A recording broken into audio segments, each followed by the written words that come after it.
That's not what I meant to have happen. Also, I guess my audio's out for some reason.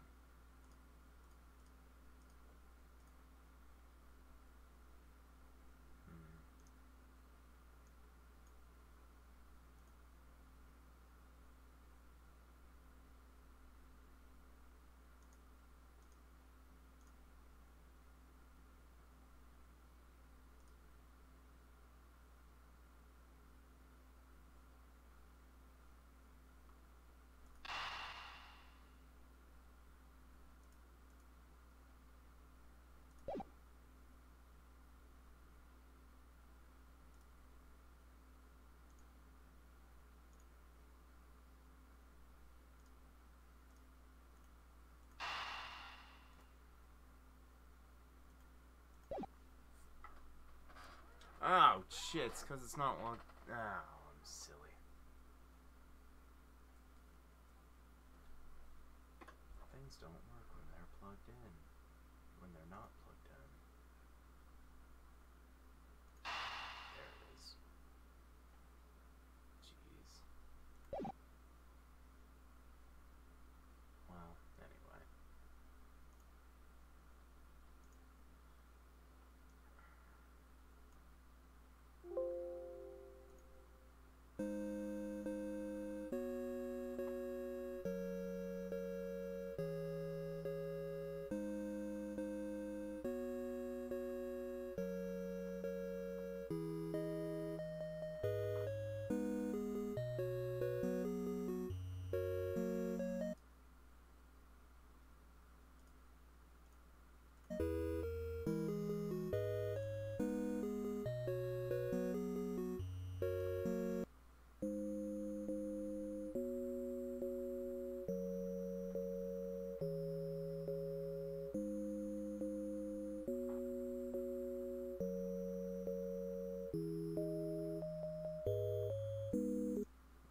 Gotta go with that Famicom-like.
Okay. Think I'm about ready now. Oh, wait. Gotta hit the disc.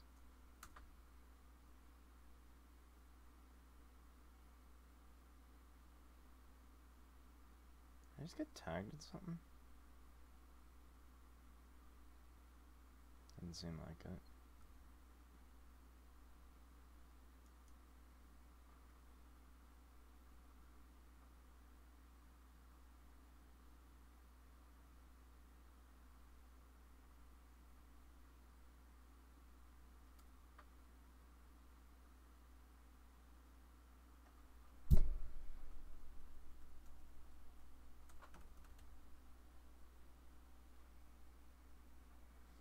Just gotta do one quick retweet.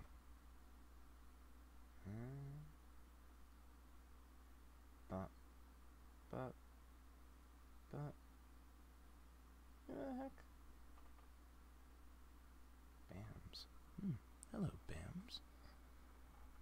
And hello everybody, I'm Emerald Fishy, and today we are gonna be doing more Miles Edgeworth Ace Attorney investigations. I'm feeling it. We're getting down to it, I feel. We're getting big down. Alright. Open air stage. What do we got? There we go. I've left the Damask II investigation to Francisca and returned to Babal. I suppose my first order of business should be to look into Babal's statue. Mr. Edgeworth! So, okay, what's the situation? It's great! Investigating's so much fun! In other words, they've made absolutely no progress. We weren't goofing off, we've been investigating our hearts out. Very well then, care to give me an update on your investigation? Well, we had a really fun time, sir. Knew it. Zero progress. In any case, Detective Gumshoe, you have permission to enter the Alabastian Embassy, is that correct? Oh, shit. As a local detective, I'm helping out with investigations on both sides, sir. I can leave these pieces of evidence with you. Thank God. They belong to the lady under the pink princess mask. What kind of lady was playing her, sir? The kind that was also playing the role of the pink badger yesterday. Oh! Oh, understood, sir. Say no more, sir. I'll give them back to her. And if I don't, then I guess I'll unload them somewhere. I'm enthused to go find her, but I can't blame her. Evidence that has lost their value. That shit has lost their value. I don't believe I'll be needing this anymore either. You really gonna throw that autograph away? Yes, because that steel samurai was a fake. Fucking scrunched up into a ball and disposed of. Damn. We're just like, fucking. Ugh. What do you mean by fake? It's time for some housekeeping. Remaining evidence has been rearranged. Ah, hella. That's really convenient. I appreciate that, game. I appreciate that.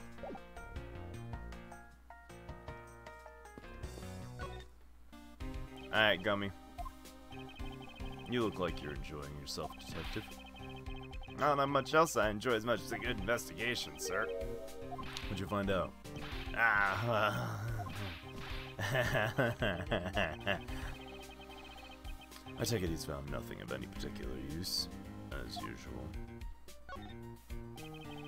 Hey, Mr. Edgeworth, I got something really interesting from Ambassador Palladino. What's this in something interesting? This, sir. That is luminous.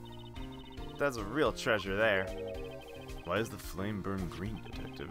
Apparently, if you burn the special wit crystal oil they only make in Babal, it burns the green color, sir.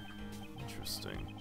It's a special property of the oil. I suppose this is a ploy to force people to visit Babal should the oil run out. Hey, Gummy, what about these silhouettes? I stuck some cutouts of the lanterns that project images. Oh, silhouettes. Yeah, rather pretty, aren't they? Wait, what am I doing? I was supposed to be asking for an update on the investigation. Wow, Edgy just got sidetracked. That's pretty funny. Something I want you to investigate for me. Can you do that much? Uh-huh. You got it, sir. Hey, that's not fair. Why is Gummy getting to do all the fun stuff? That's because I'm Mr. Edgeworth's partner.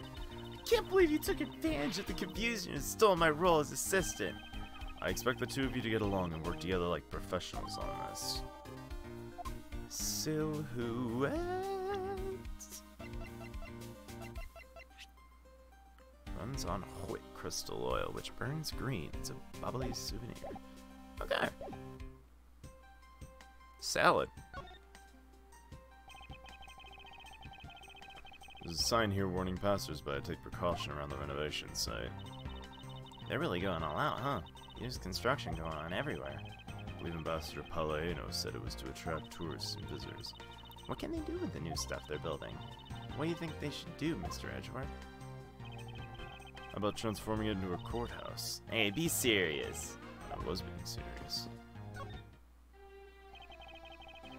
You're back now, aren't you, Mr. Edgeworth? You must be tired. Here with these, you can eat whatever you like. These on discount tickets for our cafeteria. They open tomorrow at 10 in the morning. I appreciate the concern. However, these coupons do nothing for me right now. It's open air stage. What function does it serve? Normally we use it for a variety of events. It's all to attract that extra bit of attention to the ball.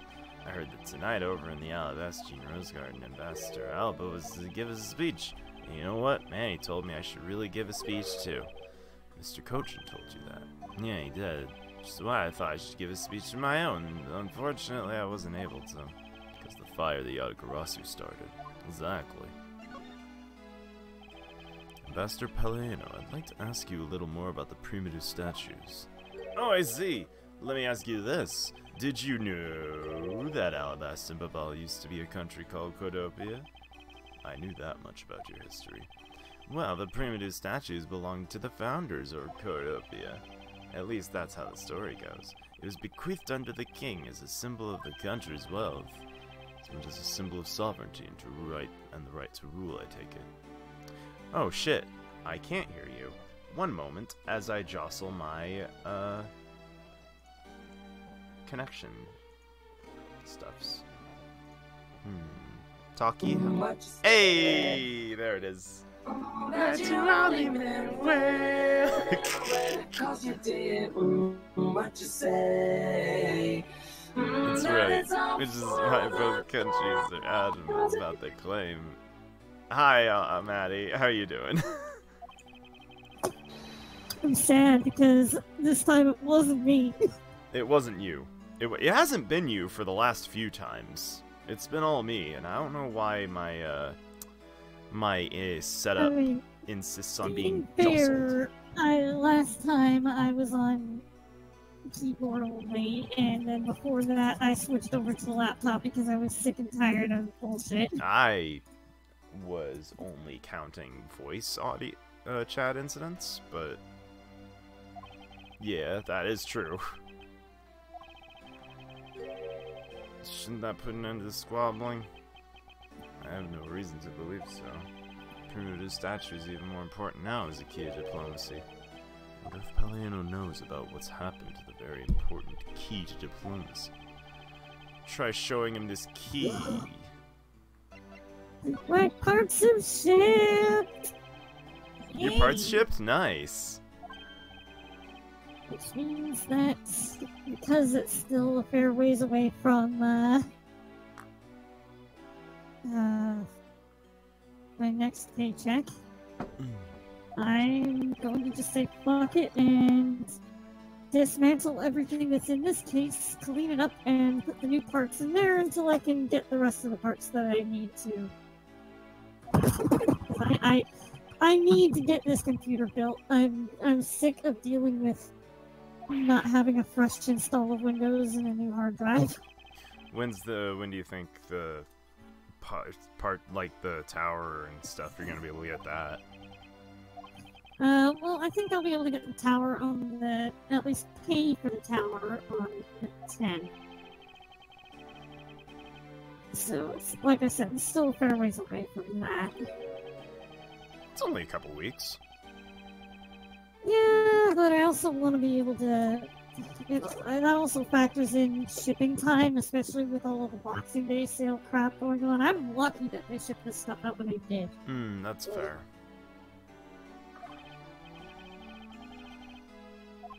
So, realistically, especially if I pay for it on the 10th, because they won't process it until Monday. So they won't process it until the 12th, and that probably won't ship it won't process until the 13th, probably won't ship until the 15th, and then will likely get to me on the 20th, so yeah, there's that. A little less than a month, then. So yeah, I think it would be worth it just to dismantle everything that's in this one, clean it up, and then put the new parts in there as a temporary home, and then once that other stuff comes in, I can put this one back together and clean it up, get it a couple of new hard drives, reformat everything, and eventually take it to you. Fair enough. Which means that hopefully, in a little while, we can finally do that Resident Evil 4 race. Oh, that's right. That's what we were waiting for. Forgot about that. Like, it's been in the back of my mind, actually, but I just couldn't remember why we were holding off. Now that would be the second time you forgot. Yeah, I realize that now. It's fine. Belong to Papa. It appear. Received a call from Ms. Von Karma about this earlier. Thanks. Then you will understand why I wish to inspect Babal's primitive statue immediately. The statue in your country's possession. Yes, well, I've already inspected it myself, and it's definitely Aliba's statue. I know, because it's the Whoa! You're just gonna admit it.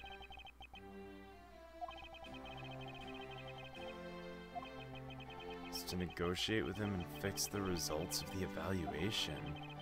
Say that we couldn't determine. Why are you telling me this? You already figured it out. Our statue's just a hollow gold shell. Even if Babal were to lose face, the reunification of the country is what's important. If you don't know yourself, then I won't pretend to know either. Never thought being betrayed by my own secretary, the real symbol of wealth, would be given to me. It's simply ironic. Heading back to Alabas, but before I do, I suppose I should give you a summary of what's happened. A summary has now been dispensed. Murder in both countries, using an object from the other country, that's the gist of it. Babal is just as strict as Alabast in their inspection of the people and things that enter their country. And somehow both murder weapons were smuggled into the two countries. It's the only logical conclusion. Perhaps the key to the weapon smuggling is the person who traversed both of them. The Yatagarasu is connected! Where was it spotted? The rose garden on the Alabastian side of the embassy. The garden is just on the other side of the boundary. It's where Ambassador Alba was to give a speech. At least that's where I heard the Yatagarasu appeared. I believe it's vital I investigate the rose garden. Post haste! What you got there, Kay? Is that like a fancy guitar pick? Holy shit, you said it was a guitar pick. Oh. There's a little water in it. How did the water get on it? Doesn't look like there's anything that can get wet from around here. I was thinking they have concerts here at the open-end stage from time to time. Find its owner later. Wow, that really is a guitar pick. One more thing. Would you be willing to hold on to this? What's this? It's misused perfume. It's the bottle that woman left behind that I found 7 years ago. Thought one day it'd be of some use in tracking her down, so I kept it safe all this time. Thank you. I'd be honored to hold on to it for you. Squirt, squirt. Having a real time of it over there. Okay, I guess we should... Oh, the stage is where we're investigating. Okay. Bush looks like the perfect place to hide some sort of treasure. There's no treasure inside those things. Too bad. We do have a lot of treasures back in Babal. No! Are you sure you really want to invite a thief into your country with open arms? Okay, come on. Traffic goes red and white, it's because they're highly visible from a great distance. The reason you wear that wine red suit is for visibility's sake. Don't compare me to a rustic, plagued... Yeah, a rustic, plagued traffic cone. The stage is also scheduled to be renovated. I'd love to perform on a stage like this. Something like the greatest Great Thief show. I just think it'd be a bad idea for a thief to show their face to the world. Bags full of cement powder stacked here. Suppose they're from the renovation. I don't smell a drop of gold in here or any other treasure for that matter. The only scent you should detect in a place like this is the smell of sweat. Hey, Gumshoe, that was a pretty good play on words there. Don't randomly jump in on one of our dialogues like that. You're eavesdropping on us, Detective Gumshoe. No, it's not like that, sir. Oh, what fucking stepladder discourse are we gonna get here? Ladder. Actually, that's a stepladder. The exact same thing. No way! From the structure up, they're totally different. Of course, from a thief's perspective, the best kind of ladder is the rope ladder. The step ladder is much too heavy to carry around after all. From a prosecutor's perspective, any type of ladder is guilty, being dangerous during an earthquake. Oh!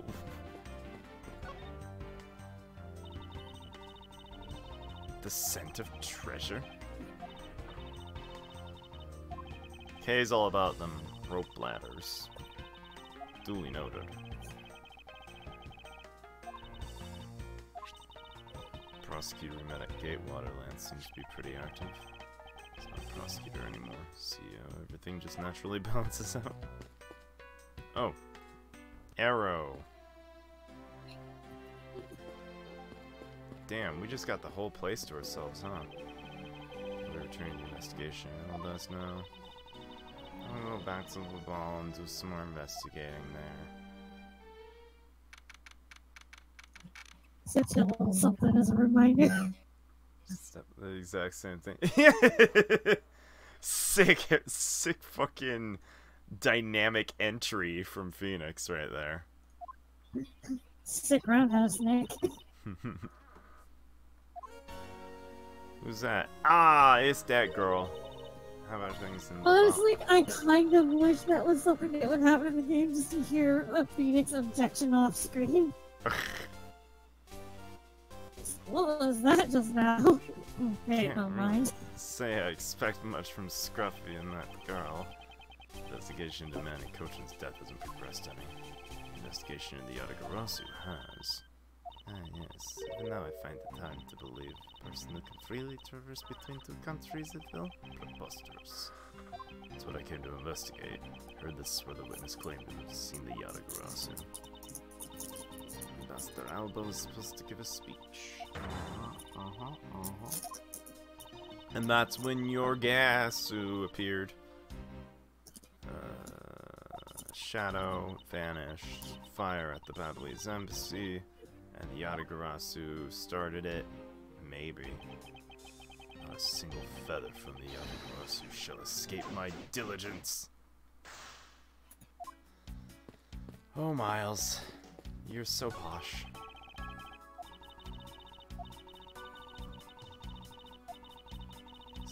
Someone must have knocked it over. I took time visualizing the mass confusion that took place here. I thought I used my bit to capture Yatagarasu. There were people in the way and I was unable to land even a single lash. Suppose that means some other poor saps were hit instead. Beautiful roses, well maintained. Everything nice. The arrangement is devoid of any design sense. Only truly shine, but they are grouped by color on their location. They lose their beauty when they're all mixed together like this. Can't tell if she's being sarcastic or not.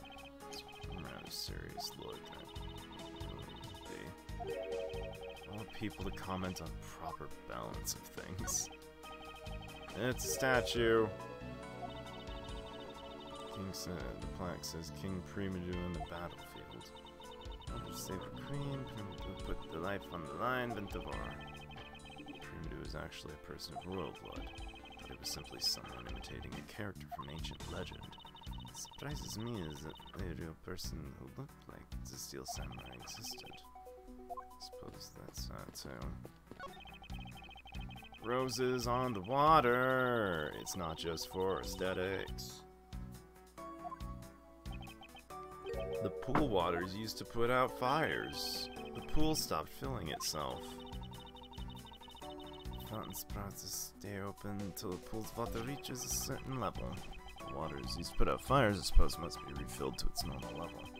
Which suggests the pool was used recently somehow in this embassy. Guess I'll take some notes.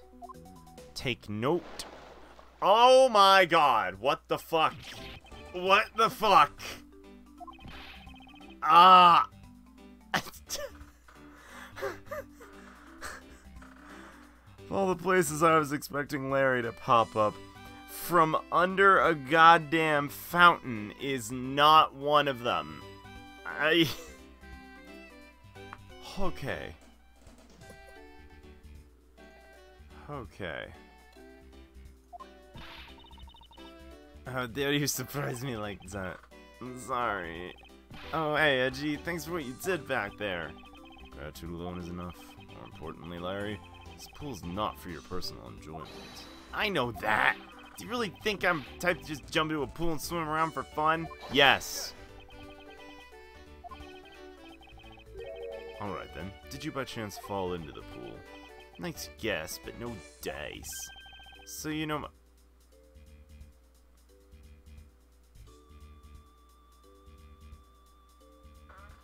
my son? My... I think he means the Steel Samurai's son.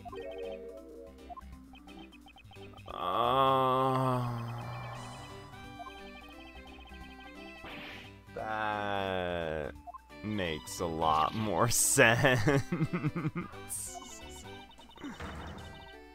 What are you going to do if your son fell into the pool? How old is this child of yours anyway? How old is he again? This is the first I've heard of a son. Who exactly is the mother? The pink...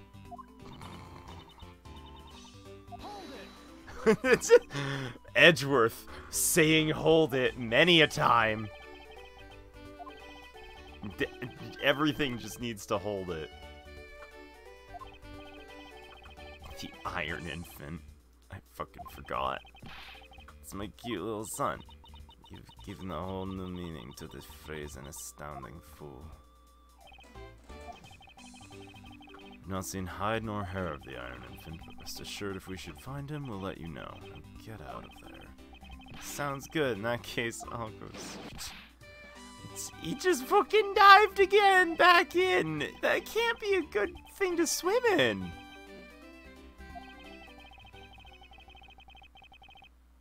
You sure know how to cause a lot of trouble. If the lady's pouring water. The statue of the queen who spoke of love to King Primador. Well, Miles Edgeworth, seems you are lousy at reading a woman's heart. Yeah, open my mouth about a statue and she somehow makes the leap to that. Overturned spotlight.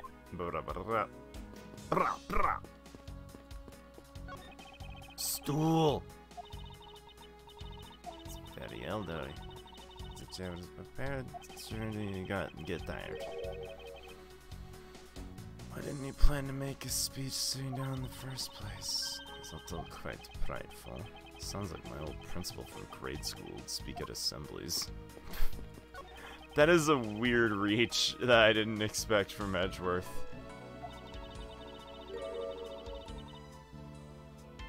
He doesn't strike me as the person who would ever even think to himself about, like, his school days.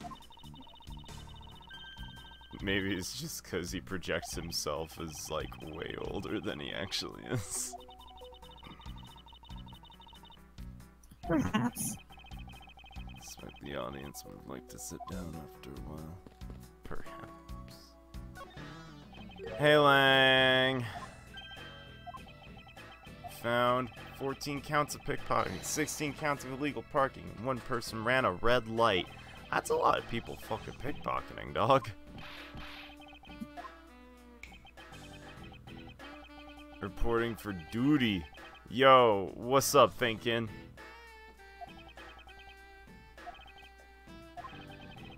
If it isn't Mr. Drugs? Drugs. I would just like to thank you for your assistance earlier. Making a mistake, it's not like I was trying to help you, but I did. After I left, I received word from Ambassador Alba.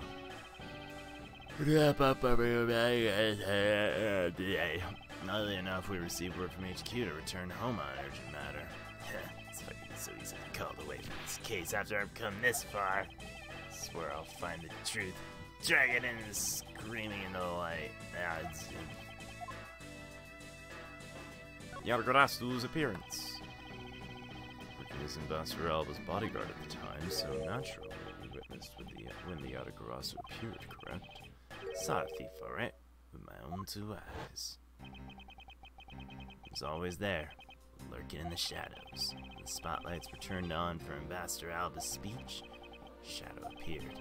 That's when the cries of "It's the Yatagarasu" rang out. Next second, spotlight went out. By the time we got area lit, Death Thief vanished. So you didn't see him with your own 2 eyes. You just fucking saw a silhouette. You asshole. Simply guessed who had tripped it over, we don't know. One thing's for certain. Yatagarasu was here. Saying that basically all you saw was the thief's silhouette. Objection! All you saw was a shadow. It's entirely possible the shadow belonged to someone else. That's what I'm saying. If it weren't for the fact that there was no one else with the same shape, not among the staff, audience member, my men have already done a thorough check of everyone, so I know I'm right. Sounds like a plausible hypothesis.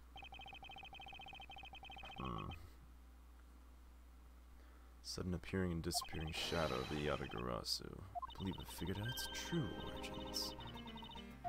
I did?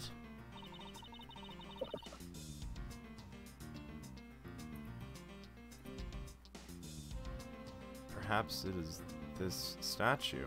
Take that! Yeah, I got it. Objection! Playing me for a fool, Miles Edgeworth. There's absolutely no resemblance. You're correct, however, the statue is but one part of the whole picture.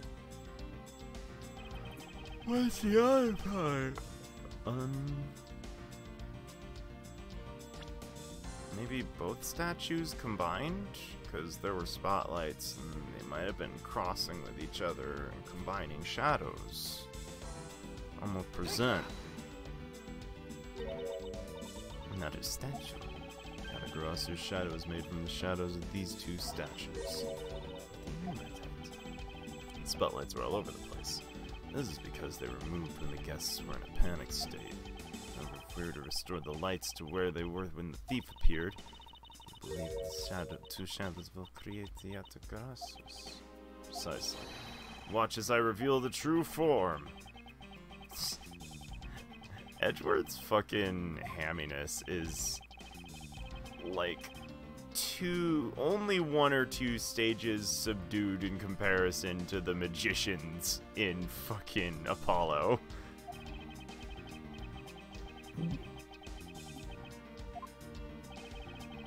Silhouette would appear in the backdrop. So if you were to combine the 2 shadows, he looks nothing like the Yatagarasu shadow. How do you explain this grotesque shape? Calm down, Francisco. Wait, the light needs to be shown on the Queen's statue is wrong. Oh, the King's shadow needs to be used for this to work. However, in the case of the Queen, I don't believe her whole shadow is needed. The person who created the shadow only used one part of it. That one part alone is enough to fill in the rest. I apologize. Ah, it's the hand. That's easy. Check it. Long, thin areas, correct? What does that remind you of? It can only be the shadow of the Queen's left hand. Francisca, can we please adjust the spotlight? It only shines on the Queen's left hand.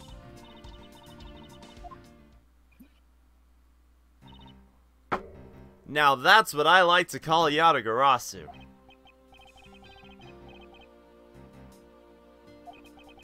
Culprit must have changed the spotlight's positioning beforehand, then pulled the plug after people saw what the culprit. Why? The panic, the guests move around spotlights, we can assume is also a part of the culprit's plan.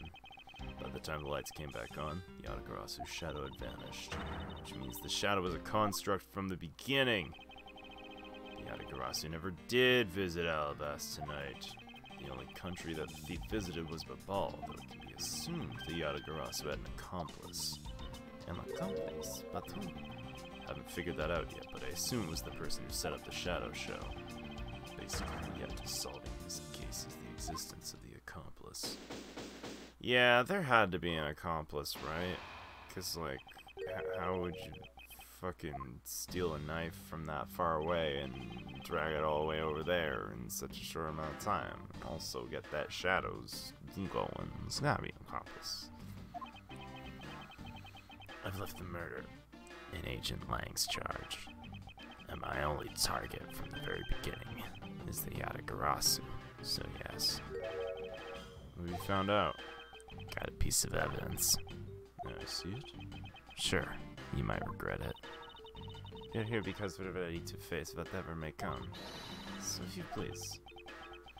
People heard the commotion. Bystanders started gathering.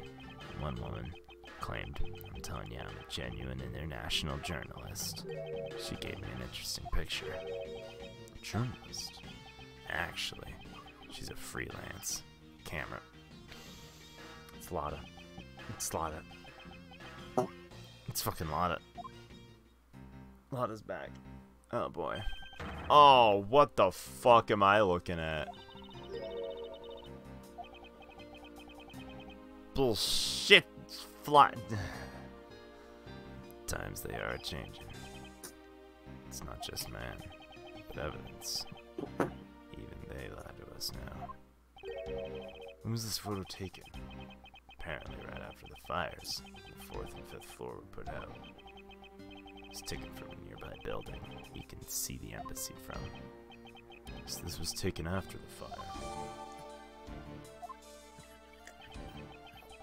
Shit. Blurring the picture took off from the Babylon's embassy. Flew over the boundary, headed the embassy. Embassies, boundaries, and countries. Had the pleasure of dealing with a case involving a flying person once, and so have you, Francisca. I've come across a case like that as well, too, actually. Maybe it happens more often than you think.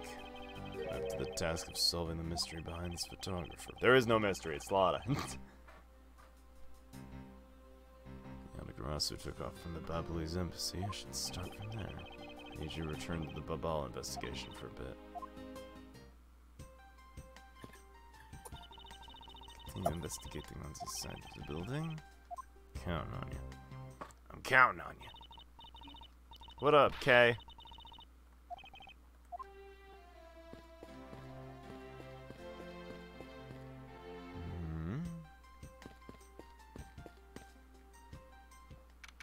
Hey, March 14th, 10:37.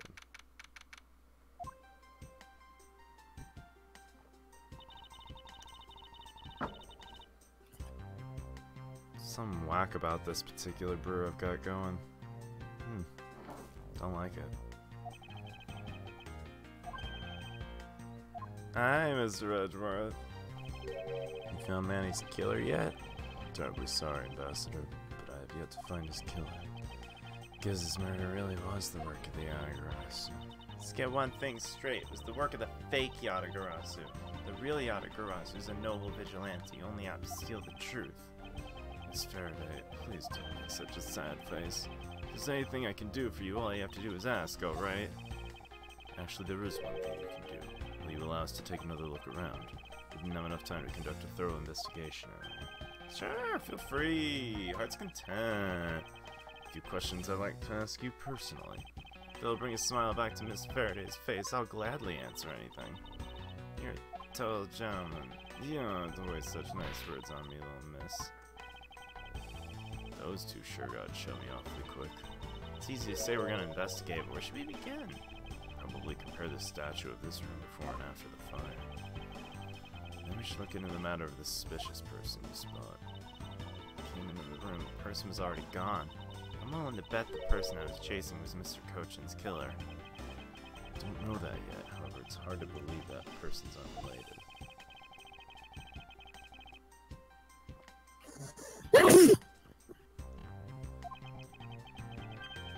Perhaps Miss Yu is also somehow involved.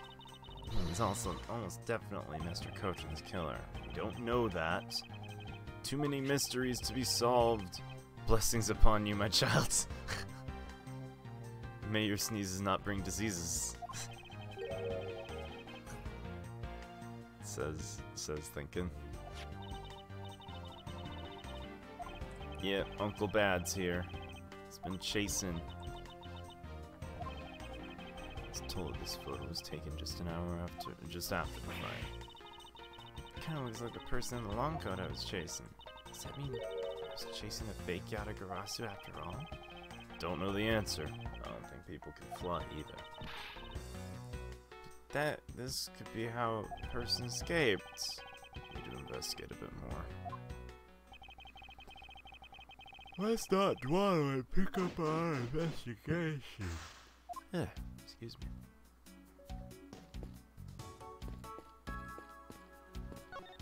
First things first, I never got to check this place out.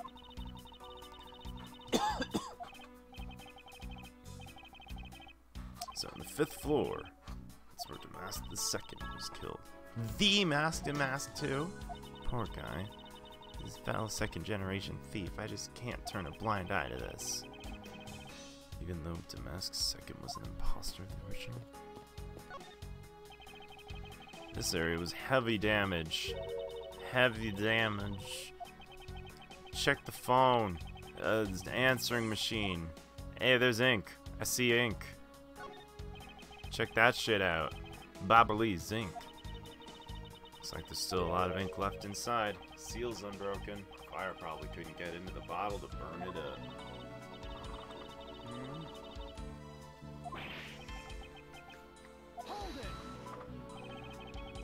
What do you mean by that? It's just there's something strange about the ink. Mind elaborating on that statement?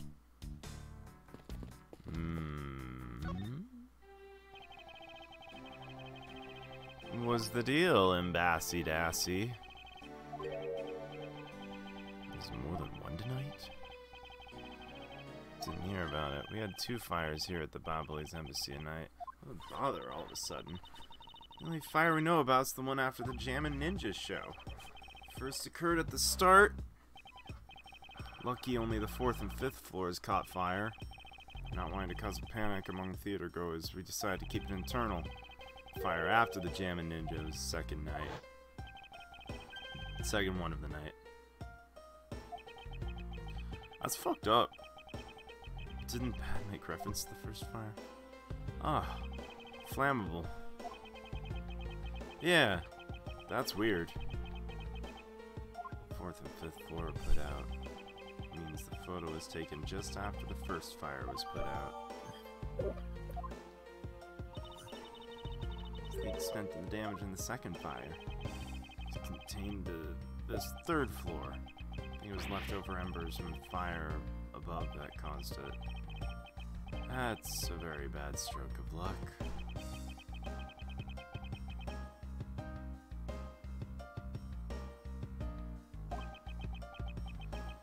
Manny himself all gone in the blink of an eye. Fires. God, I am big suspicious of this guy right here. I don't like him. Maybe it's just because I don't like him. But I don't like him. Shifty hands are shifty. Yeah, definitely. Brush my teeth. How to roll. How to roll. Well, if you just skip to the relevant parts. Condensed version. Condensed, please.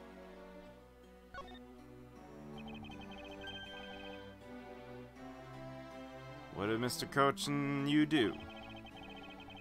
You're supposed to meet and shake hands with the Jammin' Ninja. Manny and I wanted to turn the photo up.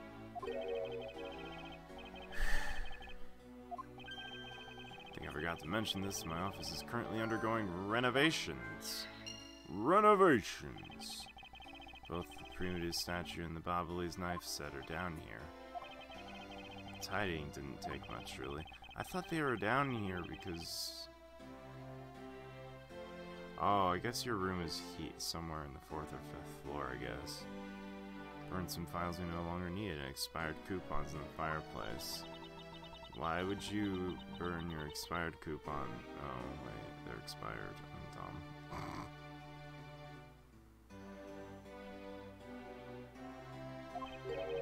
Oh, it's gonna be one of those kinds of streams, is it?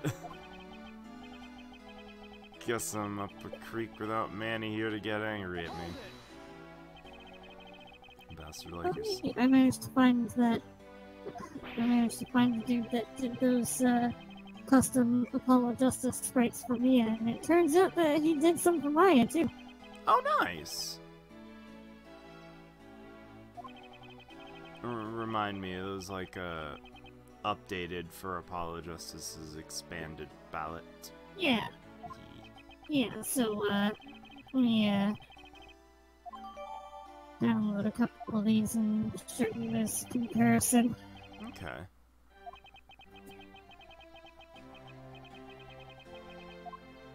If you could tell me what you and Mr. Cochin were doing this afternoon, Annie and I went to Theatre de Neutralis. We had to be there for the start of the Steel Samurai stage show. After the show started, went back to your office on the 5th floor. A little while later, after I'd straightened myself up a bit, I returned to the theater. Because the theater's the good shit. Oh, yo, that's cool. They, like, smoothed out, the, like, jaggy edges. There was a commemorative photo op at the end. Fantastic photo of the three of us. Ambassador Alba, Steel Samurai, and myself. After the photo shoot, went back to my office on the 5th floor to prepare for my handshake photo op. Seems to be overworked for an ambassador. Got to my office, it's when the first fire broke out. Your office was completely destroyed. Thankfully, no one was hurt.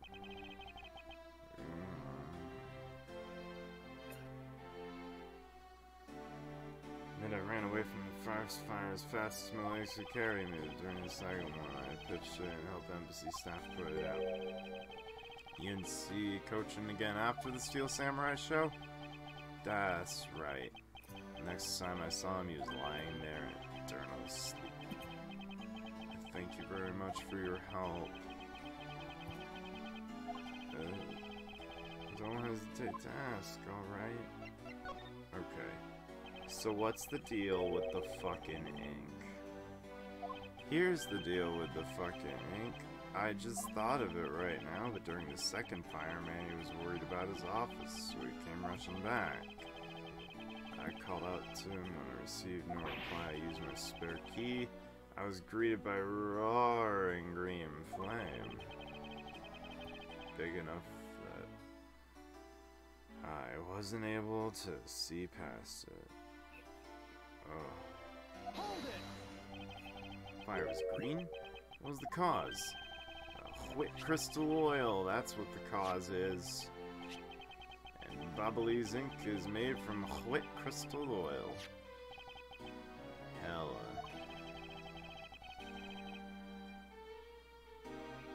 I too had thought it was Manny's ink had caught on fire, that's why I was surprised to find out it was still a bottle of ink left. Case of the perplexing green flames. Talk about a mystery.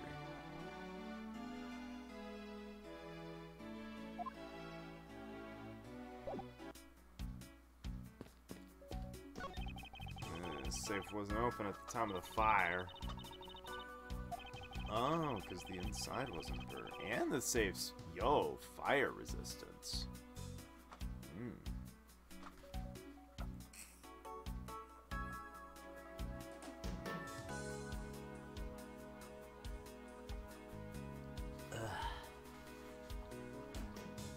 Okay. That's better. They always hold the wonderful promise of treasure within. This one certainly did have a few inside. Hey, let's check out this fireplace. Ball's offices have them too. Fireplace relatively the same location, the Alabaster Arms. You know, it's probably not too far of a stretch to think that because this is the Babalese office, there were, like, papers. I'm trying to create new members of the fireplace. Climb inside, we could play hide and seek. Come out covered in soot, I think not. You really have no sense of fun, Mr. Edgeworth. You, I feel like... I don't want to put Kay and Larry in the same room together. That'd be some real, like, duck and cover shit right there. Honestly, yeah.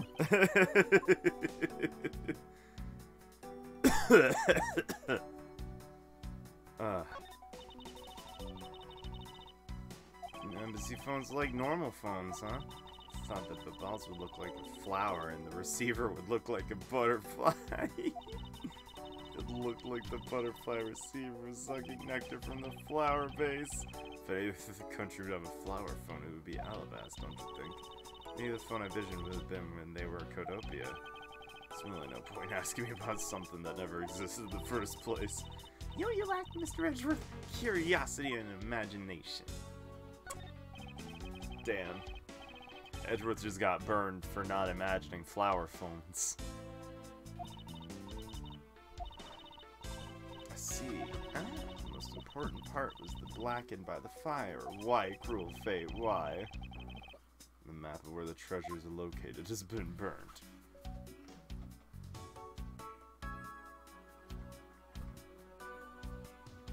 But what I was gonna say before that is, I feel like because this is the Babali's place, and there was probably a lot of stuff here, like paperwork, papers and shit, and books and shit that were written with the ink, it wouldn't be too much of a stretch to, like, be like, maybe it was some of the papers written with the ink that got all green flamey up in the bitch. Ugh. Use the ink in a legal and illegal capacity. Bunch of flyers with coupons. Aw, man, maybe he burned his coupons. The Great Thief coupon! What kind of discount would that net you? The 5-finger kind, what else? That's still an extra thing or two for the bearer. Such is the truth. What else would I steal? What I wouldn't give to have a mountain of your coupons right about now. Manny Cochin. Name on the plate. Why would you put your nameplate with your name on it in your own office? It's to inform people in case they walked in the wrong room by mistake. I think maybe it's also to remind you of your own name if you forget. Either way, it's never a bad thing. Shit got fucked. Oh, hey, I just realized this is, slightly open. We should look inside. Yes, Mr. Edgeworth, we should take a look. Hey, that looks familiar. Oh, no.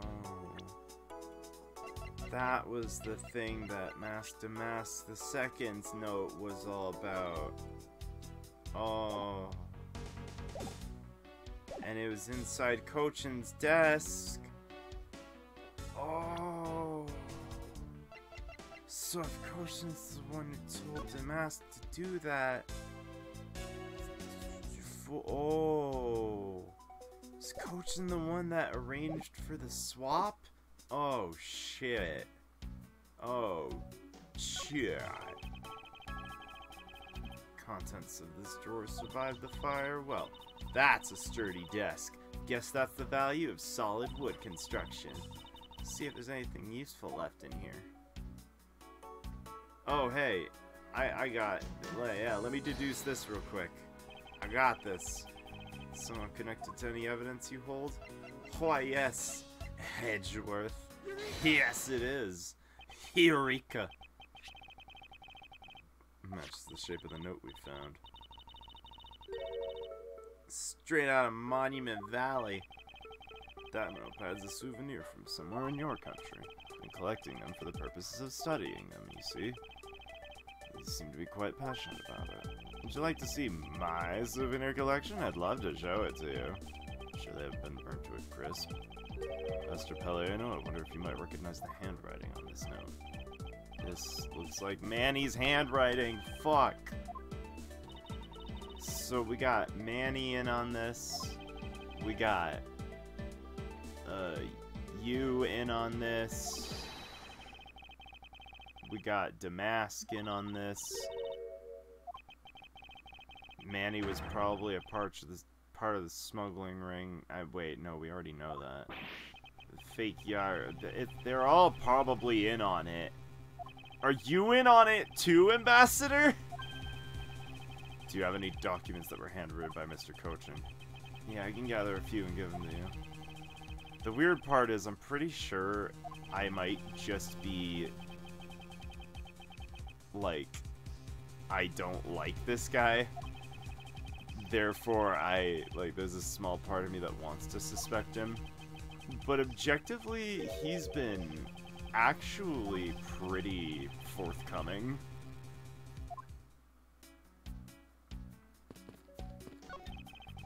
Freely hands out, get super not bribes all the time, and be involved in smuggling activities. Oh no. You know, when you put it that way.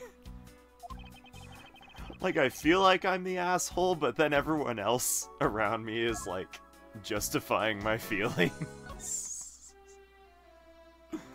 Then it's just like, well... I believe you said you might have an idea as to why Mr. Cochin hired Damask II. I fear it may be my fault. As I was telling you earlier, we were to determine which statue was the real one as part of today's event. Because the Yatagarasu and the fire, that got cancelled. I'm actually relieved the rest of the event's been cancelled. The Ball's statue, it's just a replica. Coach know about it? Of course he knew. That's why he was the only person I could consult with. Had to do something once our statue was revealed as a replica. I was very nervous as this would impact our country's authority. I told Manny my concerns, he says let me handle it, it'll be alright. I'll find a way to make sure you're the ambassador. At the time I thought he was just trying to cheer me up. When I saw the note I realized he was serious. Conducted a lot of business behind your back. I assume you did all of that to ensure you were the next Kodopian ambassador. Why was he trying so hard, I wonder? So much better in getting things done than I ever was or will be. That's why, you fool! He was the scheming... words. Fuck. What's that archetype where there's always, like, the king and then there's always the like, the Grand Vizier, I think, is what it's called. Who's been manipulating you, who's gonna manipulate you and just do a bunch of stuff for himself. He would have the real power and you would just be like, I don't know what I'm doing. I trust you. Whoops. Whoops. Oh, sorry. No, I'm just saying, it was a mistake to do so. It was a mistake to trust the person, you know. Ah.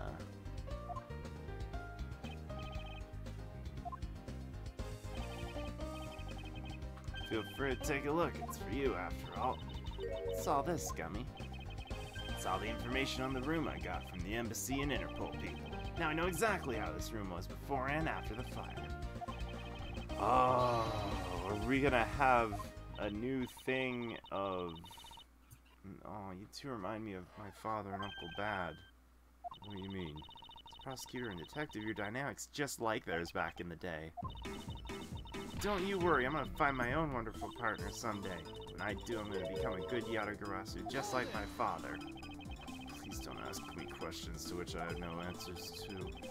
Say that it's truly a wonderful thing to find a partner you can trust. Now, you plug that shit into your little thief. Yeah, Mr. Thief, is it? Break out your thief boy. Oh, I'm only asking because I need it for the investigation. For the information the gumshoe gathered, the ambassador's testimony. Please recreate. Please use your game thief, your thief boy. No other bird dares take wing. One alone remains all-seeing. Now witness the true, powerful, real modern-day Robin Hood. Yeah, we're in the thief boy now. Seems there are other things besides what the ambassador mentioned that have changed. It's possible we might find the escape route the person Kay saw used as well. Yeah, Palaeno's going nuts.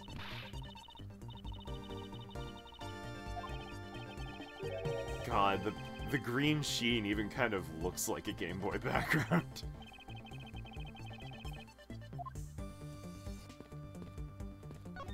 Music switches to 8-bit. It's not 8-bit, but it's definitely got a techno feel to it.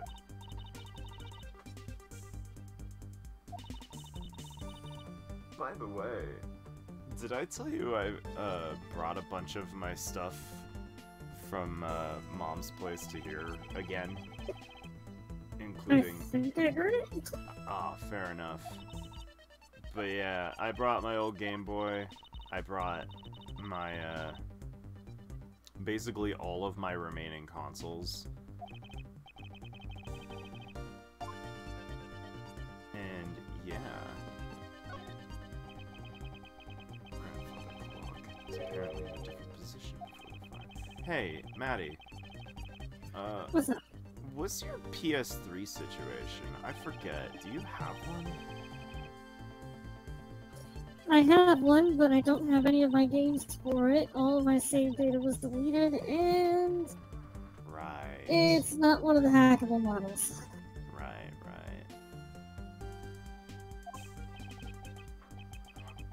Okay. Still So, trying. well, I have one. Unfortunately, I can't use it for much. Makes sense. Take a look inside that clock. Gumshoe, if you would please inspect the insides of the clock. Oh, you found this in the inside. Looks like a length of wire. This is what caused the clock to stop chiming. What a long length of wire doing in this clock in the first place? That's super weird. How did someone do this to such a valuable clock? Sounds like it wasn't Mr. Palaeno. Edgeworth is so obvious. The room was wired.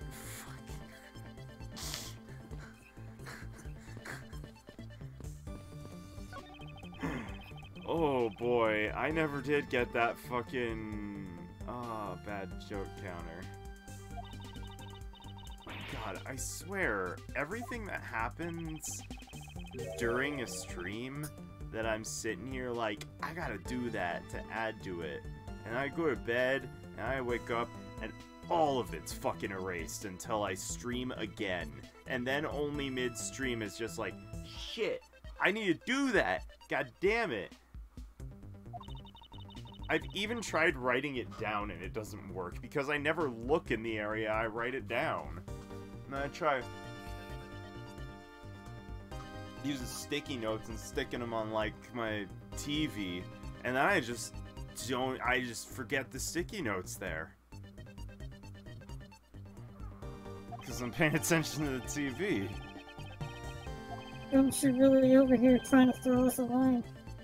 Oh, baby.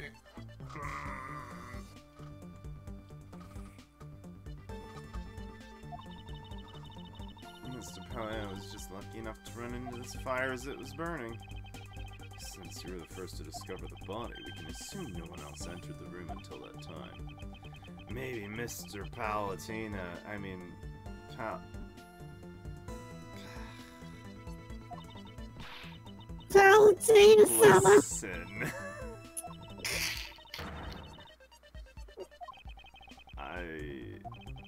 I don't even fucking know anymore, dog.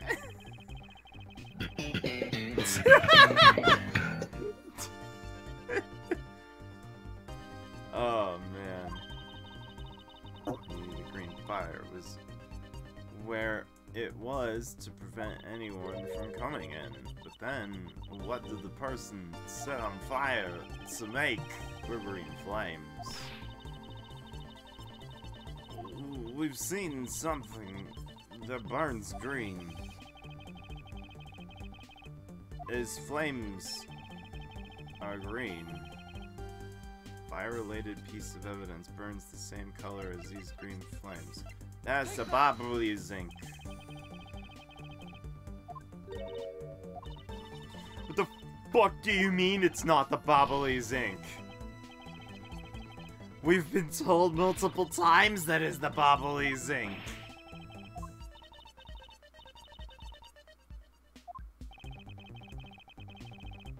Did I not?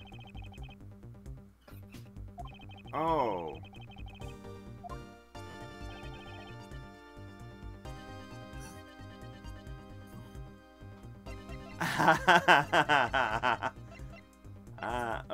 Wait a minute, I don't have that. Wait. The Bobbly, oh, they were burning the counterfeit. No? Fuck.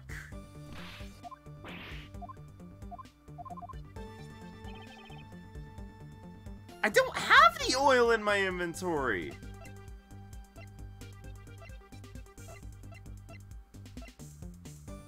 Second screen, no. You mean the lantern? Yeah, that is true as well.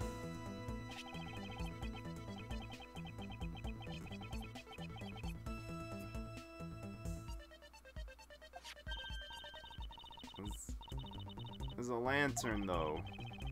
It uses oil, but in and of itself is not oil. But I appreciate it, though. Did you burn? I'm burning! The thing Mr. Papapolopoulos was mistaken about? It's fun earlier investigation. It's fair. I don't get it. Can you fill me in? I feel you right now, Gummy. This is the thing made from what... Oh...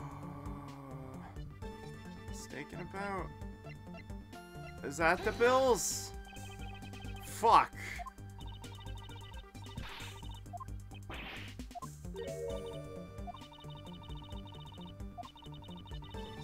I'm completely not following this anymore.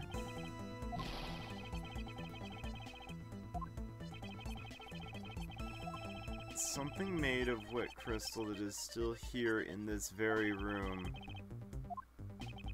Wait, now it's the ink? Fuck.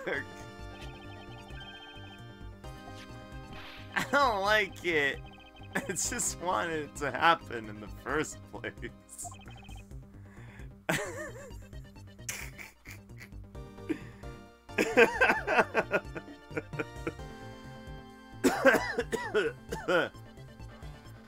That was fucking silly. Green flames in this room were not from a bottle, because we found the ink Cochin used on the desk. We know that Mr. Cochin was smuggling the ink in massive quantities. What do you suppose he made using all that ink? Oh! Now it's gonna be the dollars! Now it's gonna be the dollars! I'm sitting here having it all figured out. Holla indeed. I'm sitting here having it all figured out. Just jumping the gun multiple times. That's how you roll, isn't it? It really is. There's no in between with me. I either have it figured it out and I'm jumping the gun way too hard for the game expects me to, or I just have zero idea. You could even go so far as to say that he stole Babal's printing press. Faster, Mr. Cochin had permission to freely use the printing press, right? Do you ever see him using it in the middle of the night? Never did I think he was using it for such a foul deed. Because of your secretary's crimes, you will need to be investigated as well. I suppose so. We've caused a bit of trouble for a few countries, haven't we? This man is... If he's not in on it, at the very least, he is not competent enough to be an ambassador. I mean, listen, I'm not saying I'd be able to do any better, but that's why I'm not a fucking ambassador. It's important we preserve the crime scene at all times. You're always touching all sorts of things at crime scene. That's a good point, Kay. That's because I'm a prosecutor and it's part of my job to examine things. Okay, that's a fair rebuttal. I'm a great thief, which is why you're not allowed to touch things. It's just a fireplace in relatively the same location. Hey, what if... Hey, see if there's a secret... secret fireplace secrets in this side, too. Maybe check. I would appreciate it. Fine. Really into pushing the tourism industry. I really love to take a trip. Why don't we take a trip after this case? Do you already have a destination in mind? Ideally, I'd like to go someplace where I can continue my thief training. I want to learn the fine art of stealth. Perhaps you should visit the studio where they make the Jammin' Ninja TV show. That's actually a really great idea, Mr. Edgeworth. I can't believe she took me seriously. One of the Babylee's knives is already missing before the fire began? So it would seem, especially since the other two knives' handles were burned away. The remaining handle was swapped out with the handle from the real murder weapon, and Babal's national treasure was stolen. Or Babal, don't you think? Not sure I would lump the replica statue in with the rest of Babal's wounds.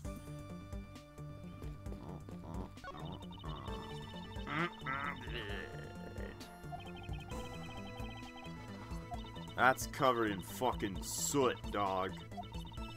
I would have been better if I'd stolen it and for it to get caught up in the fire. I think I understand your sentiment.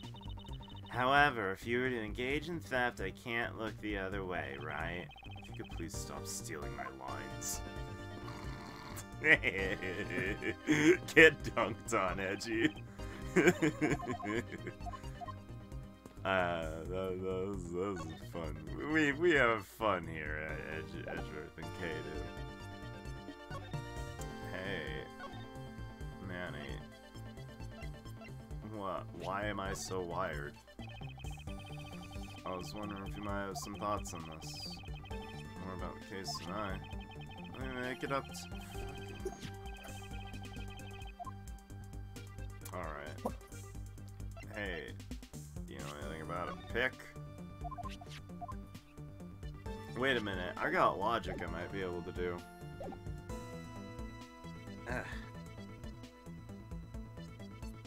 Terrible bribs. Terrabribs. That's it. Terrabribs. It's logic time, maybe. Connected fireplaces? Renovations? Underground renovations? No clear connection there. Ow. I like to think that Edgeworth's life bar is just like equivalent to his brain power. And if he uses his brain power in too many dumb ways, he just kind of keels over and goes to sleep for a while and misses the case. I mean, get a game over. Bribing on a budget sounds dumb. Exact opposite we should be doing. My ambassador boys hand out Burger King coupons like it's a master stroke. Indeed. Indeed. Hey, the detective put out both fires. The first one took me by surprise. I had a tough time escaping the 5th floor. Tried the elevator. Guess someone else's idea. I remember to use the stairs at that point, I'd have been burnt to a crisp. Wait, that's odd. We always warn our staff in case of a fire it's dangerous to use the elevator. Maybe someone wrote it in a fit of panic. Did you see the Yatagarasu that came into the Bablu's embassy? I didn't personally. The other staff member told me they never got a good look at the person either. I wonder if you could tell me a bit more about what you discovered. What did you see? What do your detective eyes see? The second fire broke out around the time the Yatagarasu was spotted in Alabas. The suspicious person spotted him, but which caused panic. No one was able to get a good look at this Yatagarasu. All I saw was a mysterious person wearing a long coat. So what you're telling me, Gumshoe, is that you were here during the first fire, and oh my god, Gumshoe's the criminal! I don't think he's the criminal, but I'm pretty sure he's the guy that people have spotted with a long coat.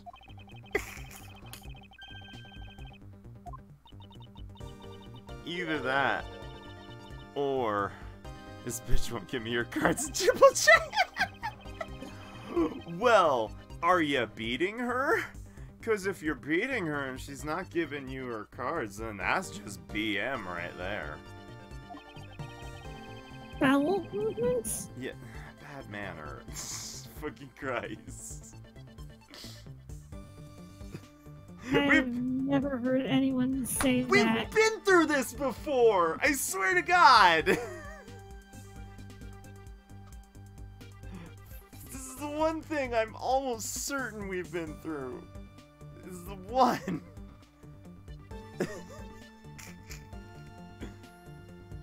Oh, fuck. That said, it's... I don't know. It's a... To be fair, before meeting you, I'd never heard anyone reference BM as bowel movement. So, I guess we're both in the same boat there. There were opposite boats in the same river. Not like this!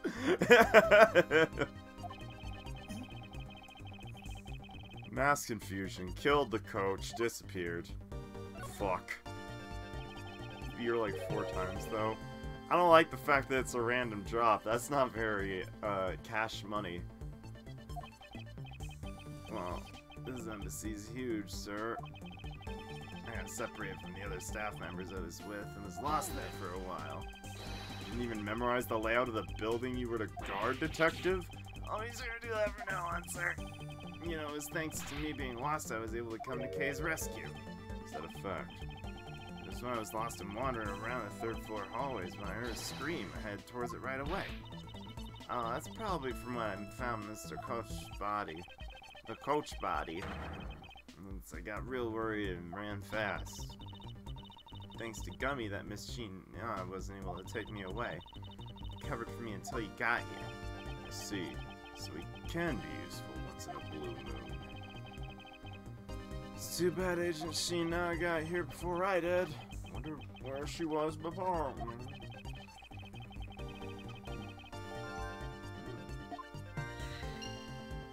Oh, coming out the room next door. I don't know why the fuck I did that.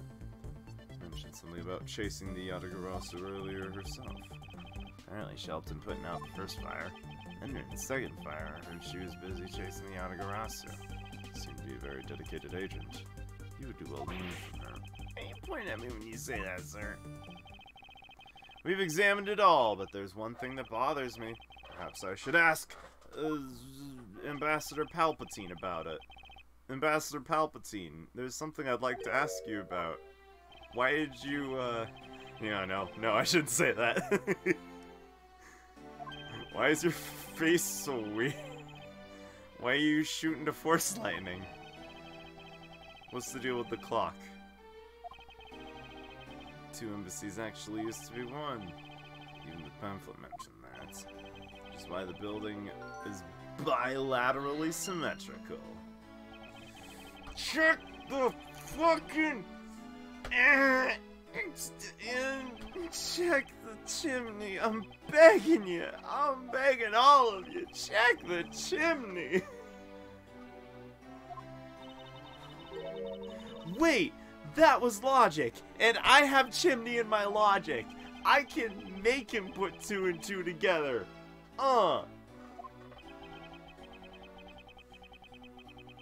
Ball, you're an obsessively competitive spirit.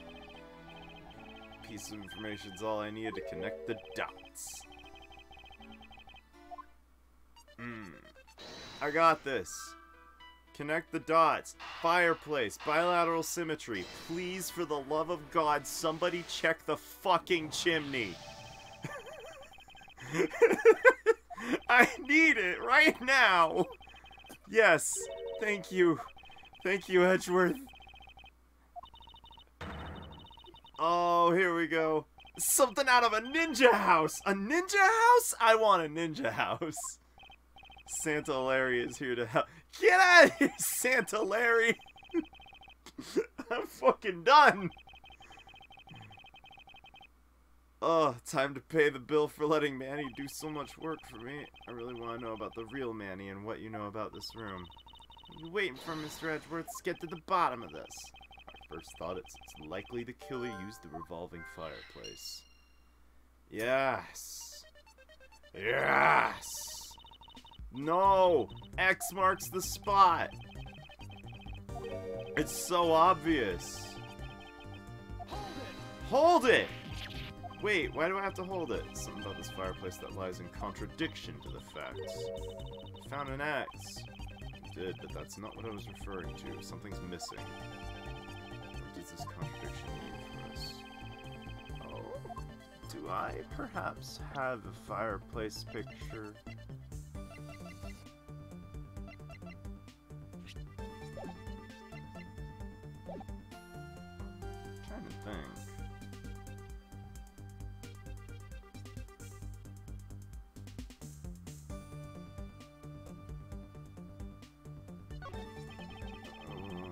Fireplace wall should turn. Hold it! Wait, Detective. Something we need to examine about this first. It's also something I'd like to test. I'll tell you later. Let's continue with the investigation. All I see inside this fireplace is starter wood. Doesn't match up with Mr. Palladino said earlier. It doesn't? Wait. What did he say earlier? Hang on, let me grab his testimony. Spiked Bobbleys, or spilled Bobbleys. It spikes that ink into the back wall! It's fucking... No, he spiked it with whiskey. Oh shit, that's a different kind of spike. Oof, oof. Tell you what, I'm gonna be spiking my things with whiskey in a couple days. Why wood when only ashes? Mine was some vodka. Why wood when only ashes? Hey. Hell yeah, body. Get that body going.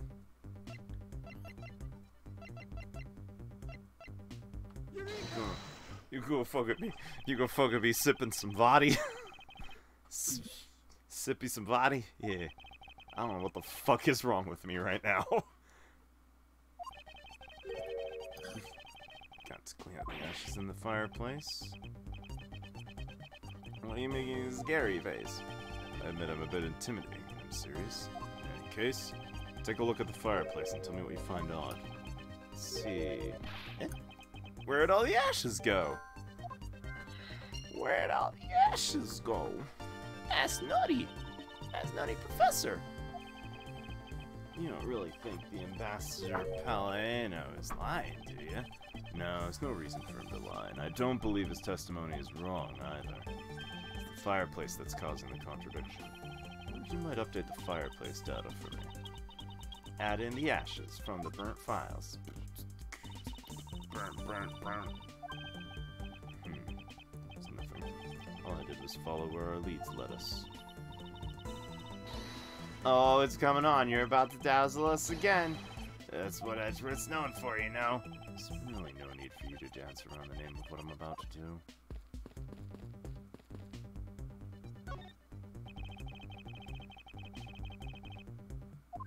Oh, I think I'm supposed to do a logic, actually. Missing ashes, revolving fireplace, gotta clean out the fireplace before you revolve it, or something. The reason as to why the ashes are missing is simple. It's not because someone cleaned them up, right? Maybe it's because they're on the other side. Even if someone did sweep them up, the fireplace is too clean for that. Ambassador Paleno said he spilled some Bubbly's ink while he was burning the files. And yet there's not a trace of the spilled ink on the wall anywhere. It's on the other side. I'll tell you what happened. The two sides switched.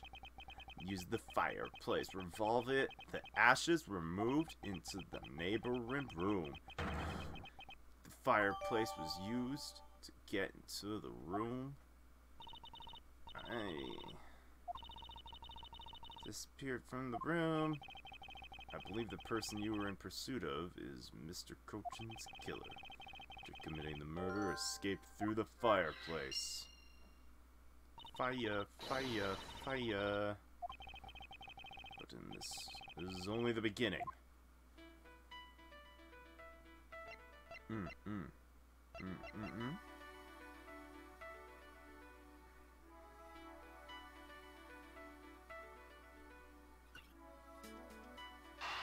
There's no way.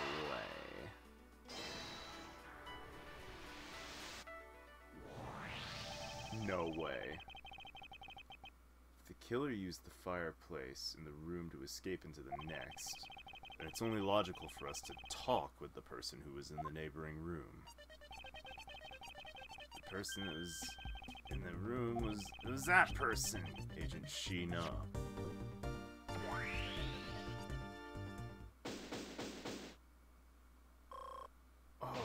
Shit. Yo. Let's not jump to conclusions. She came running straight into this room from the next one and instantly accused you. Claims it only could have been you that killed Mr. Cochin.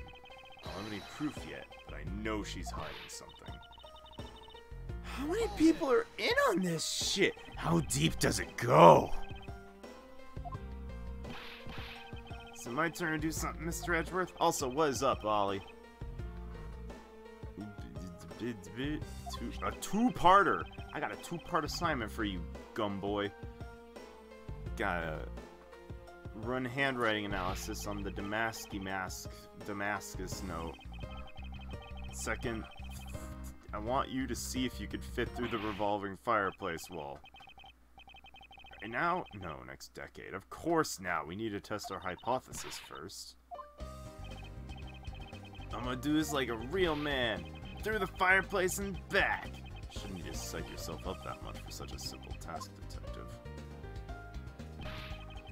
The wall inside the fireplace really did turn. That's neat. Now I want to try going through there too. There really is a secret passage through there. I had no idea. It would appear the ash really was pushed into the other room. Furthermore, the Bubbly's ink you spilled, Ambassador, is on there in the back wall. Hold it! Hold it! I'd like you to go through there under the same conditions as the killer. All that ash and stuff. The point is, and we're short on time, so if you can please hurry. Is this necessary, Edgeworth?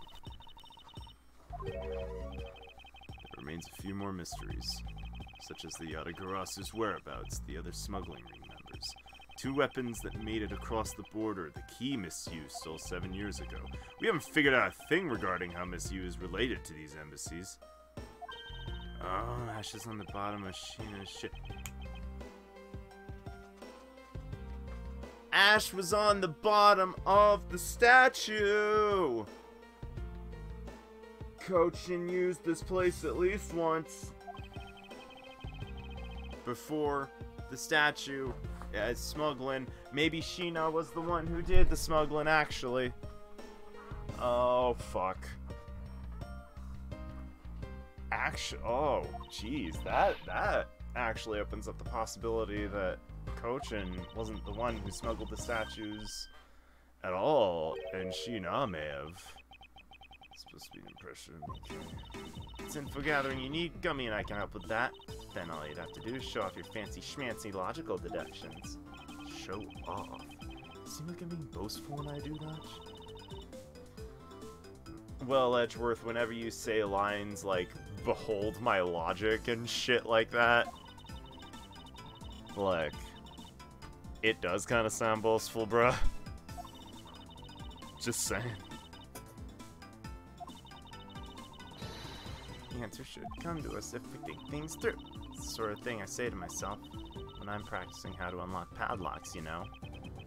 That is something I hope practice doesn't make perfect for your sake. Looks like you're back to your straight-laced self again.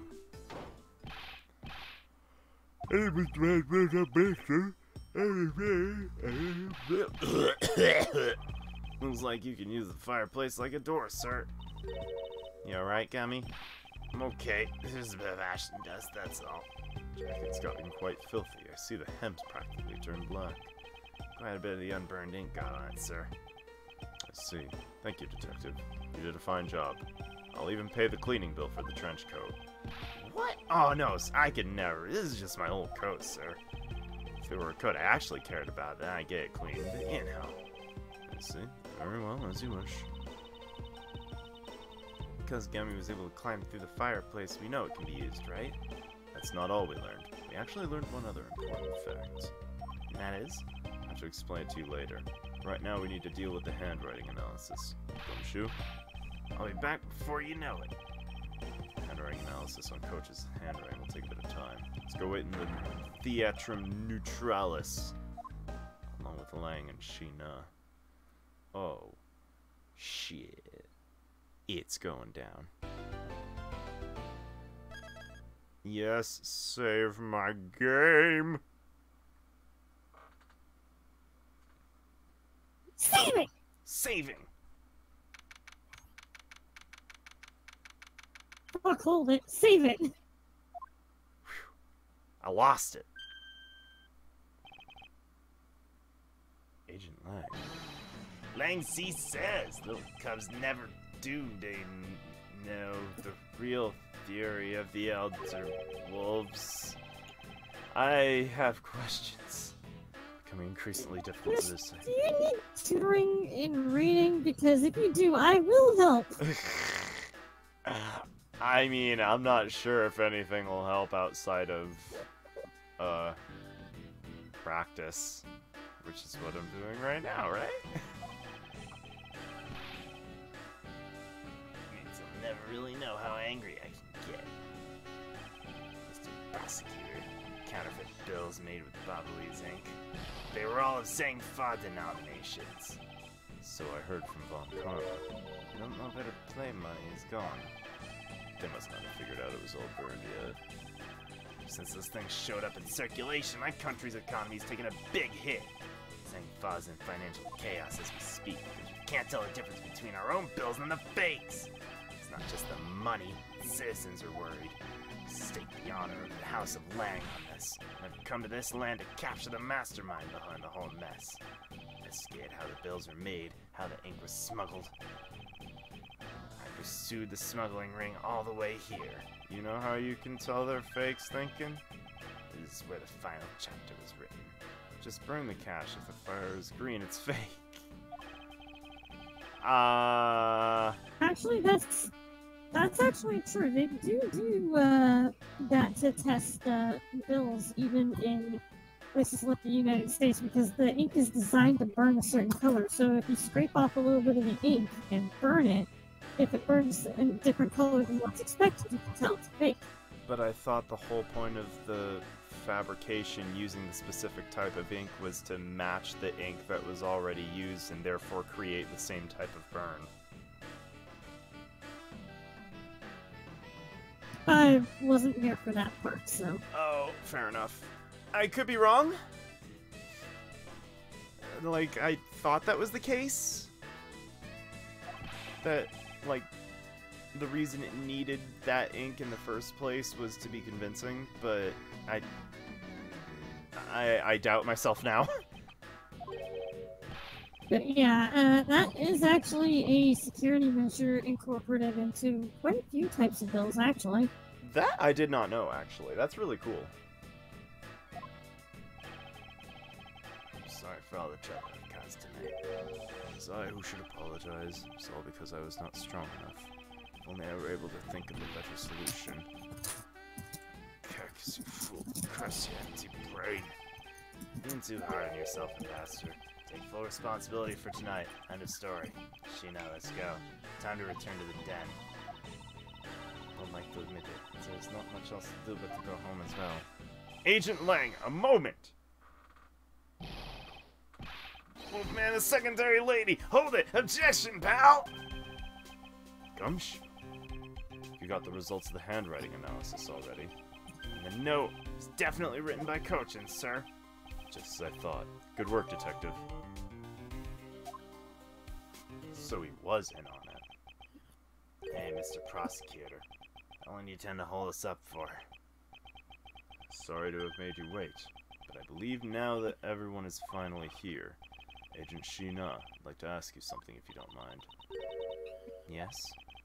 How exactly did you fail to see the Yatagarasu when you were in the neighboring room to where Mr. Cochin was killed? I'd like you to explain that to us. What? Hey, Mr. Prosecutor, what are you doing asking her about something she didn't see? Agent Lang hasn't touched the Bapal investigation, so I suppose I'll need to explain a few things. As Edgeworth, I can't even begin to imagine what's going on inside the head of yours. Yeah, it's that sunglasses, girl. The only thing going on in my head is the pursuit of truth. Sounds like you have some sort of plan, Bettyville. I'll supervise you till the end. She's seriously gonna treat you as a subordinate for the rest of the day.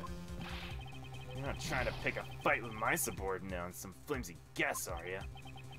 I'm not trying to pick a fight, and the evidence is hardly flimsy, as you'll see. Oh, shit! They took it off at the same time! Should have known you and I are destined to fight it out to the end. Appear that way. Oh! I'll prove her innocence. Let's see what you got, Prosecutor Edgeworth. With pleasure. My opening argument, I'll discuss the Yatagarasu that appeared in Babal, and establish exactly who it was that Kay saw. Agent Lang, I assume you've been briefed on Kay's testimony. You mean the suspicious person in a coat? That's right. The person, one of the keys in solving the case. The person who pretended to be the Yatagarasu. What do you mean by that? I'll get to that in a second, but first I want to review what this person Kay saw did. If you could please explain what the person you were chasing did. You got it. First spotted the suspicious person near the open-air stage on the Babbley's side. I called out to the person. As soon as I did, he ran off. Thought it was rather suspicious, so I immediately gave chase. For the sake of argument, let's call the suspicious person the Yatagarasu. Now please tell us what happened when you chased the Yatagarasu up to the third. Can do. Oh damn. We got our maps. Chased the Yatagarasu all the way up to the third floor of the Babbley's embassy. It's a pretty straight chase down the hallway till a sudden turn. The Yatagarasu disappeared around the corner, so I did my best to catch up. When I turned the corner, I saw Yatagarasu run into Mr. Cochin's office. Gave chase and ran into the room. When I entered the room, it was pitch black. Couldn't see a thing. Felt something on the ground next to my foot. So I turned on the light, but then... And that's when I spotted the thing. By the time I turned on the lights, the Yatagarasu disappeared. When Kay entered the room, the person she was chasing was already gone. Why do you suppose that was, Agent Lang?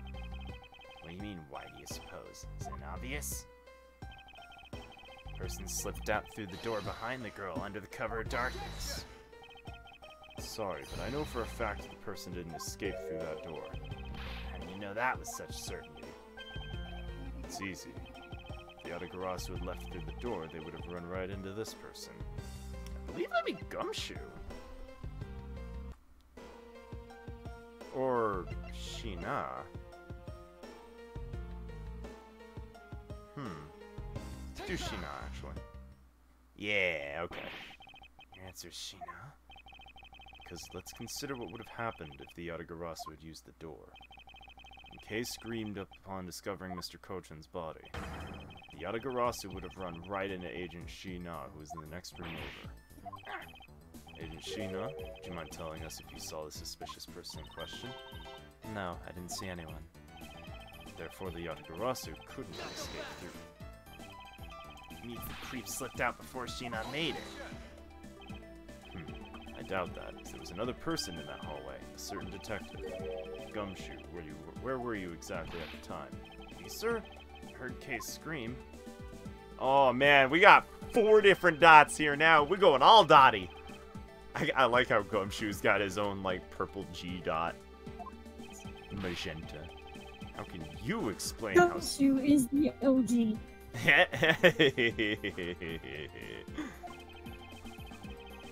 I'll add a water to that one.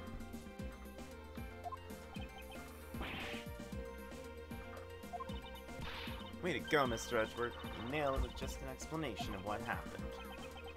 Eliminated one of the possible escape routes from that room. This is far from over. You'd make Agent Lang answer as well of yet another possible escape route. I get it. So that's what you're trying to show me. Hey, Mr. Prosecutor, let me guess. This is what you're trying to say, right? Because the door wasn't a viable escape route, there must have been another way out. Precisely. Mr. Edgeworth, it's time to bust out with the revolving fireplace wall explanation, right? Not quite yet. But why? I thought it'd be the perfect time. The revolving wall on the bubbly side is known to 4 people. If we use the information unwisely, the truth may escape us in the end. It's all the whispering over there. Scared I'll figure out your tactics. Nothing of the sort, Agent Lang. Come, let's continue where we left off. Smug haughty attitude of yours. You really rubbed me the wrong way, you know that? No matter. Figured you out already. The only other possible escape route besides the door is the window. And since an eerie picture of said escape route exists, you saying that this photo captures the moment of the Yatagarasu's escape? Yes, Detective Bad must have filled him in for the photo. I have to admit that at first I thought the window would be a possible escape route. I know it to be impossible now. I realize you may not know this, but humans can't fly. Of course I know that. That's bloody common sense. Besides, I never said I thought that photo to be the Yatagarasu's escape route. Suppose not. Alright, then explain yourself. Shadow in the photo is Yacht the Natagarasu that Kay was chasing after. Oh. Fish, seriously, I'm here to help. Okay. How do you propose that you can help? I'm waiting. I don't know.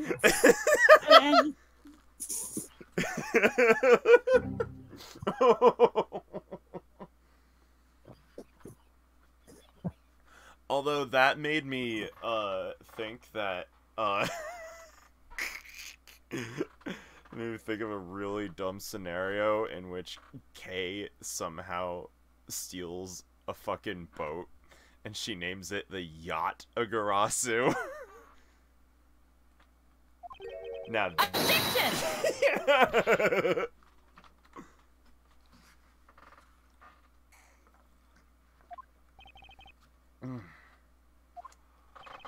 fuck it. I'm just gonna swig of water for every time fucking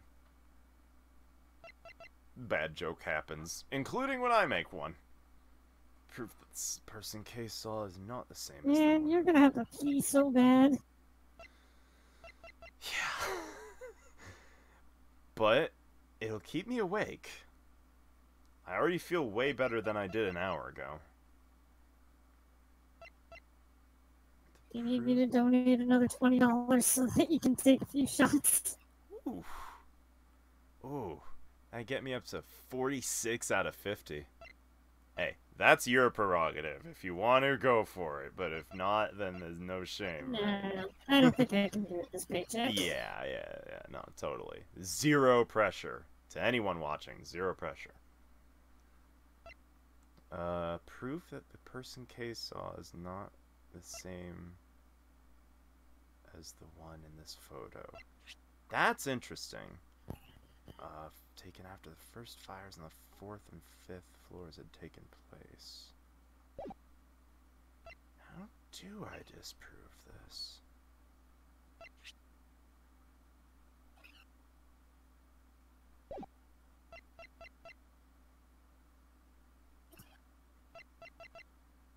This one's actually a toughie. Give me a sec.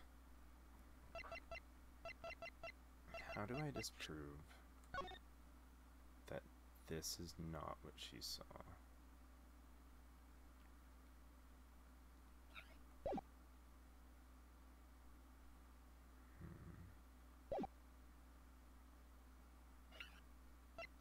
Wire. Dashes. Oh, is it because the place isn't on fire in this photo? Take that! Got it! Explain to you precisely why the shadow is not the Yatagarasu case saw. Spotted the Yatagarasu heading for the 3rd floor during the 2nd fire. However, this photo in question was taken after the 1st fire. Way to go, it's twice you bit him in the butt now. We're not done yet. You still have yet to explain what the shadow is and how the Yatagarasu escaped. I don't suppose you can answer. Oh, can ya? Excuse me. Regarding the photo, I admit we don't understand what it means quite yet, as I thought. However, the Yatagarasu escape route? Now that I can answer. You can. Oh, Mr. Prosecutor, go on, enlighten me! Even if I explain it, you'll try to find some flaw with what I have to say. You were busy heading up an Alabastian investigation, correct? In that case, I doubt you have much knowledge about the Babalese side of the case. So wouldn't it be best if we lead on that side Agent Sheena explained in my stead? She has my support, and if I want to stick up for her, how can I look her in the eye and call myself her boss? Mine. It's alright. I can take care of it. Sheena, you shielded me a lot as my boss. It's time for me to prove my worth. Alright. If you're okay with it, you have my support. Can't look her in the eye normally. She, wears shades. Now then, what is it you'd like to ask? Why don't we start with your movements inside the Babalese embassy? Oh, here we go. During the first Babalese fire, I assisted in putting it out. During the 2nd fire, I was searching for the Yatagarasu that had appeared in Babal.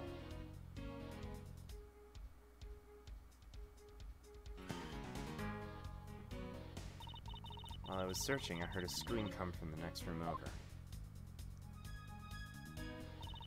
Although I was in the next room, I was unable to catch a glimpse of the Yatagarasu. To be honest, I'm actually very skeptical that the girl's Yatagarasu even exists.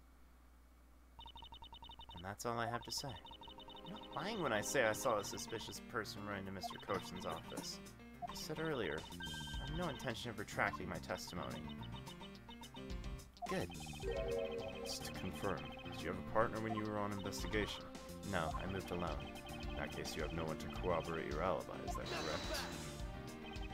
You calling her suspicious because she was in a room by herself? Pathetic. It wasn't when Sheena tried to arrest Kay under the...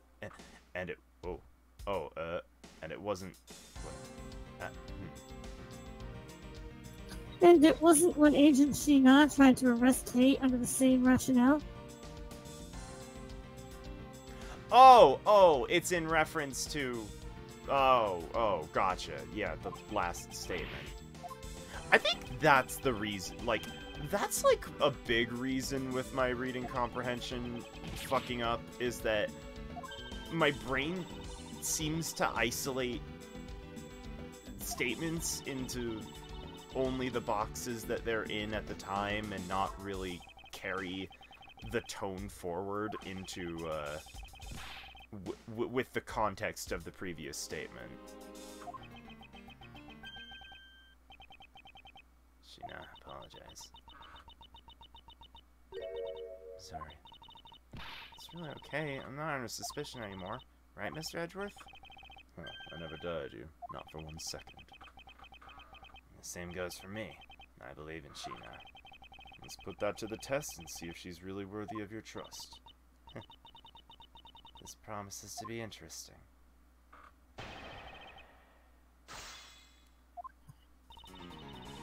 First police fire, I assisted in putting. Hold it! Sad sunglasses are one of the most heartbreaking things. I'm in charge of the police on the Babalese side, so I help them with their work. Really know how to work people. She sure does. It's because she's one awesome woman who knows how to manage. Guess so. She always bringing you a business card or scroll at just the right time. To prepare everything before I'm ordered to. That's the definition of a secretary. She kind of seems more capable than Agent Lang, doesn't she? At the very least, she's certainly more capable than you, Detective. Ouch! Yikes! I kinda had a feeling you were gonna say that. Sheena is more than just a capable secretary, you know. Tell him what the other good things tell him what other good things you're good at. Fuck! God, it's just all going to shit, isn't it?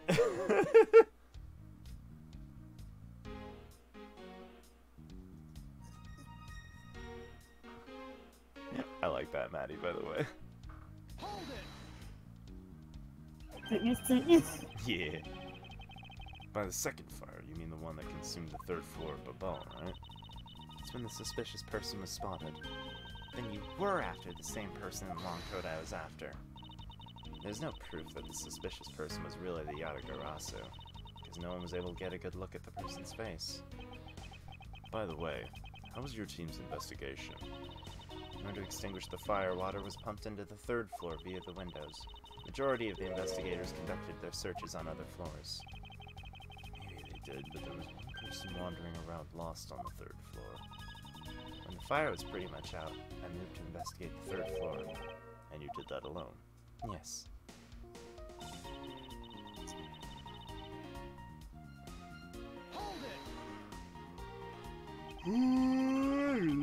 It's the captain's office. I already told you earlier. As I was examining the neighboring room, I heard that girl's shrill scream. I immediately ran toward Cochin's office, wherein you proceeded to arrest her, as I recall. Yes, I did. She's totally innocent, pal. I thought we already cleared that up. And I thought I had already apologized for my behavior. Now, if the tenacious detective would be so kind as be quiet. Whoa! Have to agree, right now is not the time to take issue with that. Not you too, Edgeworth. What I do take issue is the fact that you didn't see the Yatagarasu. Prosecutors of this country are all so strange.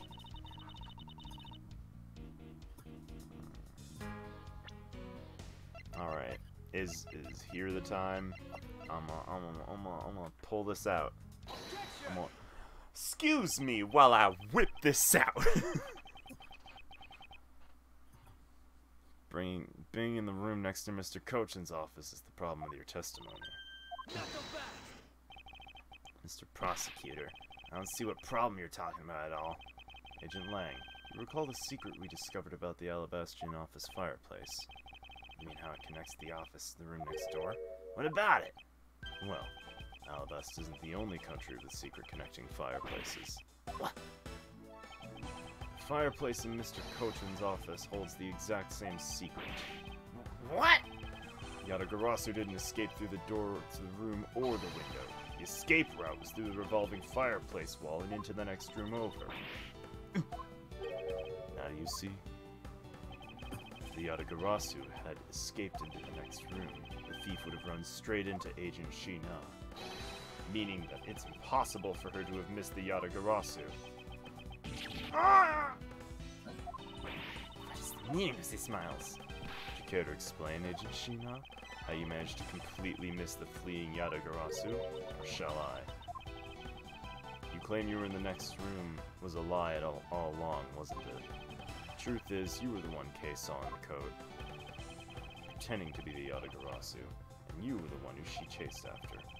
As you tried to lose her, you ran into Mr. Cochin's office and headed for the fireplace. Then you shed your coat in the next room, leaving it there to emerge as Agent Sheena. After that, you came back around to place Kay under arrest. Is Does that sound about right? If not, then speak now or forever hold your peace. How dare you make Caleb a bad guy when you're the suspicious one, pal?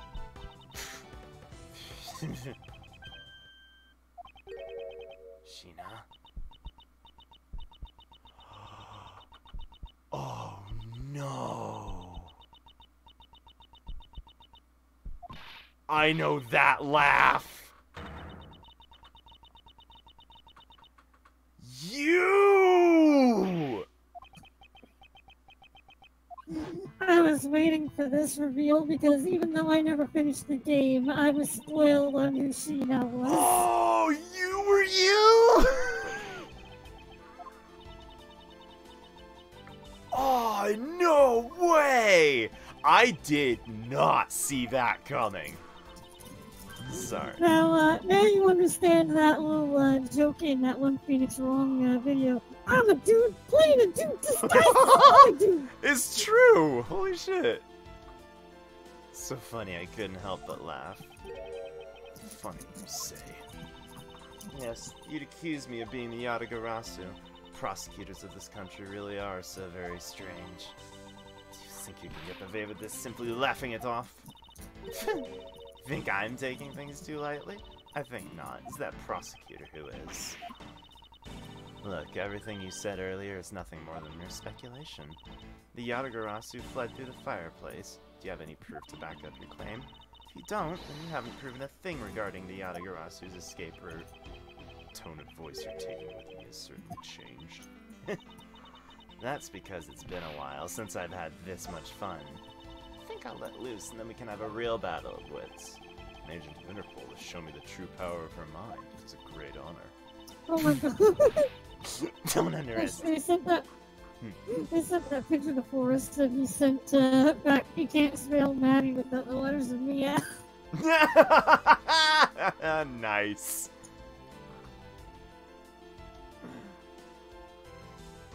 Don't He's underestimate. not wrong. Not some foolish broad, you know. He's not. He's really not. That's why I won't hold anything back either as I answer your question. Here's your proof the revolving fireplace in the ball was used recently. Okay, so I know it's because it was revolved. Do I present the ink to be like there was an ink stain there? No. Is it because the counterfeit bills were burned? Oh. It's probably the testimony that the ashes were there. Got it. Sorry, but is this really your honest answer to my question? Yes. According to Ambassador Palaeno's testimony, he said he was burning some documents in the fireplace with Mr. Cochin. Oh. The ashes of what they burned were left in the fireplace, so they shouldn't have been there. However, when we went to investigate the room, the ashes weren't there. Why is that a problem? Maybe someone cleaned them up. Unfortunately for you, Ambassador Palaeno said he forgot to. And so the question remains, why were the ashes missing? The answer is simple. When the Yatagarasu went through the fireplace wall, the ashes were pushed into the next room by the wall as well.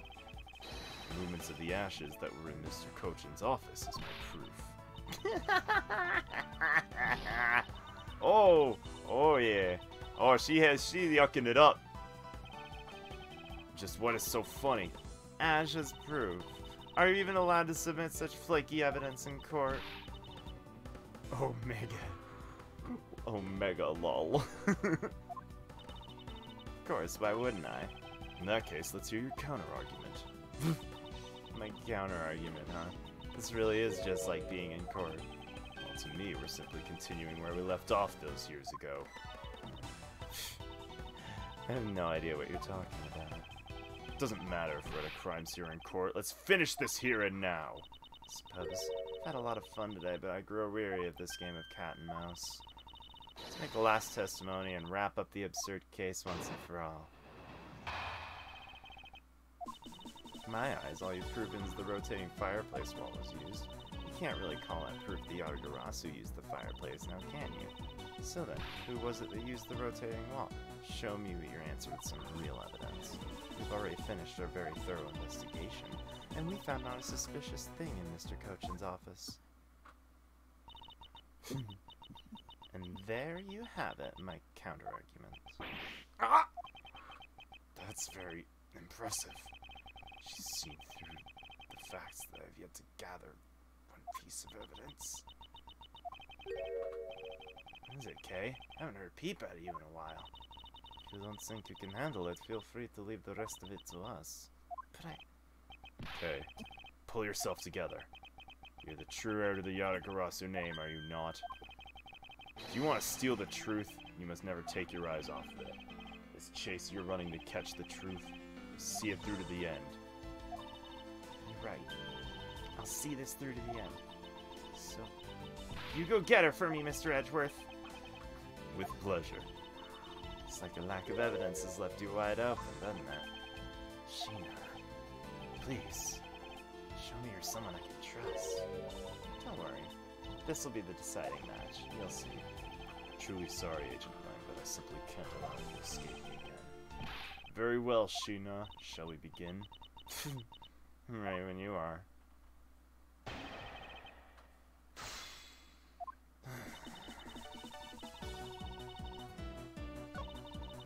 Can't really call that proof. Regardless. Use the rotating wall. Show me your answer with real evidence. Alright, I got a couple of ideas for this. First of all, which one's the one that had the fucking ashy ass base on it? Was that Babon's? Oh, it's not letting me see.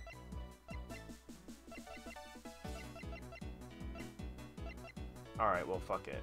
First things first, statues. Nope. And... nope. Alright. So it's not that. How about just the ink in general? Nope.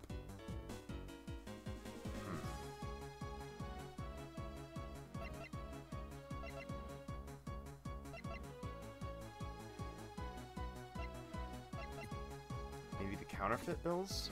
The idea being that the place was burning green with it? Nope. Okay.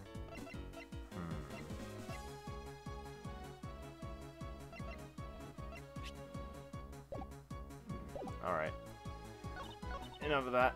I'll go ahead and press. Sounds to me like you're saying my explanation's not good enough. I was able to go through the revolving door myself. That should be proof enough even for you, pal. Looks like you don't quite understand. By your looks, I guess you're not all that learned. Aha! Talk about rude. You should watch what you say, pal. Sadly, I can't say I disagree with her on that one. You know what I mean, right? You may have proven that the fireplace was used. Can't really call that proof that the Yatagarasu used it. So you want proof the Yatagarasu was the one that used the fireplace. Well, do you have any? Ah! Prove that it wasn't the Yatagarasu who used the fireplace? I can't prove anything to you. Objection! Okay, if you could please not steal my line. Sorry. Just couldn't hold it anymore. Don't fret and leave her to me. All you have to do is sit back and watch. You may seem to have some wiggle room without any evidence. But without any evidence, it's meaningless. Someone who wasn't used the wall-taking wall. A wall-taking wall! Oh! Yatagarasu left fingerprints in the fireplace.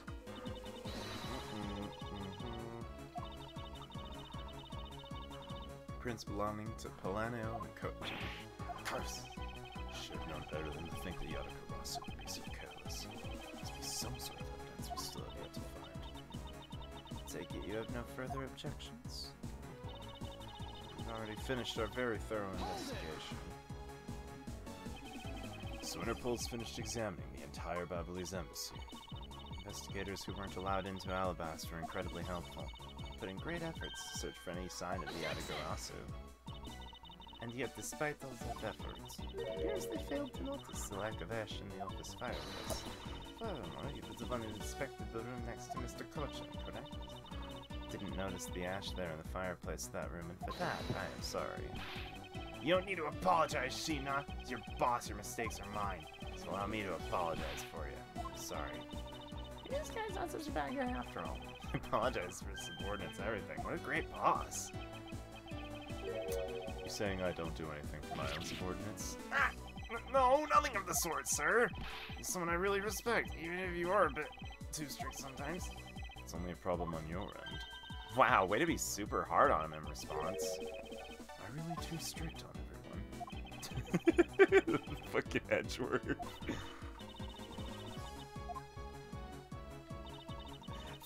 Edgeworth is constantly having these little thoughts of, like, self-contemplation, like, am I really that bad? Am I really this cold? Am I really this strict?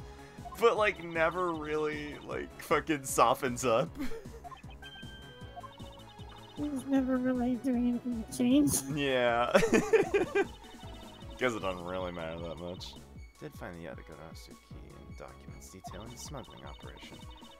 We still haven't found the blade that belongs to the Babalese knife handle yet. See? The subordinate worked hard to investigate everything. So there's nothing else to find, alright? Wow, Agent Lang really sticks up for his people. Oh, hand in a scroll. Lang Si says, all men are brothers, and friends become family. So you see my people and my family, and their family are my family too. So I have a large family out there. As we all know, there's always one black sheep in any family. Though it pains me, Agent Lang, you will know it. Do you actually have any proof that the Yatagarasu used the fireplace passageway? No, I haven't found anything yet. What are we gonna do? There's no need to worry.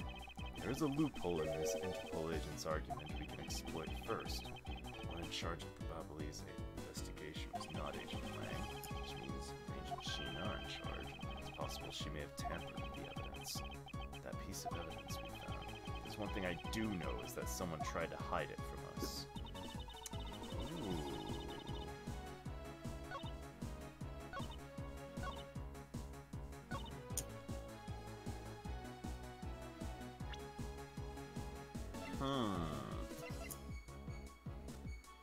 There's a thing being hidden to us.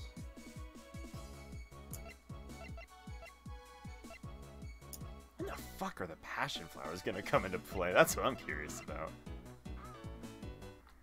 The wire? Gotcha!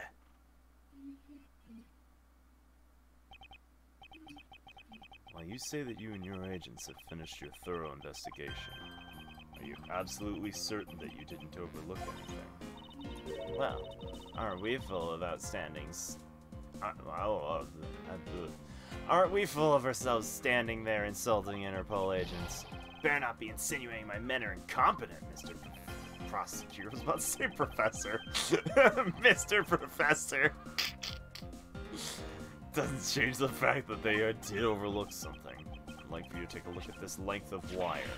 What exactly is that supposed to mean? Length of wire? What about it? I'll tell you what. We found this in the Babalese embassy not long ago. We found it wound up inside the grandfather clock in Mr. Cochin's office. That's a scene of Mr. Cochin's murder? But the wire wasn't all we found. We found one other very important thing. There's more?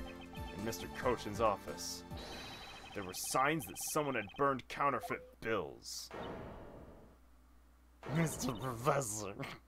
What? Ah! Damn, look at this fucking scene. Everyone's upset. Everyone's gritzing. That evidence was some... Oh, whoa, that was Francisco. That evidence was something you found through that girl's machine, right? So what if it was? Ah, that's what I thought. Fortunately for you, a recreation made by a machine is hardly concrete proof. Among the ashes you found in the room, did you happen to find any counterfeit bills? No. You see? There was nothing in that office. Nothing you can call evidence, anyways. Sorry. I seem to have given the wrong impression. How so? Don't recall saying I was presenting evidence of any sort, but rather I was pointing out your investigation was incomplete, and this throws doubt on the purity of your investigation into the Yatagarasu. You still suspect me, I see. Alright then, I ask that you point out what part of my investigation is incomplete. The other Interpol agents worked under the command of Sheena. It's not possible that the reason the person K was who chose the third floor was because the person knew there was... Wait, oh fuck. Knew there would be no other agents on that floor? And furthermore, we come to see that Agent Sheena was only pretending to be investigating the Yatagarasu to the point of arresting K. In that case, there's one location no one has yet to inspect.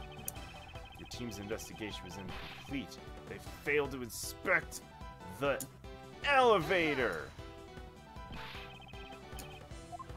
No! We already went over that area with a fine-tooth comb. I've heard their extensive detail about the area as well. I've also heard the reports. No one informed me that they were reporting, and all anyone ever said about the elevator was it was already in use.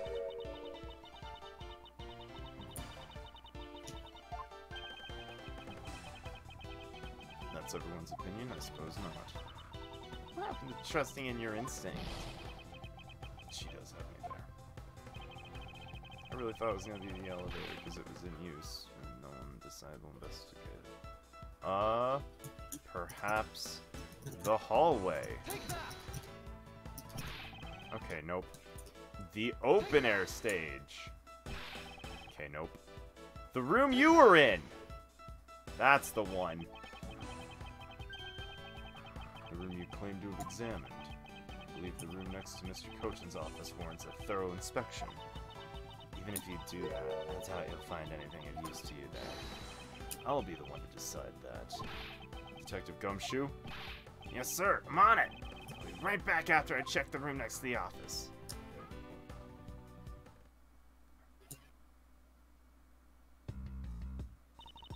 Hey, Mr. Edgeworth. Do you really think that Miss Sheena is the Yatagarasu? If my logic is sound, I believe she is. I'm not gonna let her get away with ruining the name. Can you prove she's the Yatagarasu is the question. Detective Gumshoe can find what I'm hoping he'll find. I should be able to. Just what are you hoping he'll find? Say this. I had Gumshoe do a little experiment for me earlier. As if the detective has the brains for high science. Wasn't that mentally taxing? I had him use the same escape route as the Yatagarasu. What did you find by doing that? First, it's possible to fit through the revolving door. Second, by going through there, his coat was covered in ash and Babalu's ink. But this coat was... Her coat would be in there! It's quite a meaningful result, the value of which I'm about to prove. Mr. Edgeworth, I found some things you really need to see, sir! Oh? So what are these things that you found? Some makeup, a coat, a pair of shoes. You found a coat? You're not Mr. Edgeworth? Maybe it's the one person I was chasing. The possibility does exist. Were these pieces of evidence not in the room when you examined it? Unfortunately for you, those aren't suspicious items of any sort. They all belong to me. They're getting in the way, so I've stored them in the room. Thank you for bringing them to me. Saves me a trip. I have them back now. Not before I examine that coat! I request we be allowed to examine them. They're my personal belongings, so you have no right to touch them without my permission. I wish to examine them for the sake of the investigation. But if you wish to deny us access to them, Agent Lang, let's hear your opinion on this. I say let them look at your stuff, Sheena. Let's put it all out in the open. If you're really innocent, you have nothing to worry about, right? I guess so. Alright, go ahead and examine whatever you like. After all, I have nothing to hide. Good, now let us begin. Give me the coat. Give me the coat. Give me the coat. Let's examine the coat. It appears you managed to stain your coat rather badly. Agent Sheena. The Yatagarasu that Kay saw was wearing a coat, and I'm beginning to wonder if this stain wasn't created when you went through the fireplace. No, you have it wrong. soot probably got on my coat when I was helping the police put out the fire. What about this dark substance around the hem? Didn't realize the hem was dirty. I'm sure it's just some water mixed with soot. With soot? With soot? Water mixed with soot? When I was helping with the fire. Soot. Oh, fish. Listen, you just gotta mix your water with some soot. It's fine. Oh, fish. That's how you clean your suit, right? You just mix your water with your suit. The world's worst cocktail. Your words ring hollow in the absence of evidence, you know? Unless you can prove the dirt on my coat's from the fireplace. Which I can. Did a great job, Detective Gumshoe. Huh? Me, sir? What did I do? That coat is exactly the piece of evidence I was searching for. I've been hoping to find the coat that the person Kay saw was wearing. And thanks to you, we proved that going through the fireplace would sully a coat. I don't quite get what you're saying, but I'm happy for the praise. All that remains is for us to show the dark substance on the coat hem. And you think you can do that? Of course I can. This is the dark substance that sullied the hem. Inky boy! Inky boy! Inky boy! Bubbly's ink. This is what'll prove the coat went through that fireplace. According to Ambassador Paleno, he burned some files in the fireplace that morning. You told us about that already, so I don't see the point in mentioning it again. My point is he spilled some ink onto the back wall at the time. The dark substance on this coat turns out to be Bobbly's ink.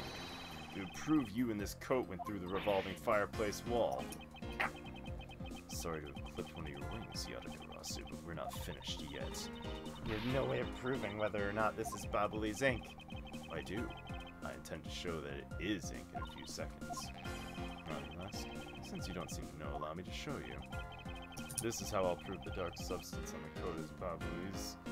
Fucking burn the coat! Find out whether it's Bobbly's ink by lighting it on fire. That's how you're gonna prove it's ink? Yes. If you could please cut off a section of the dark stained area for me, I'd appreciate it. I'll show you here and now what it is. Sorry to do this, but we're gonna have to cut off a bit of your coat. Go ahead. Wasn't planning to wear it anymore anyway. Someone could loan me a lighter or something. I got some matches. I always carry them with me so I can light smoke bombs. Please have one, Kay. We can get this experiment underway. The flame! It's the same color as the flame's wit crystal oil produces, which means... Bobbly's ink is a product of wit crystal oil, and when lit, the ink produces a green flame. I believe the time has come to clip the other wing. Sheena, you're the fake Yatagarasu, the one who killed my father! It's about time you came clean, Agent Sheena. Or should I say, Callisto you. Hey, Mr. Prosecutor, you're not serious, are you? Do I look like the joking type to you? Callisto you? Never heard that name before in my life. And speaking of attitude, you haven't changed a bit in 7 years. You're the defense attorney that killed Mr. Faraday and tried to frame me for it. Really? And you have proof? You insist I'm this Callisto you woman, but you can't prove it. If you have no proof, I'm afraid you won't be able to lay a single finger on me. The raven is a very unique bird, one that flies by the darkness of night. However, the light of dawn has arrived, and will reveal your true ugly form to the world. Enough poetry. I want to see some evidence. Do you really have something that can prove she is Callisto? I do. It's something the second Yatagarasu has preserved for us these last 7 years. Do me the honor, Edgeworth. I will, Kay. Finally have this come to an end.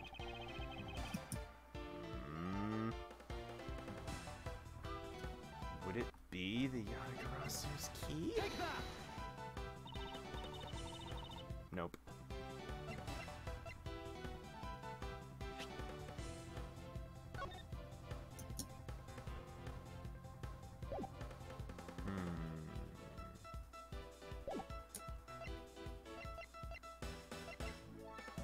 Preserved all these 7 years. The samurai dog! No, I'm kidding.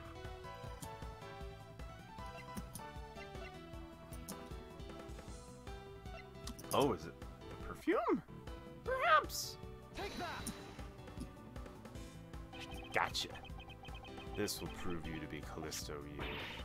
Well, Kay's preserved it perfectly for us. Surely you remember the bottle. This belonged to Miss Yu just before she disappeared 7 years ago. Naturally, this means a few of her fingerprints are on it here as well. this is the bottle of perfume you spilled, which I've preserved ever since. I heard from my father, Bern Faraday. If stored under the right conditions, a fingerprint can be preserved for decades, which means your fingerprints are still on here. Every last one. Clear everything up if you were to compare the prints of this to your own. Now come, Agent Sheena. Will you submit yourself to a fingerprint test?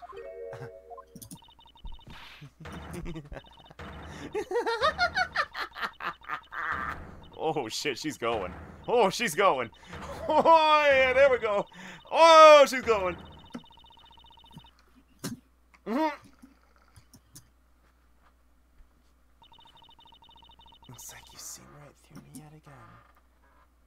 Actually, I seem to remember, was it a previous Ace Attorney case where someone, like, had all of their fingers Yeah, burned? you burned off his fingerprints at the instruction of Manfred von Karma. Yeah! Oh, that's right! Fuck! So that's not even 100%, like, cut off all my fingers may be a bit extreme, but that's not 100% out of the question to be able to prevent that. Sending the biggest chill down my spine, Edgeworth. Callisto, you. You've shown your true face at last. Feeling a thrill. It's even greater than the time 7 years ago. Sheena, you're... Lang, I really enjoyed our days together. You're an insanely strong, nice, kind-hearted idiot of a man. So you were a spy all along.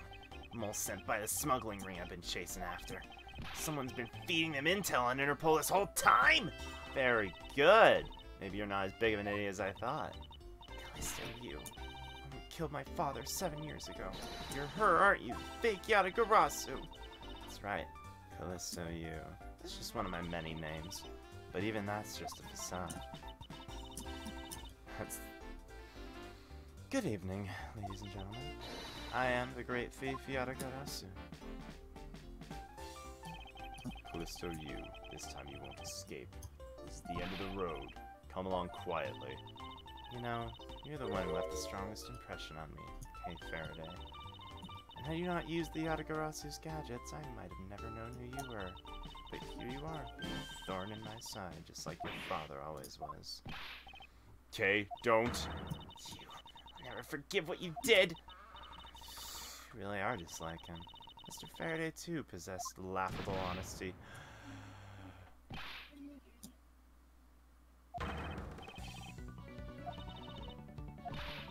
You let her go this instant. Fortunately, I'm the real Yatagarasu. It's impossible my father was the one who created Little Thief. Hey, Edgeworth.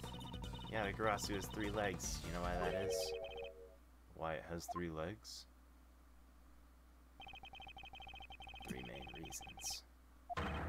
First, Yatagarasu always knows the exact location of the target object. Second, Yatagarasu always knows how to disarm the security system. Can't be. Did you finally figure it out? Did you finally know the real identity of the Yatagarasu?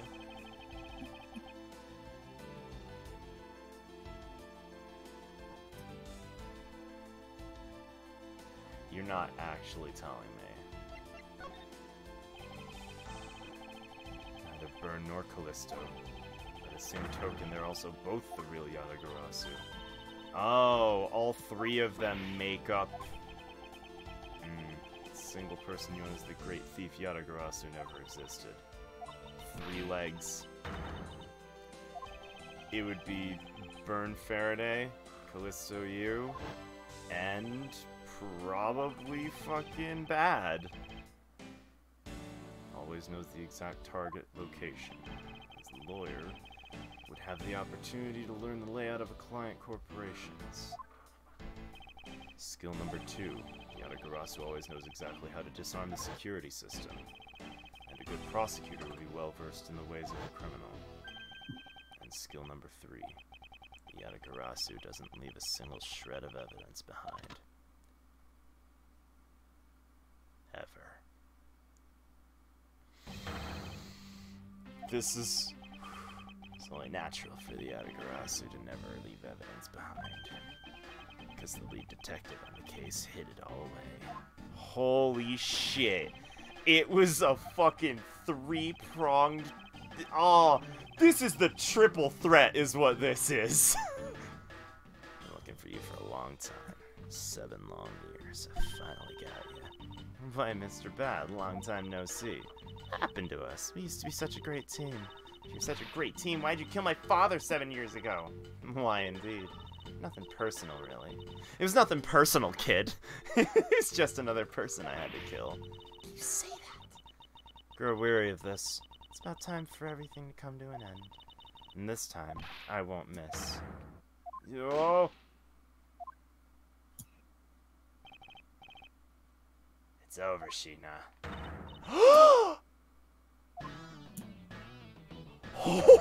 Holy shit, this guy! Alright.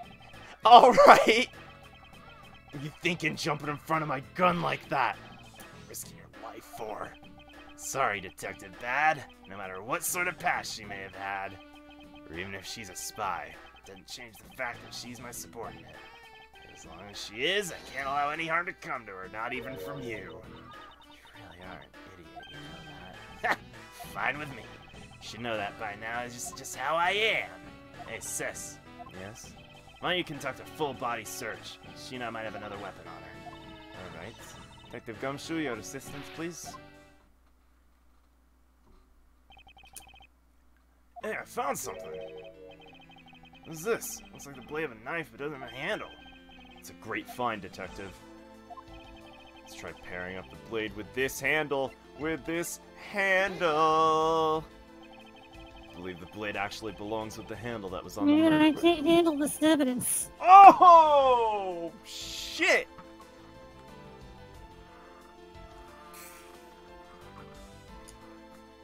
They fit perfectly together. Ugh. Blade must have been taken from the crime scene when the knife handles were switched. Gonna go return the Babalese knife now. Alright. Trust that you'll make sure it's returned to Ambassador Palleano. Handle given to Detective Gumshoe. I believe this makes it perfectly clear who did it, Callisto you. For the only time the handles could have been switched is just after Mr. Cochin's murder. Which means you must be Mr. Cochin's killer. You killed Mr. Cochin with the Alabastrian knife. Switched the handles, took the original blade of the knife with you. Later, you allowed yourself to be spotted by Kay near the open-air stage. Used the fireplace to lose her. Went back to accuse her of the murder. Does that about sum it up? Ha! Craft an engaging tale, Edgeworth, but there are 2 problems with it. Problem? Why do you think my real reason was Why do you think my real reason was in allowing her to chase after me? It was also I could capture Kay Faraday. What? I saw you using that device at Gatewaterland. I knew right away that you were Byrne Faraday's daughter. Became curious, so I researched a little into your background. That's how I found out that you were on the trail of the Yatagarasu. That's why you tried to pin Mr. Cochin's murder on me. Yeah, I knew you'd show up at this embassy tonight. So I thought to use you. Pinning the murder on you wasn't my only goal. Yet another? Yeah. Once I had you under arrest, I planned to search you and take back the device that rightfully belongs to me, the true Yatagarasu. You were gonna take little thief away? 7 years ago, it was thanks to that device that Faraday was able to infiltrate this place. But he stole more than he should have. I had a tough time recovering that precious key. The person who stole the Yatagarasu's key was Mr. Faraday? You. That incident 7 years ago was the catalyst behind it. In the eyes of the smuggling ring, the Yatagarasu was becoming a bit of a problem. It wasn't an especially pleasant assignment. Why? Why'd you become a member of the Yatagarasu? Why? There's no why. It was destined to betray everyone from the very beginning. From the beginning? What's that supposed to mean? The person I take orders from hasn't changed, even now to this day. Does this mean the leader of the smuggling ring wasn't Mr. Cochin? The real ringleader's still out there pulling the strings. You done asking what you need to know? Because if so, we should probably get going. And you're gonna tell me everything you did tonight. You understand, Sheena? I guess I should tell you then that I was the one who set the Babalese embassy on fire. Why'd you do that? I suppose it was to destroy all the evidence of the counterfeit bills. That was what the smuggler was trying to do? Then why start two? Sorry, but I can't tell you anything about the ring. It's your job to complete your investigation, after all. I've had my fun. Now it's your turn to enjoy the ride. Wait, was she not? Yeah? When I fell to the floor earlier, these fell at my feet. What about him? Such pretty hair sticks, I thought I should return them to you. You can have them. They're no use to me anymore. If you don't want them, you can always just throw them away. No, I want you to keep them. Suit yourself. Oh, that's right. I almost forgot Edgeworth. About the second problem I had with your story. I didn't kill anyone tonight. What? I'm not saying that as a sore loser. Think of it as a hint, if you will. Mr. Prosecutor? Yes, Agent Lang? Mark my words, I'm not done here, and I'll be back. It's got nothing to do with duty or anything. This has become personal. I may have been shot.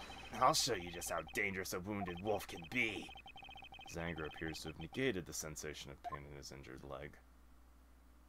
You really need to get that checked out. It's finally over, Kay. I feel like I've peered into her heart a little, you know? It's so cold and dark, incredibly lonely. The person who was giving her all these commands. Someone who thought my father was a problem to be removed. That person's the real ringleader behind the smuggling ring. Mr. Edgeworth, I have a favor to ask. Can you hold on to these hair sticks for me? They're really pretty, just like the ones they were selling for the Jam and Ninja show. Until this case is over, I don't think I can look at them without being overcome. I understand. I'll take good care of them for you. There's a bit of soil stuck to the end of these sticks. I guess it's that.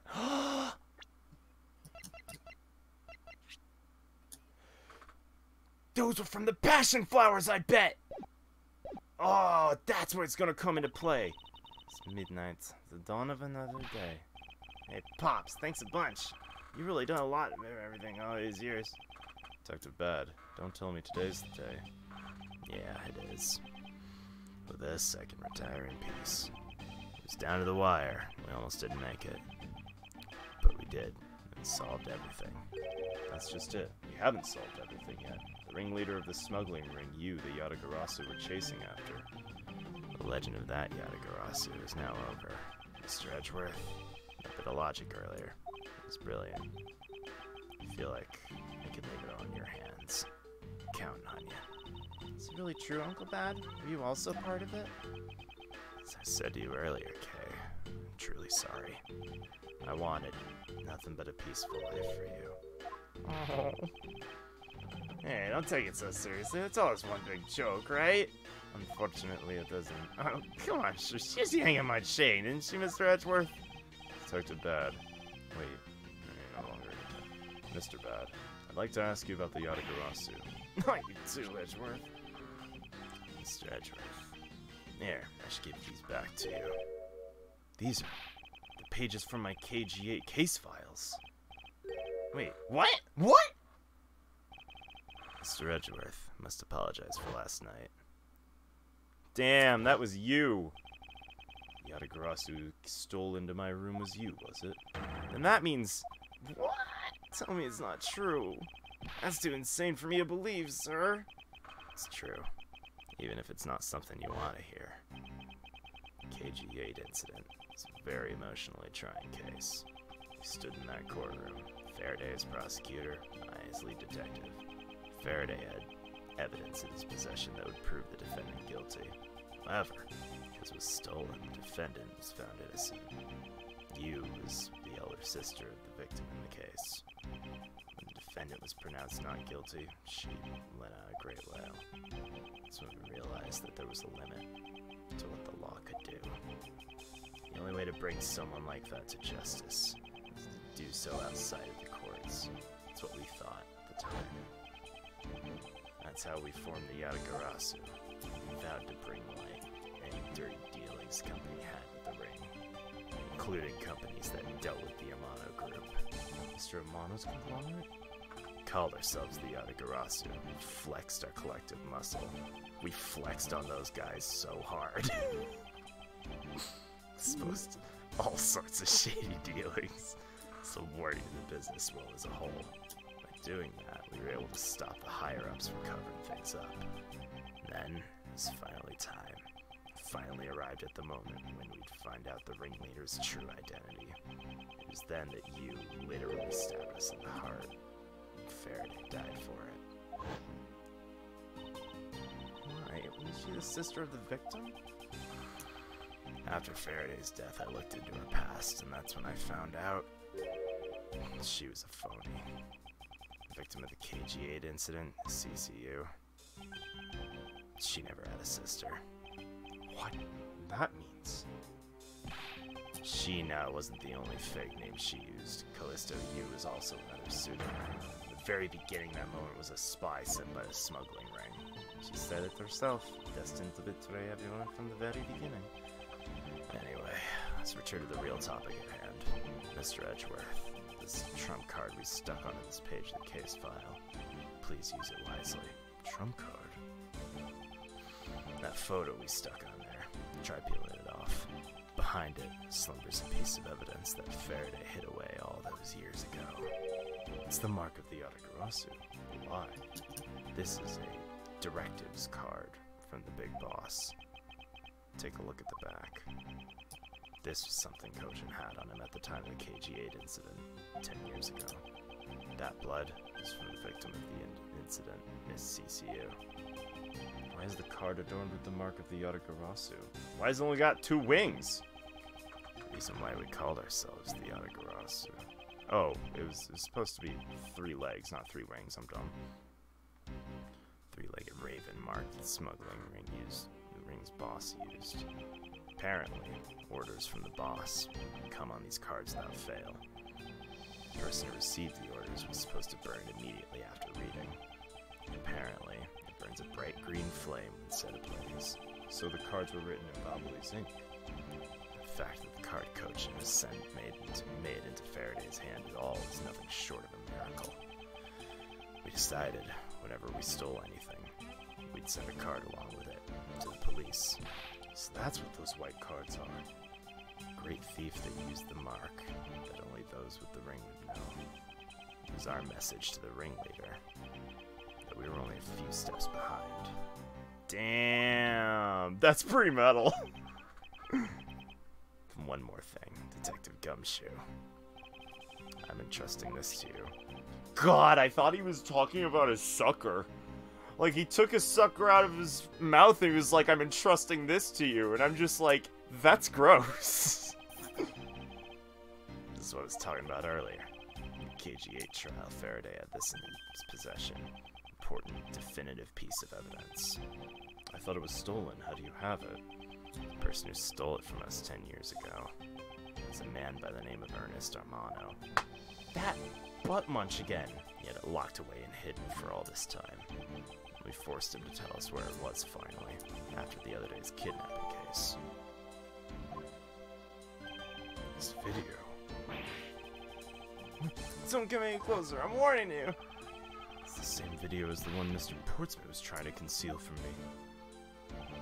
Yeah, it seemed that even he was caught up in the ring's web. Amano was preparing to take on the boss someday. The video was his insurance. That's where the prosecutor comes in. He needs to retrieve the video. On top of that, he was apparently instructed to sneak into your office and steal the trump card. You saw it for yourself, right? The card that told him to preserve the evidence. That card was not the calling card of the Yatagarasu, but a directives card from the ringleader to Mr. Portsmouth.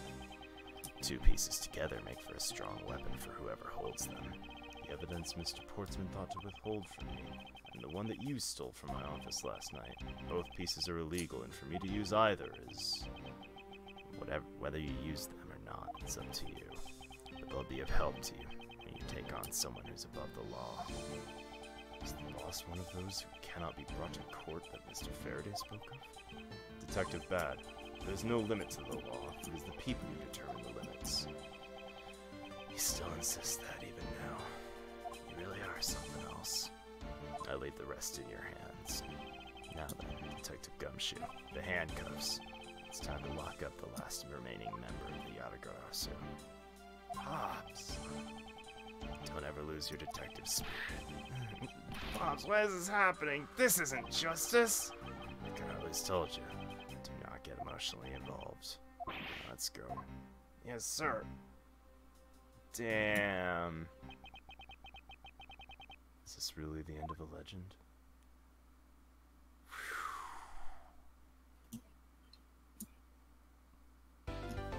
I really thought it was gonna, like, wrap up. It felt like it was wrapping up. But shit.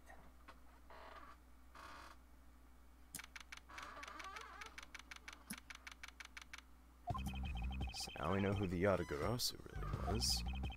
Yet there remains much to this case that needs to be resolved. How the weapons cross country lines, for example. Two countries have incredibly strict security systems and entry procedures.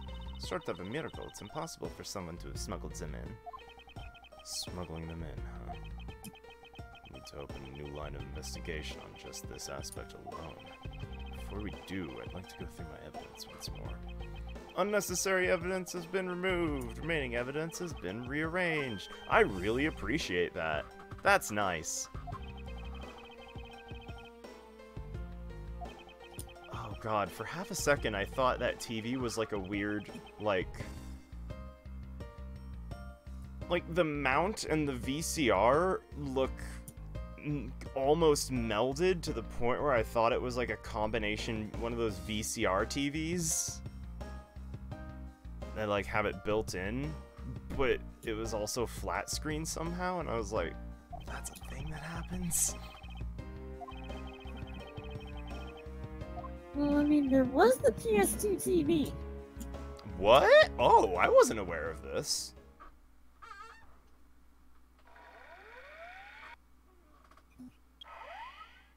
God, you want to know about weird TVs. Oh.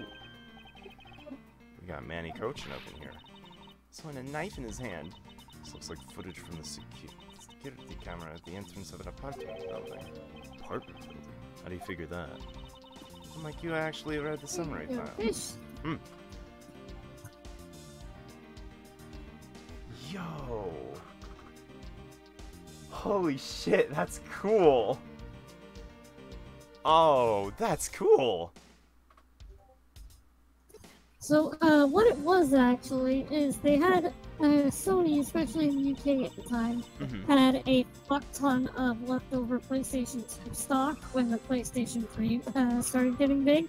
Okay. So what they did was they took those PlayStation 2 Slims, took them out of their cases, and built them into some Bravia TVs. Try and sell off some extra stock. That is fucking nifty. I take it they probably didn't sell very well, considering this is the first time I'm hearing of them. I think they were a European exclusive. Oh, that explains it. Mr. Faraday claimed this piece of footage existed. No one could find it. Somehow, someone was able to steal it and hide it through Romano. Let's see how this would benefit a piece and why someone would want to hide it. Piece of evidence from a 10-year-old case. There's no way it's related to the case we're working on now, sir. Actually, I believe it has everything to do with the case we're working on now. The ringleader even went so far as to use Mr. Portsman to retrieve it. Which means that in this video lies a very inconvenient bit of footage to the ringleader. Where? Wait, what was that? That bit you played just now. Please show it to me again. Yeah, it's PAL only. Ah. Is that the Cordovian symbol? Look here, Detective Gumshoe. Take that! This is the national flag of the Principality of Cordopia. Because it's the national flag, we know it is an official government car. The question we should be asking is, what is a government car doing there?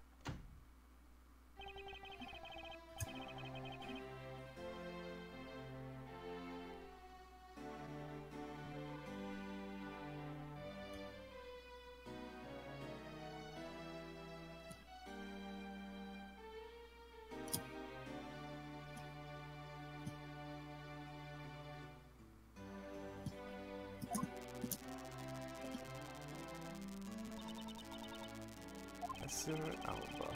Very much could be continuing the investigation, even at this time of night. If only I was even a tiny bit more careful, this tragedy would never have happened. I am truly sorry. This wasn't your fault, sir. It has nothing to do with how careful you are. Idiot carcass. Couldn't chase after a simple thief. Let's get down to the real reason why I came looking for the two of you. I'd like you to put our investigation on hold for a while. Can you do that? Excuse me? Heard you've apprehended the thief that turned this embassy upside down.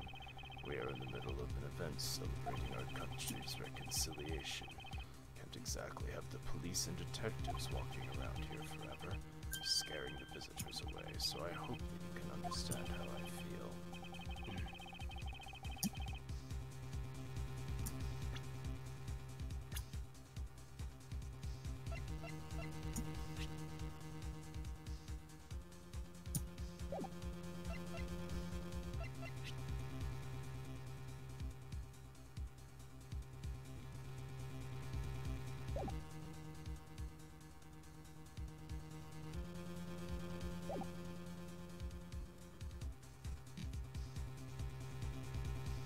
It's you, isn't it?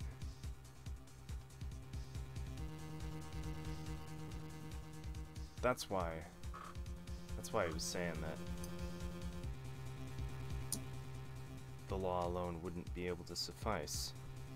Because we're talking so high up that it's the ambassador of a country.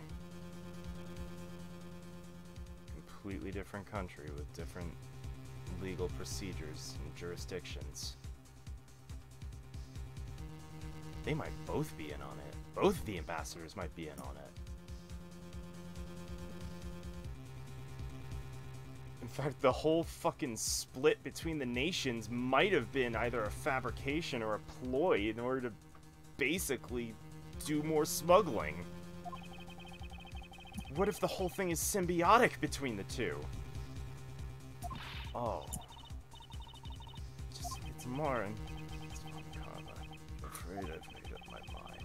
Without my permission, you can't proceed with your investigation anyways, right? As he said at the very beginning, this area can be considered to be Alabastian soil. In which case, we're nothing but foreigners in their land. Is this really where our investigation ends? Shifu, we found Mr. Edgeworth, sir. Shifu, this way. Yo!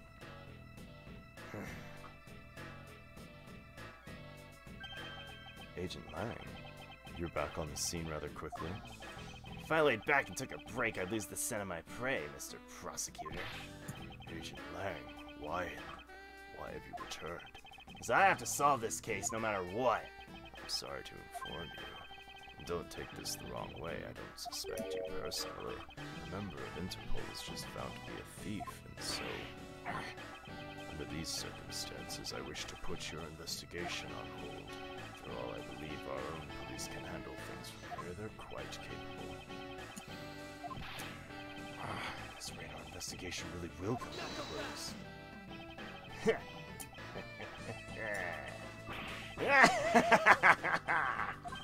Ambassador Alba, I get it now, I really do. I'm very glad you understand how I feel. No, not that. What I was talking about is... I know who the killer behind tonight's murder is. You? No? The... killer? Do you really mean that, Agent Lang? Wolves don't lie. Who is it? Well, let me first say I'm not talking about Mr. Cochin's murder. That was all Sheena. Lang Si says, the truth lies not at the exit, but rather shines outside the maze itself. Truth is unexpectedly simple. Let me ask you this. Who do you think was Damask 2's killer? I'll tell you who. It was you, Franziska von Karma. What?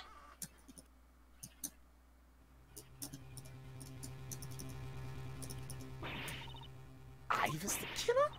Wait, but that's impossible! Yeah! Although, that whip is actually quite... Ah! Hold your tongue in that ludicrous remark you were about to make. Agent Lang, are you seriously accusing her of murder? Yeah, I am. doesn't appear to be joking. Hey, sis. I remember just before Ambassador Alba went to give his speech, he called you into his office, right? Yes, he did. What does that have to do with anything? Get into that? Furthermore, in order to solve both cases, you moved around rather freely between Alabast and Babal, didn't you? And where is your evidence I am the killer? I was just getting to that. Trust me, I'll show them to you in due time. Ambassador Alba, in order for me to bring this case to a close, I'll need to inspect your office one more time. Can you grant me the permission? Things as they are, I suppose I don't have much of a choice, do I? Good! Let's move out. And don't even think about running away, sis. My pack will be keeping a close eye on you. You can bet your bottom dollar on that. He's faking it. He's totally faking it to get in the room, and he's totally on our side. I'm calling it right now. He's using this excuse to get into the room.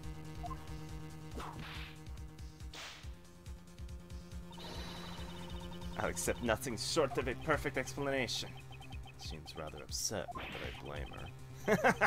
Expected that you'd accept no less. We'll see how long you can keep that nose of yours stuck up in the air like that. Hold it! He's totally fucking playing. As someone related to tonight's case, I request you allow me to take part, so I may clean up my superior's mess.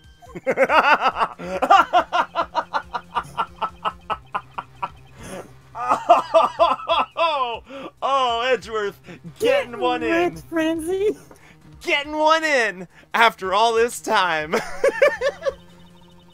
I want to join in too. I still haven't even seen what it looks like in Alabast yet. If you like Hey in, you gotta let me in too, pal. I can't sit around and do nothing with Miss Von Karma's in trouble.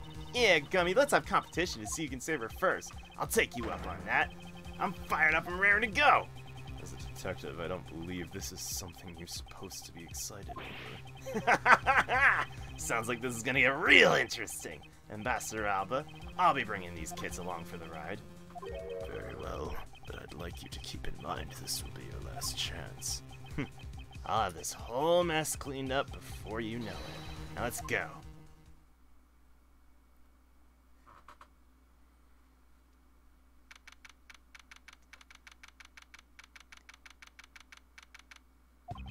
Okay now, let's first go over the facts one more time. Manny Cochin's body was found over in the Secretariat's office in Babal. The weapon that took his life was one of Alabast's ornamental knives. The body of Damas II, Mr. Kashi Nu, was found here in Alabastian's ambassador's office. Through our investigation, we found the murder weapon was this Primadou statue. And this is actually Babal's statue. In this case, no matter how I look at it, sis, if it wasn't you, then no one else could have pulled it off. Agent Lang, as you understand the full implications of what you're saying. Of course I do, sis. I'm serious. You were on the trail of the smuggling ring. You wanted any evidence you could find. And so, while people were distracted by the Yatagarasu's appearance, you snuck in. That's when you two ran into each other. You and that other thief took advantage of the confusion from the fire. Even if all that were true, how do you explain the movement of the weapons? Don't worry, I plan to show that you're the culprit behind that too. And permission to investigate both embassies at will. That kind of free reign, you could have easily taken the weapons across country lines. Hey now! Look sis, I thought I already told you I'm not messing around here. The case isn't directly tied to the smuggling. Did he just catch her whip? I think he did! I didn't quite process it, to be honest, but I think that's what happened. Damn! He's right in saying she's a member of the smuggling ring. However, the connection between this case and the ring, could it not be deeper than what any of us could imagine? This gets this ridiculous circus over with. Francisca, you need to calm down. You only know the facts of the Alabastian side of the case. I don't believe you can see the case as a whole and therefore solve it. Don't worry, I'm taking this seriously as well, and I will prove your innocence. That's the only way to be, Mr. Prosecutor. Can you come up with anything else that can top my hypothesis? Of course, your explanation is to solve the mystery of the moving weapons as well. Of course, I will. Let's now delve into the truth behind the murder of Damas II. You understand, don't you, Miles Edgeworth? This isn't just a confrontation against Agent Lang. If you can't figure out how the murder of Damas II is related to smuggling ring, then it'll mean the end of our investigation. As long as I have no good counter-argument to his hypothesis, the best I can do is walk this thin tightrope and see what I can do. Come on, prosecutor, let's get this started.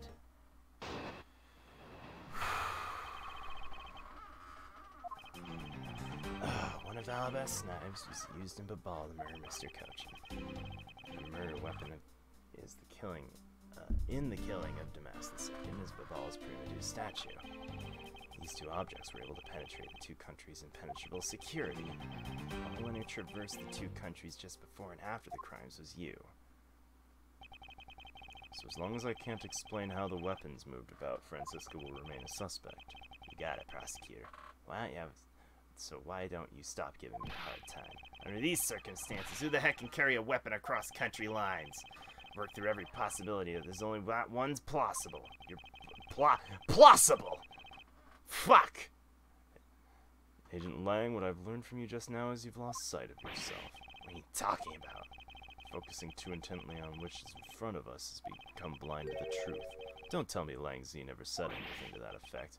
Who do you think you are speaking about Lang Z's proverbs like that? I don't need his proverbs. My words are all you need to see the truth.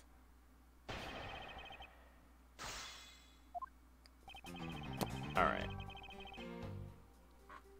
The knives, her weapon, the killing the mask was the Babal statue.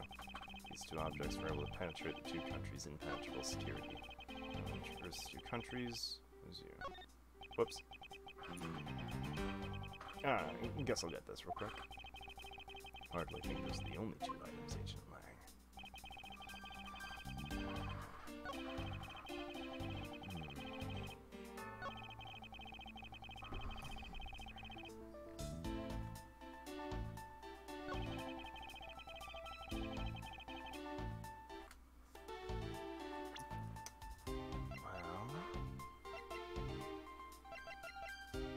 First things first.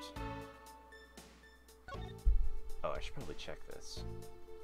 Just in case it adds something. But I know what this is. Totally ruining the beauty of the hair stick, I suppose. Why is there dirt stuck on the end of the hair stick in the first place?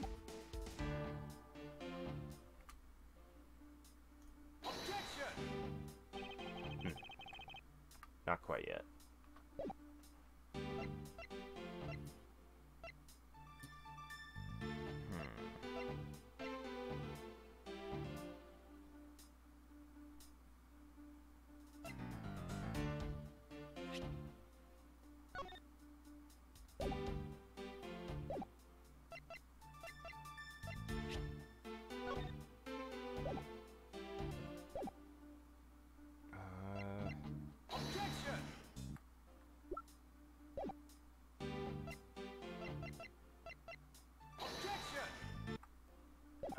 Alright, nah.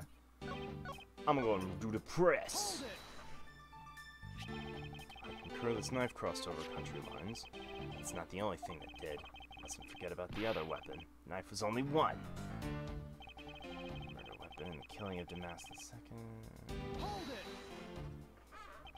So you're saying that the pre-reduced statue is also brought over by Francisco?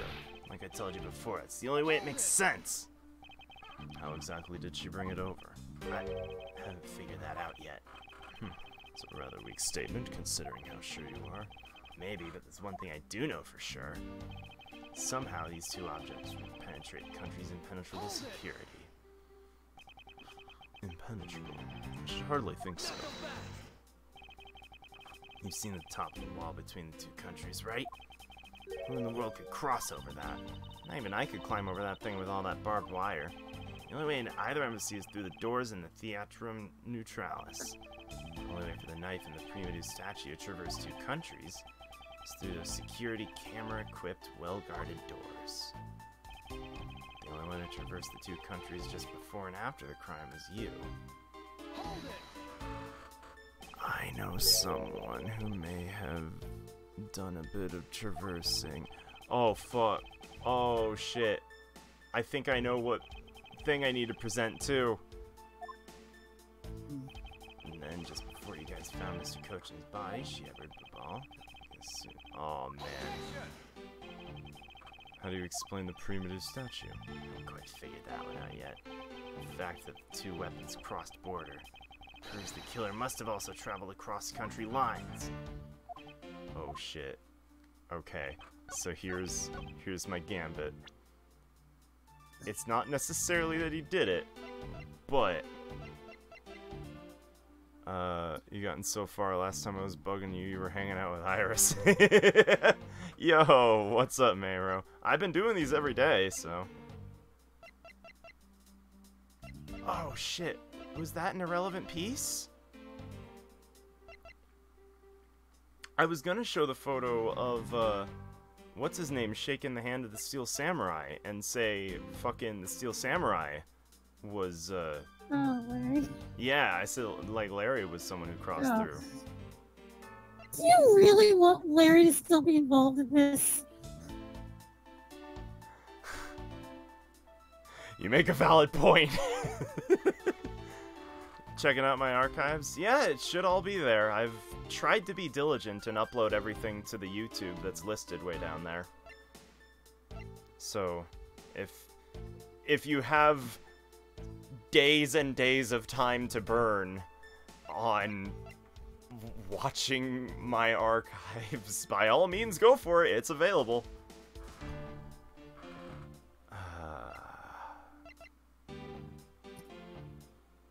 Only one who traveled the two countries just before and after the crimes was you. I know that isn't true.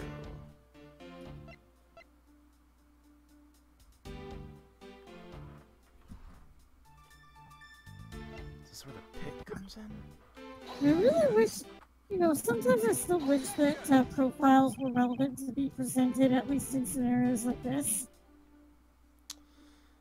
Yeah, when they're really, like, obviously calling for it. I think, yeah. I like that they are segregated. I like when they're segregated. I don't like it when they're all lumped together and you have to start guessing between the profiles and the evidence. But I do feel like here it would indeed make more sense to have that happen. Only ones who traverse the two countries before and after the crimes. The hair sticks didn't work.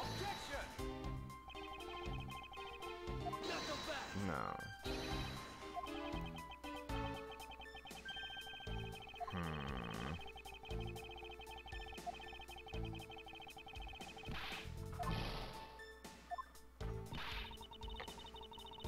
Are you gonna let him lecture you about your self-confidence like that? I'll be overflowing with self-confidence. I just need to think rationally. I only need to be confident in the facts. The only one who traversed the two countries just before and after.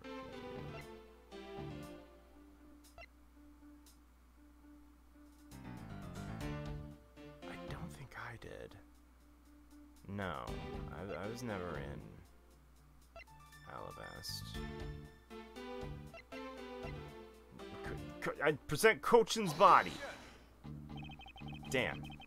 It's long since I've done this. We can all agree Larry's a perv, right? Oh, fuck yeah. Larry's a weird scumoid. Steal his bones. Bone theft. Disallow him from having boner ever again.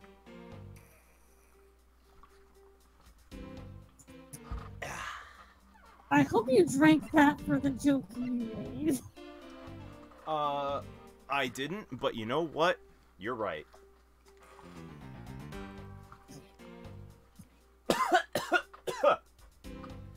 Don't kill yourself, Jesus! It's fine, I deserve it for the joke I made. No, don't, no die. No Death, die. no. No die. No die. No die. Death, no. No death. No. No death. Choke on my shame.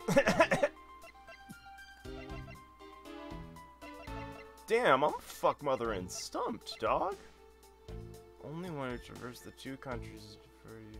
Wait, no, but Sheena, the knife. Damn.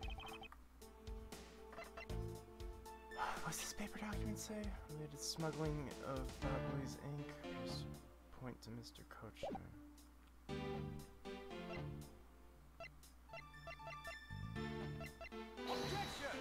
I mean, at this point, I'm just gonna fucking throw everything at this guy, because I actually don't know.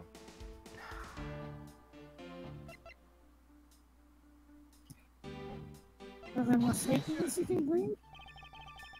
You're gonna have to run that one by me again. It's not like you came in unclear, it's just my brain, just heard Are sounds. there any more statements after this one that maybe you could press, or is this the final statement? I believe this is the final statement. I believe I've pressed every statement.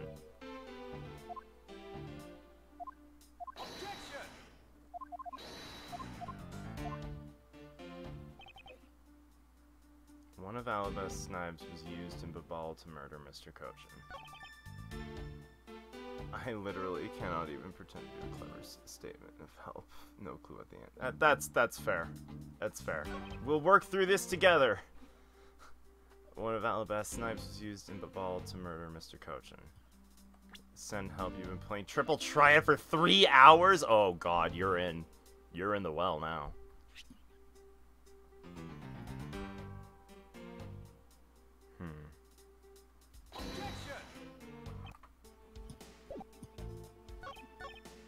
The murder weapon of the killing of Damas II is Babal's Primadou statue. Somehow these two objects were able to penetrate the two countries' impenetrable security. The only one who could have traversed the two countries just before and after the crimes was you, i.e. Francisca. Just to be 100% sure, I'm gonna repress everything.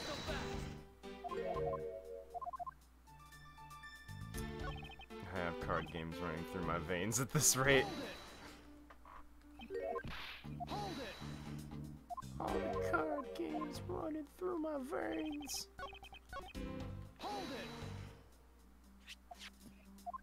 Yep, everything's been pressed, so it's gotta be somewhere here. Yeah, that's what Ollie's talking about, is Final Fantasy XIV. By the way, Rose Kohai is Ollie. I know them, it's chill. Alabast knives. Murder weapon, killing of Damas II is the statue. Or was it Alabast?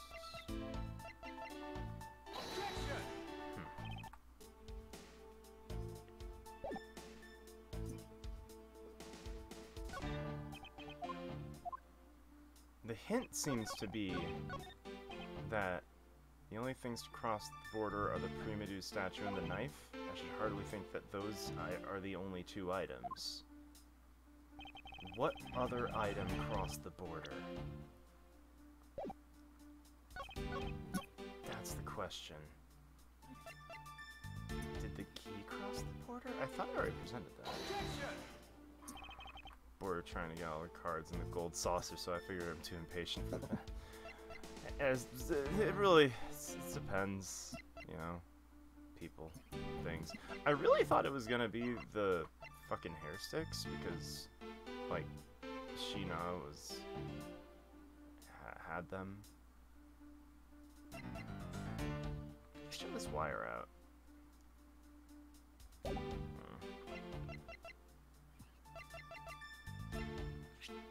Samurai spear? Oh. Maybe that's what it is. It's like, maybe my first supposition was actually correct. Damn.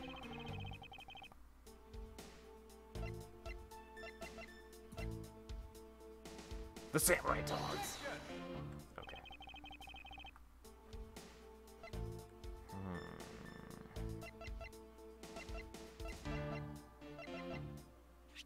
Yeah, but I mean, the plant stakes are the hair sticks. They are the hair sticks. I know that. Can I examine the passion flowers? No, I can't. Maybe there's a part of the Maybe there's a part of the hair sticks that I haven't looked close enough at it. Check this piece out. These things are rather eccentric for hair sticks. Really? If they're that strange, what should I do with them? I have to say, these are by far the most bizarre hair sticks I've ever seen. In any case, Kay, there's something I mean to ask. How exactly do you stick that hair stick of yours into your hair like that? That's a secret. Curiouser, curiouser. Got the dirt. Got the dirt. I got dirt. I got dirt. I like dirt. I like dirt. Just chill, Mayo. I appreciate it. I appreciate the effort.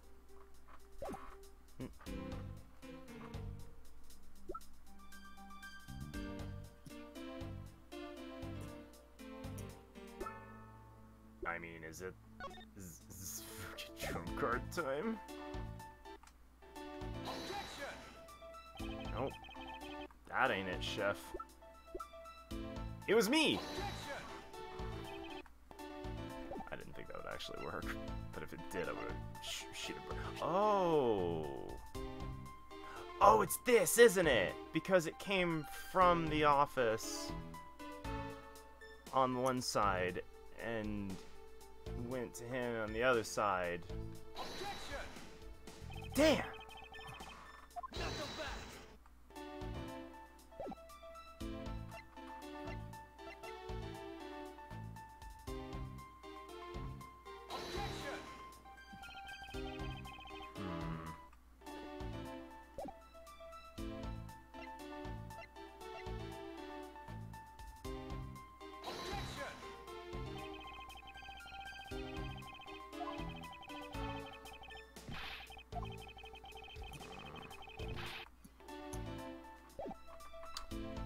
AI, there's so many info. It's the second person I've run into that's mentioned that game. I have no idea, to be honest. I gather it's a rather newer game, but then again, it's also like a visual novel-ish game. I'm not sure. Either way, I'm not sure I would really play it for the channel quite yet. Mostly because it's kind of like a one-off game, and I'm more about marathoning a series. Although I have now considered doing like a month-long thing, like an indie month, where I just go through one-off games of indie shit. Donating towards it. Well, right now if you donate, it goes to the Bubsy Marathon, because I'm not playing that unless I get money for it, because that will be utter suffering. And I will drink through most of it, and it will be an event. I'm not honestly even sure. Out of curiosity, when Metal Gear March rolls around, do you think you might put... Oh, no, you can't do Metal Gear Survive. I was gonna say, you could put a Metal Gear Survive donation pool. I don't own Metal Gear Survive, number one. And number two, I'm not entirely sure if my computer could handle that. I'm not 100% convinced. I wasn't even sure if it was released on PC. I thought it was PS4 only. Oh no, it was released on PC, I'm fairly certain. At this point, what even haven't I tried? Embassy Guide?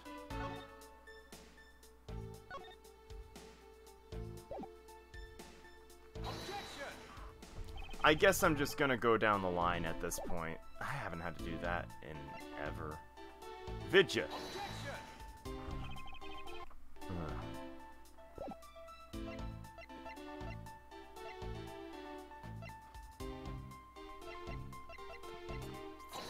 Fireplace wall?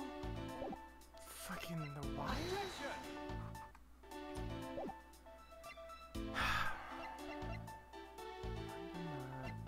The fountain sprouts.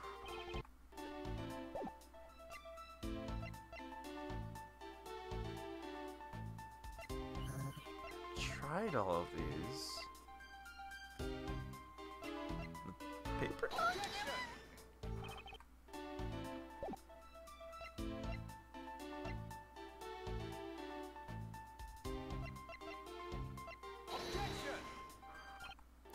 Okay, I'm almost sure I've tried every one of these.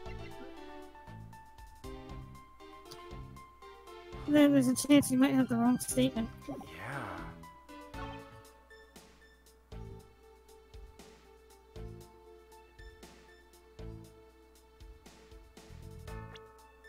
Wait a minute.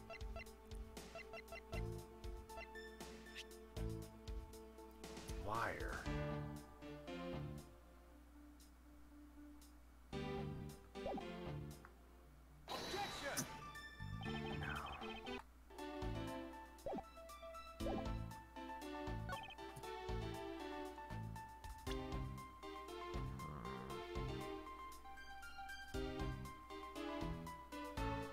I note that that iron infant is still AWOL. Maybe that's fountain spouts right there for you.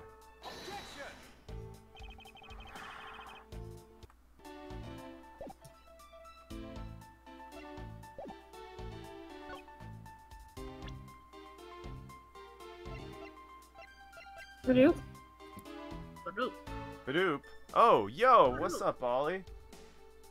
I am here. Now. Nice. I am So you've having. managed to pull yourself away from Triple Triad, have you? I don't. Well, Forrest hang up. So. Because I dragged him down with me. Someone who generally does not care for MMOs is enjoying an MMO, and I'm happy. Of course those two aren't the only things to have crossed the border. The other statue went too. That's how they got swapped. I'm a dumbass. I'm a fucking idiot. Don't worry about it. Deep down, aren't we all fucking idiots? That is 100% on me. The two statues really were switched. This means both statues were smuggled across the border at some point, which means a total of 3 items were smuggled. For the record, Mayro, I don't know if you meant it that way, but, what you said prompted me to try it at that statement, so thanks! Doesn't matter the number of items, only that the Sisk is the only one who could have done it.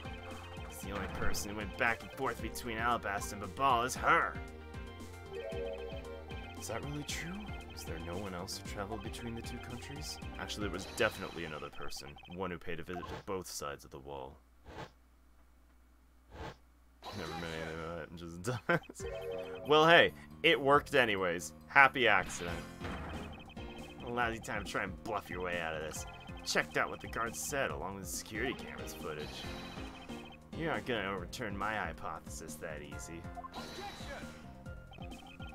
But suppose there was some other way than through the theater doors. What other way? The other entity managed to cross the border unharmed. If I pointed out, it would open up a whole new possibility. Though I hesitate to bring this out. As long as this entity exists, the impossible road becomes a possibility. Accidental tip, yeah! I can show you through a single piece of evidence. Fine then. Let's see this piece of evidence that'll show me this other route. Am I really about to bluff my way through by saying homeboy flied? I'ma try. I'ma try. Yup. Agent Lang, I'm sure you're familiar with this unforgettable photo. Supernatural photo, like I said before. Humans can't fly. Of course not, I understand that perfectly well. Don't start claiming that She-Na somehow grew wings either. Wouldn't dream of it. I won't allow you to take back what you said either. I'll say it again, it's not humanly possible to fly through the air without wings. Better have a good explanation for this, Mr. Prosecutor. How can I prove who it was that flew through the air in the photo? Wait, not humanly possible. Eureka. Very well. You'll have your explanation. Sounds like you have a good idea shimmering through that head of yours. Let's hear it. The face hidden within this photo's blurry trailed shadow is...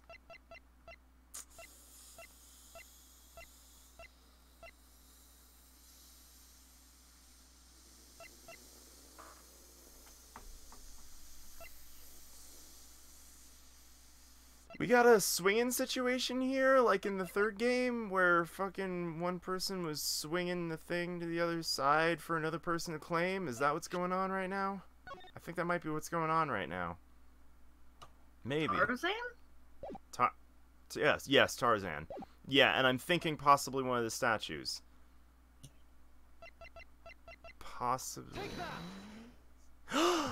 Yeah! The shadow is the third smuggled object in the Primitive statue replica. Can't be serious. Yatagarasu, or rather, Callisto Yu, dressed as Agent Sheena, was inside Babal. She dressed the replica statue up in clothes and launched it through the air. Mr. Prosecutor!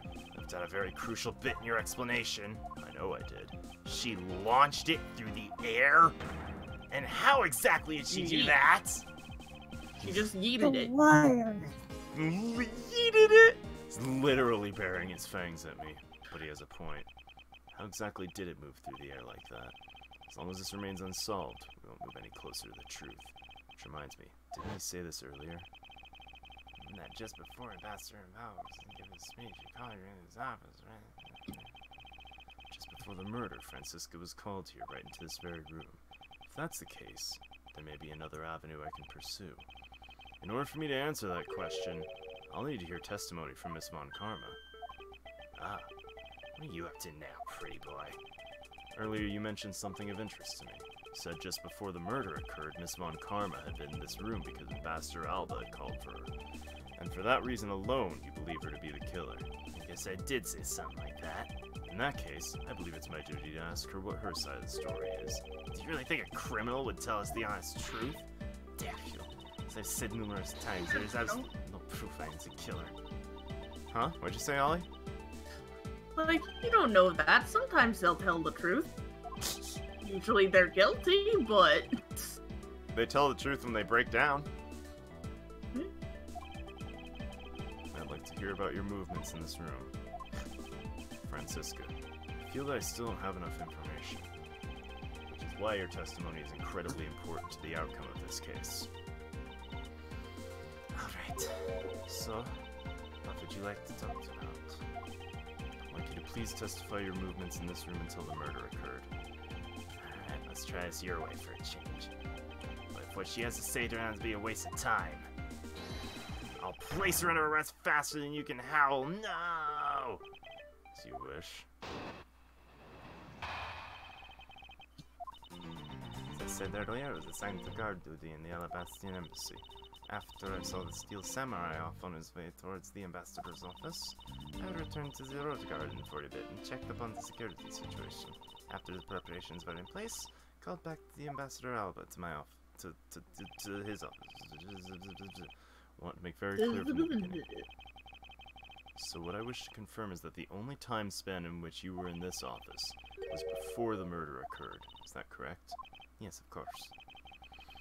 For now, the only way I can see for us to break out of this situation is to ask Francisca about her testimony in more detail. Got to press. Got to press. We got to press that suspect. Even if she's not suspect.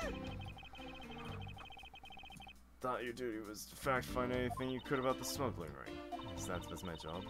Upon hearing the Yatagarasu had sent a calling card to the embassy, Ambassador Alba called upon us to protect. Man, I'm having a rough go of it tonight. I'm having a rough go of it tonight. I don't know why. I would press on Franny. Jeez. That deserves a swig of water.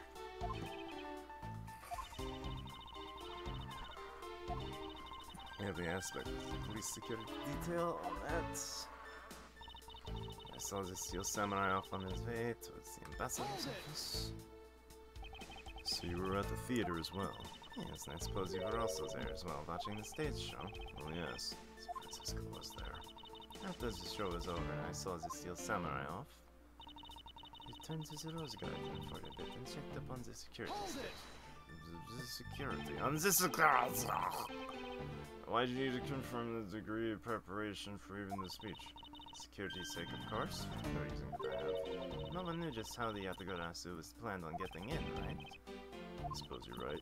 In the end, the Yatagarasu did choose to appear in the Rose Garden, even if it did turn out to be nothing more than a shadow. Ugh, who would have thought she would use a shadow? Ah! Calm down, Francisca. Still be nursing a grudge over the fact she couldn't figure it out herself. Anyway, there was no one in the Rose Garden. You're well aware that this speech was set to start after...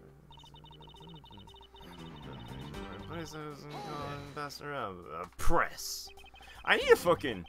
Man, it would be pretty cool if I could get, like, a USB thing that is just literally a single big red button and bind it to, like, a thing of choice in certain games, so I could just fucking, like, slam the button to press or object. You know, there is actually a USB button called the Big Red Button. Shut the fuck up, that's awesome. Oh, there's no way. Oh, that's too good. That is too good. That is exactly what I was thinking. It can be bound to pretty much anything you want. In fact, some people bind it to minimize all windows. Oh, interesting. You know, emergency counter-espionage tactics. That, oh, yeah. Oh, that's funny.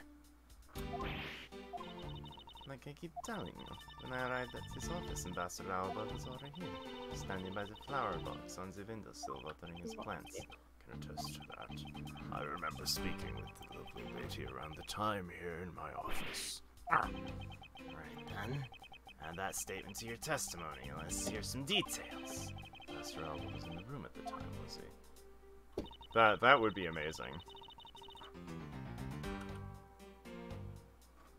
Ambassador Alba was watering the flowers on the windowsill.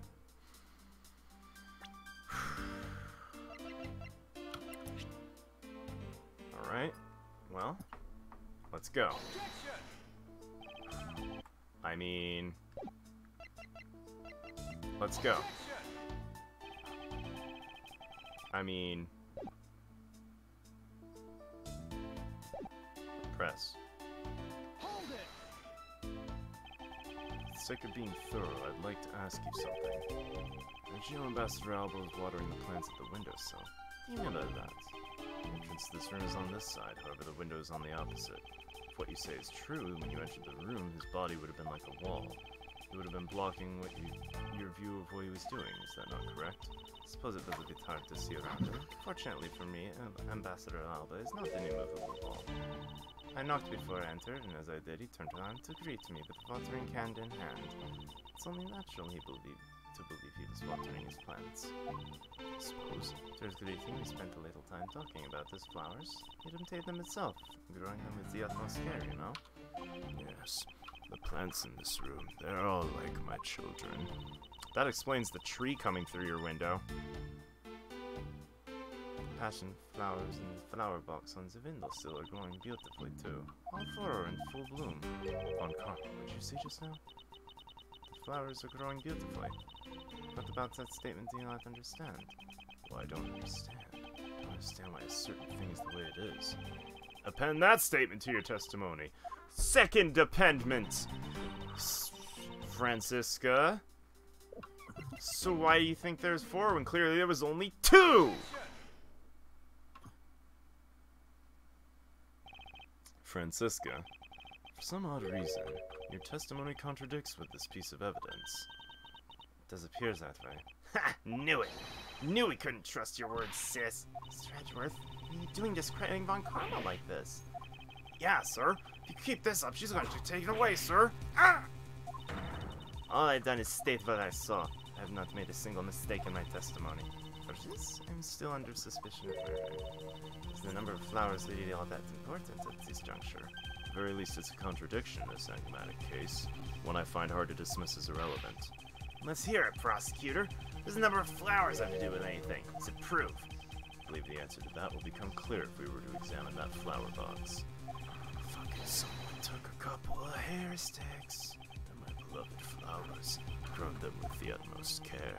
I ask you please be gentle with them as you examine them, Mr. Edgeworth. I understand. won't rest until every sus has been examined. The fuck? Yeah, it looks like there's 2 of them missing. Yeah. Let me at him. What you doing, prosecutor? Why'd you clam up all of a sudden? Still here waiting for an explanation, you know? Crossbow bolts, bro. Oh man, that's how I'm fucking. I'm gonna go get a couple of crossbow bolts, and I'm gonna stick them into my freaking devil's vine over there, and I'm gonna let them grow on that. I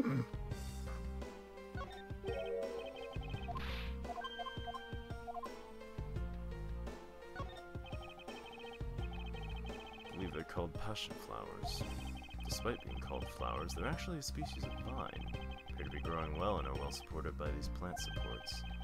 No matter how I look at it, it looks like there are only 2 here to me. You realize, don't you, sis? Your little lies failed you. Miles Edgeworth, hurry up and shut this man up for me already. Suppose I'll need to use some evidence to shut him up, won't I? I believe I have just the piece of evidence you require. Oh, do you? Such confidence in that base of your current plight. I highly doubt it'll last till the end. You howl like a wolf, Agent Lang. We'll see if you have any bite to back that bark up after you see the evidence. God, Mr. Edgeworth, you have no idea how cheesy you sound half the time, do you? Take that! Who was it supposedly in Babal the entire time? Had these... Sheena, who was supposedly in Babal the entire time, had these hair sticks on her that look exactly like the plant supports in this flower box. In other words, I believe it can be said that these hair sticks are in actuality support sticks for the passion flowers. So what? Is this really all that important to the case? Of course it is. It means we found yet another item that was smuggled between the countries tonight. Think about it logically, Agent Lang. These sticks were originally in Alamest, but they somehow wound up in Sheena's hand, who was in Babal the whole night. So make no mistake, these sticks were smuggled somehow, just like the knife and the statue. Very well then. I want to hear from you exactly how they wound up in Babal. How did these support sticks find their way to Babal, and why? There must be some reason as to why they ended up there. This. So that's why. Oh, I gotta check that out on my Chromebook. I don't dare risk opening Google Chrome on my computer that's also streaming. Yo! Oh, it's so good. Is that a fucking, like, cap on it? What? Oh my god, so you gotta flip open the thing and then hit it? That's awesome! Yeah, it's like those self-destruct buttons. Yeah! I love it! I love it so much! I would not pay $27.99 for it, though. I mean, there's one that I kind of want to get that isn't USB, but it is a momentary switch that also has a key. This one here. And I kind of want to wire it to turn on my computer. That's awesome. When they're used with something in this room, that's when it all comes into focus. Oh my god, Mayro! Were you right?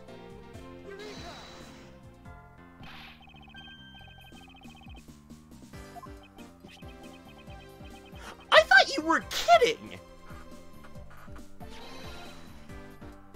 I thought you were fucking joking, dude!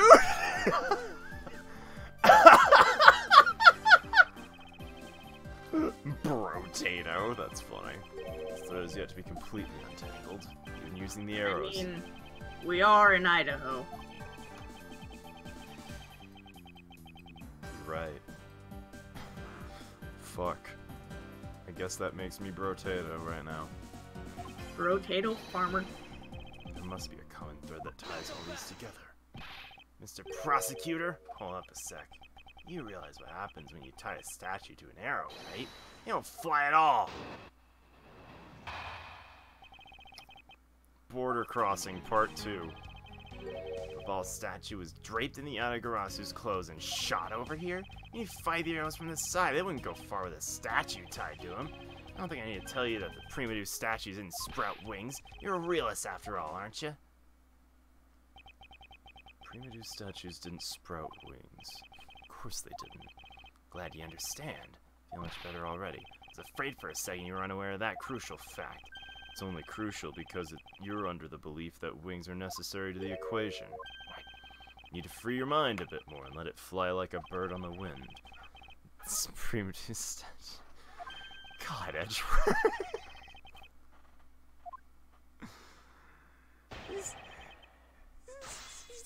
He just wants to be cool so bad.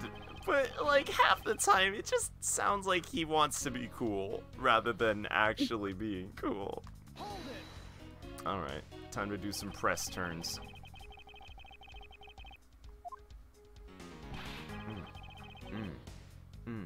Incredible scene it was. It was taken by a freelance journalist. So I hear. Not every photojournalist is known to be honest. Especially not the ones that sell photos and spirits of giant creatures to tabloids. I know what you mean. I've seen those sorts of photos many a time in court. Oh, there have been times when that one didn't feel good. It turned out to be telling the truth. If you've ever stood in a court of law, you know it's entirely plausible. I don't really believe the stuff you're spewing right now. The courtroom certainly is a strange place if what you say is true. There really is something odd about that photo, no matter how you look at it. Even if you fired the arrows from this side, they wouldn't go far with the statue turned to them.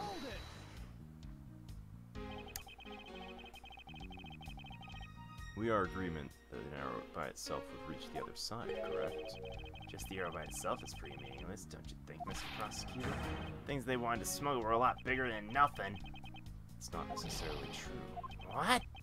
What I need right now is not further discussion of my conclusions. It's the launching of my conclusions. The shooter wanted to launch with a crossbow was not the statues themselves. Something a crossbow can launch that can be used to move the statues. This is some real fucking... Is that the wire? Is it the fucking wire?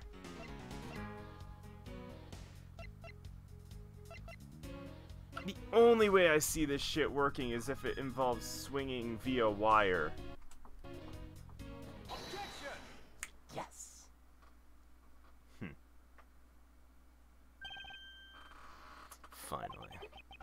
Finally, we have reached the point in our discussion, for I present to you that which was carried by the arrow from the crossbow. I get it now, Mr. Prosecutor. Can see exactly what you're trying to say. You're saying the wire was tied to an arrow and then shot into Mr. Cochin's office. Oh, all the way from the 5th floor of the Alabastian Embassy down to the 3rd floor of the Babalese Embassy.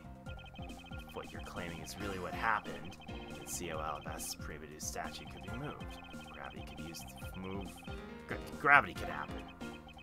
Then what about Babal's primitive statue? Dark shadow in this photo is clearly flying away from Babal.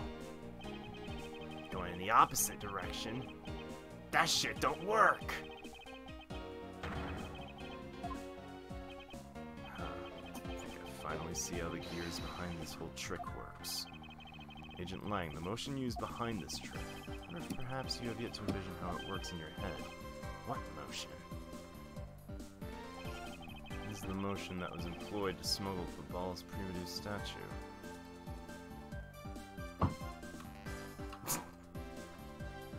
I mean, it couldn't be bungee action, it's a fucking wire. But I'm thinking swinging. Yeah. Use that. Statue would swing right. Oh, shit. It would swing right into the building's wall, wouldn't it? Oh, yeah. I'm gonna be real with you. I don't know what rotary motion is. It seems to imply a circle is happening in some way. I'll go for it. Fuck it.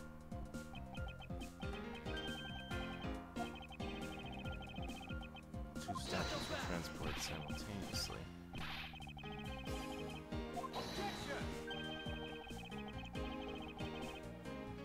Ever say it was only one line of wire between the two offices.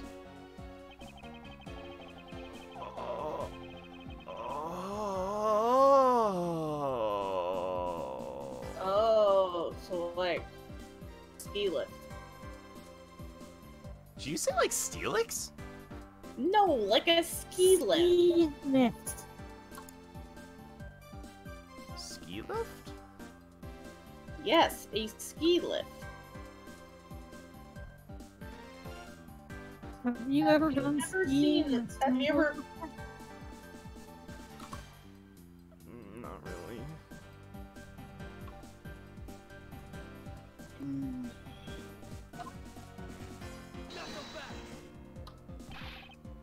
I mean, skiing is the thing, like, basically you put two super thin snowboards, one on each foot, right?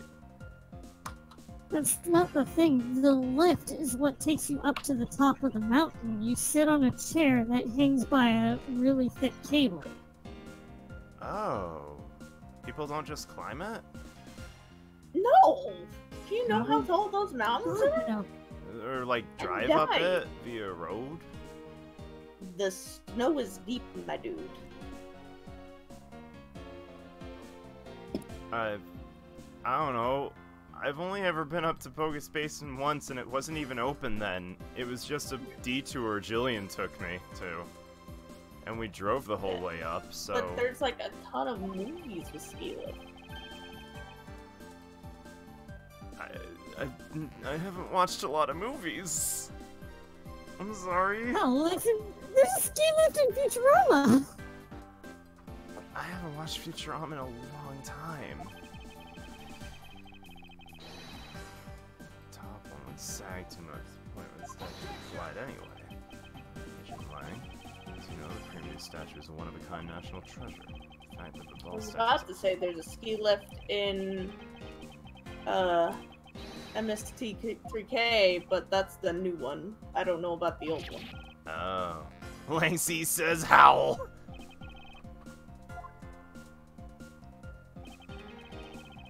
Miss Yu and her mystery co-conspirator set themselves up in the two different rooms. The co-conspirator bridged the rooms by shooting the two ends of the wire down on one arrow. The two of them covered the statues and proceeded to transport them. After the switch was completed, another arrow was fired, carrying the other end of the wire down to the ball. That is fucking kinda cool, honestly. What's QED mean?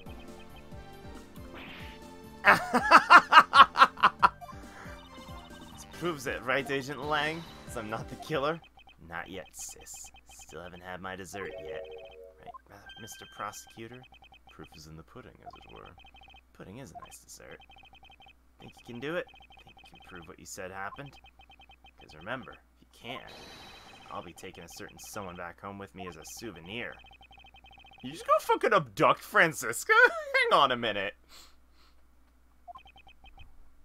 I don't think that's how that He works. is a member of Interpol. She would probably be tried in his country. Right, as Yeah. a member of Interpol, I kind of forgot about that, actually. This should be interesting. Think you have a piece of evidence that'll turn your hypothesis into fact? Let's see it, Mr. Prosecutor. The thing that made it possible to create a circular belt out of a length of wire.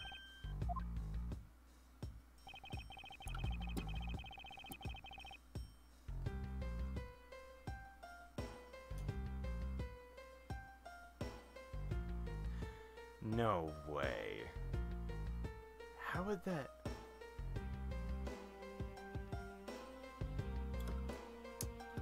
My brain cannot comprehend the physics of it, but it doesn't mean it didn't happen. Take that! Yeah. Ceiling fan. Yeah. I No. was about to say, Uh, Cartoon Brain says ceiling fan, but I doubt it. I 'Cause it still would not don't... be able to hold the weight. Well, it's not that it wouldn't be able to hold the weight, it's that if we're talking a belt, wouldn't the ceiling fan just go curt, curt, curt, curt, curt, curt, because the fucking belt's wrapped around one of the things? Yeah, it would probably get stuck.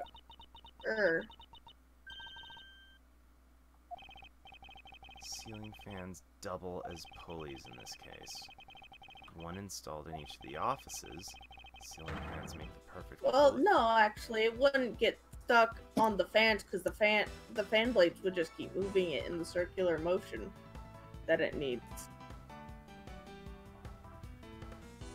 I have zero comprehension of the physics of this, to the point where I think I would just literally need to see it. I understand this is a me thing, though. Let me make this clear. This probably works. I'm not saying the game's not making any sense. This is very much a me thing where physics and I have never, ever gotten along. Like, I would need a fucking visual breakdown. Big hot shot set up this real life stage. I wonder. Foreknowledge of the existence of a ceiling fan in both Alabaster and Babley's offices, the passion flower's support stakes could be used as arrows. Here we go. You're so hesitant, Miles Edgeworth. Can't say who it is, why don't you present something like you always do? Single point of the finger here. In this case, we'll explode into an international incident. I knew it. I knew it. It's already too late for me to stop the forward momentum.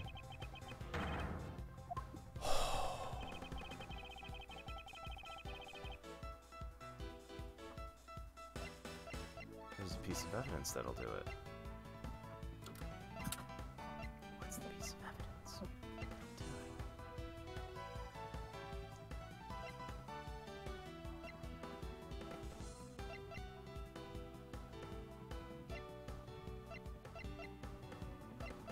You talking about the trump card? Take that! No.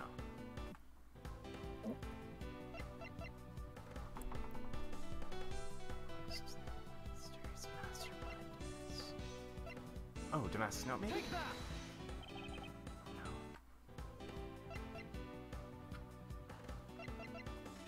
Pick?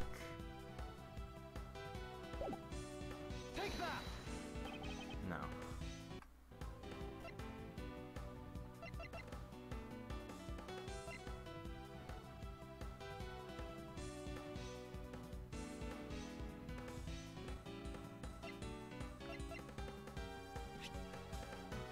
Paper document? Take that! No. I 100% don't know. One of the statues has a handprint on it. Take that! Not so fast! Was it the other one that had a handprint on it? Take that! Not so fast! No.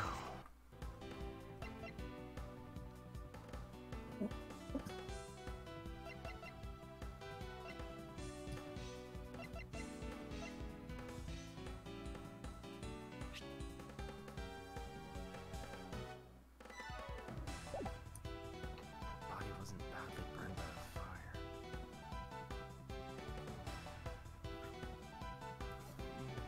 Take that! Wow, I 1,000,000,000% don't know.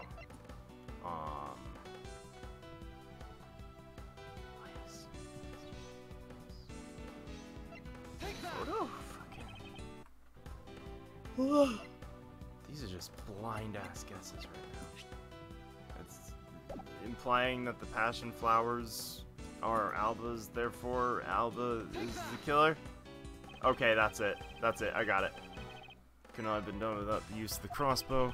Not killer, but smuggler. The arrow that shot prior to the crossbow was plucked as if it were from the flower box in this very room. Planted so long ago, the passion flowers had the time to grow so big. Ms. Von Karma didn't even notice the arrows when she visited this room today.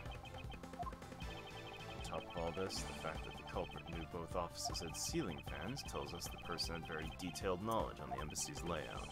As you may have already guessed, the persons I am accusing of hatching this plan is the person who grew flowers in the flower box with the utmost care. It can only be you, Carcass Alba.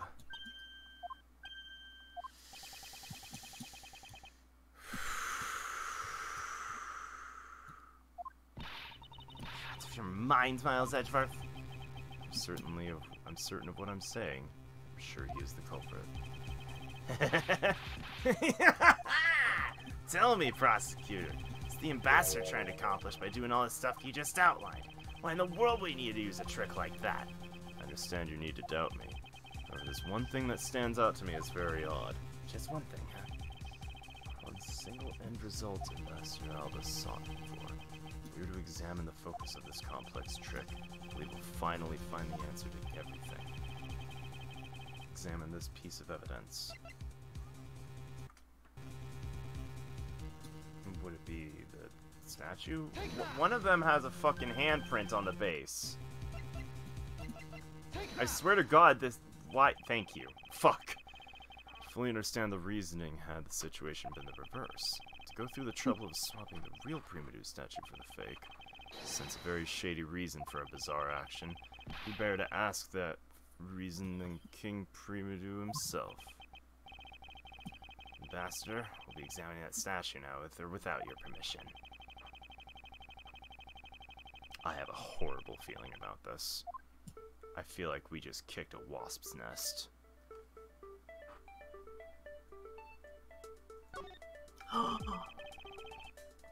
Mr. Cochin's fingerprints. They're on here suggest the statue once belonged to Babal. So it was smuggled from Babal to Alabast, huh? Why was there a need for them to smuggle it in? Crack the head open. It's hollow, right? See what's inside. Is it a shit ton of shit? Look at this area around the base. Looks like a gap. Crack the head open! Get the smuggle papers or some shit. I don't know. Get the poison. Get the smuggle papers. Get the coupons. Yeah, get them the coupons. Get the coupons.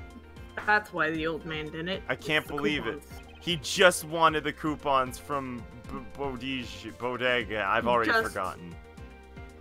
Just wanted I'm so some done. coupons. He wanted Costco coupons. Those are important. It's a plate for making counterfeit bills. Oh, Oh. shit! That's Exit- slightly slightly more incriminating than coupons. The reason why the replica was smuggled into Alabast to begin with. They're only coupons if they work. The Primadoux statue can only be handled by the ambassador or the secretariat. The replica is nothing more than a hollow shell covered in gold. These two circumstances make the statue the ideal object with which to hide contraband. After receiving the statue containing the counterfeit plate from Sheena, the ambassador had the misfortune of accidentally running into Damask too. Surprised by the thief, the ambassador raised the replica statue at Damask II, and then in order to frame the steel samurai of the murder, he covered the samurai sword in blood. Well, Ambassador Alba? You're leader of the smuggling ring? My country's in a mess. It's all because of you? The one who killed Damask II. Answer us! I never thought you would figure things out to this level. However, there's one point I disagree with you on. The head of the smuggling ring was Mr. Cochin. Quit quite screwing around! It said quite screwing around! We got a typo! I'm gonna take a drink of water. I swear to God that said quite screwing around. Roll back the tape. Unless I really did fucking No, misread you're it. right. I looked over right as you said that, and yeah, sure enough. Thank God. Thank you, Maddie. Sympathy for someone who tried to pass the guilt onto a dead man. There's one thing I'm sure of, is you're a real ringleader. Carcass Alba. It's not good to speak with such subjectivity, you know, Agent Lang. Subjectivity? My conclusion is anything but the result of logic and investigation. Logic, investigation. Only seconds ago, you were ready to arrest Miss Von Karma. I don't think we can give such flippy-floppy logic any real weight.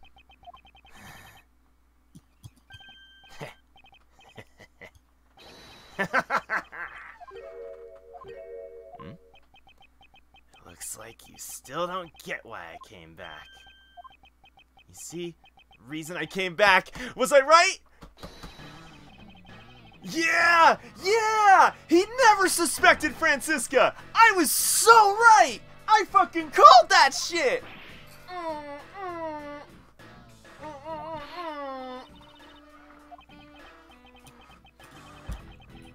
He did it all to get back in this room and do the thing. I fucking knew it. Yes! Yes! Sick. Occupant for this room, Ambassador Alba, seemed the most suspicious. Without the ambassador's permission, we couldn't get in to take another look around. Yes! My boy! My fucking boy! If I hadn't done that, I doubt the ambassador would have given the okay. That's what this was all about. Very well, I'll forgive you. But in exchange for using me as bait, you will take some responsibility and help us find the truth. Agent Lang, for giving me such a great opening. I thank you. You know, I just knew, Mr. Prosecutor. Somehow, if we were able to find some proof by investigating this room, you'd be able to figure out the real culprit with your special brand of logic. Evidence detectives collect combined with the logic of a prosecutor. That's just as it should be in a prosecutor-detective team, right? I don't know about all of that. One thing I do know is I'm itching to see that old man get what's coming to him. You're quite scary when you want to be, aren't you? Yeah, you were the one who was planning to use me to push all the guilt onto the sis. Unfortunately for you, you misjudged me. Agent Lang, I wish for you to stop trying to intimidate me. What we need right now is evidence and proof. I wonder if you have what is necessary to prove that I am the head of the smuggling. Don't be such a sore loser. If you really are the head of the smuggling ring, then you should acknowledge your crimes with dignity. Dignity. This is nothing more than a fool's insincere display of strength. If you really wish for me to acknowledge my crimes, I would like to first see some of this thing you call evidence. I tell you, I knew nothing, really. I didn't even know that the counterfeit plate was hidden in the statue. You swapped a real statue vested in your country the authority to rule for a fake. Doesn't make any sense you didn't know anything. Doesn't make sense? Where doesn't it make sense? Can you prove it doesn't make sense? It's really got us. This turns the entire situation around against us. Proof that Interpol had been after, which points to the man as the ringleader. If we can somehow find that proof now, we can see to where the justice is finally served. Is there nothing I can use to break this case wide open?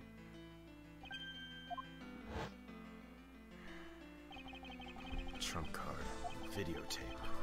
Those two items might be able to finally bring this man down. But the card is evidence from a case that Mr. Faraday hid away in secret. The tape was stolen by Detective Pad. And the police. They're both illegal evidence. No matter what, the protector of the law can't be allowed to use such pieces of evidence. Needless to say, Von Karma is commanded to achieve nothing but victory by any means necessary. Only way to bring someone like that to justice is to do so outside of the courts. That's what we thought at the time. Oh man, I no longer follow the path of Manfred von Karma. I won't follow the path of the Yatagarasu. This leaves me with what? What creed will I believe in? I want to pursue the truth, while sully my hands in illegality. I want to pursue justice, I'll lose the truth. What's the law and what is justice? Which path is a prosecutor supposed to follow? here and now. Oh, shit.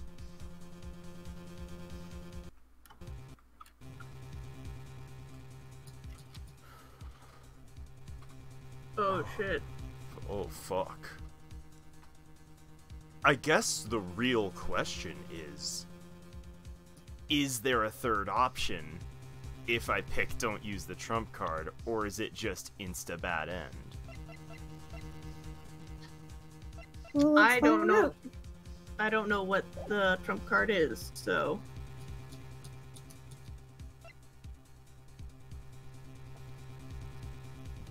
That's I what will- save states are for, right? Yeah, it's true. I'm gonna make fucking 3 of them. Fuck it. Let's be ultra safe. Alright. Let's say don't use the trump card. Because by God, I would like to believe that Edgeworth can... Huh? Oh, okay. That Edgeworth can edge his way out somehow without sullying his own code. Prosecutor, I can't allow myself to use evidence such as these. Mr. Edgeworth, if you don't do something, Ambassador Alba's gonna get away with it. I know. What are you holding back for? It's the only thing of Uncarm I should pursue is the perfect proof. If you really do have what it takes to complete our argument, you have absolutely no reason not to use it. Langsy says, the reason people judge people is because people are people. People weren't born to be chained to the law. Laws were born to protect the people. You're the only one here right now who can put this guy out to pasture. That's the only way a second, a third generation of Zengva's people will be born. You really still hesitate knowing the fate of a nation rests in your hands? There's no limit to the law. Any limit that exists was set there by man. If a person goes beyond that limit, then the law too crosses into new territory. For what reason were laws invented? The answer to that is what I now must show. Okay, it's not a real choice after all. But I'm glad I picked that because that got some stuff. I wonder what that card is. I've never seen it before in my life. It's a directives card used by the leader of the ring to relay instructions to his subordinate. Is that what that is? This card was sent to the real culprit behind the KG8 incident 10 years ago, a man by the name of Mr. Manny Cochin. So why do you have such a card in your possession? Because it was hand-delivered to me by a certain great thief, the Yatagarasu. Yatagarasu gave that to you. Don't talk nonsense and let's be serious, Mr. Edgeworth. Do you have any proof the card contains directions from the ringleader? I'll have you know the card's not the only thing I was given. What?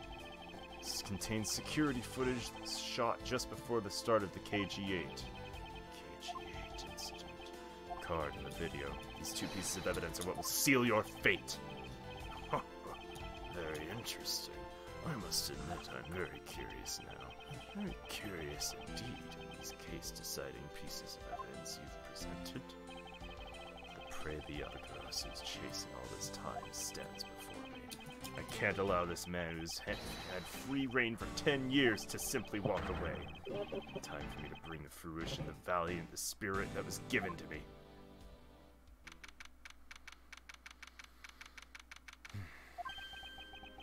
What is this interesting thing you wanted to show me?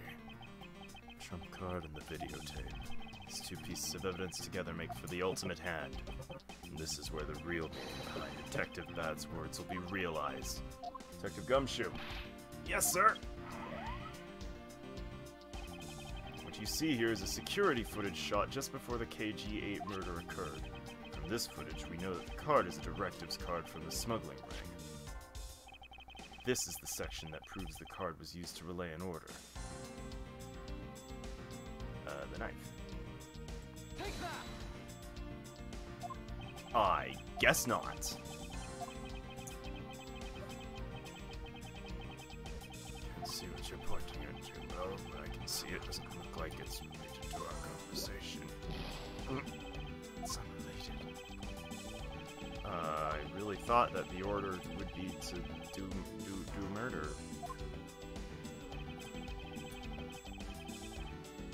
Or is it just telling me to pick the card itself? The card is there, therefore it was relayed. Is that what's really happening?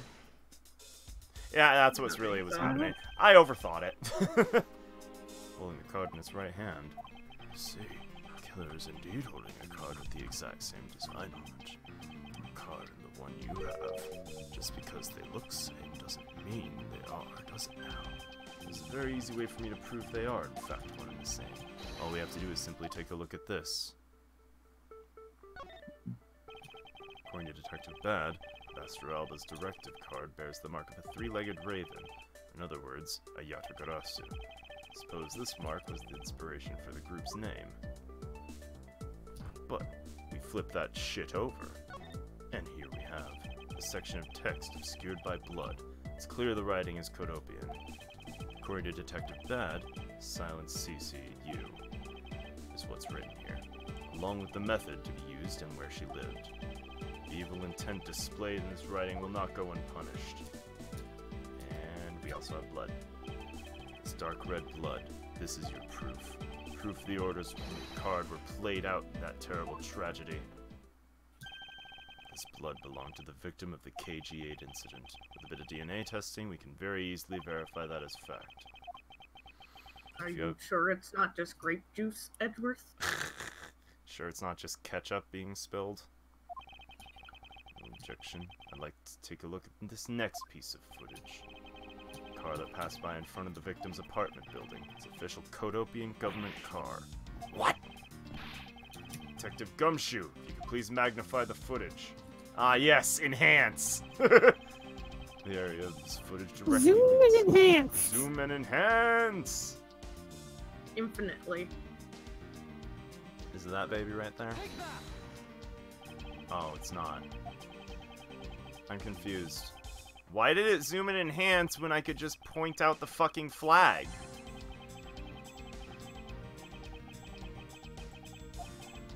I'm quite confuzzled. For dramatic effect. But it makes it so the flag isn't in the thing anymore. I want to point out the flag. I'm extremely confused.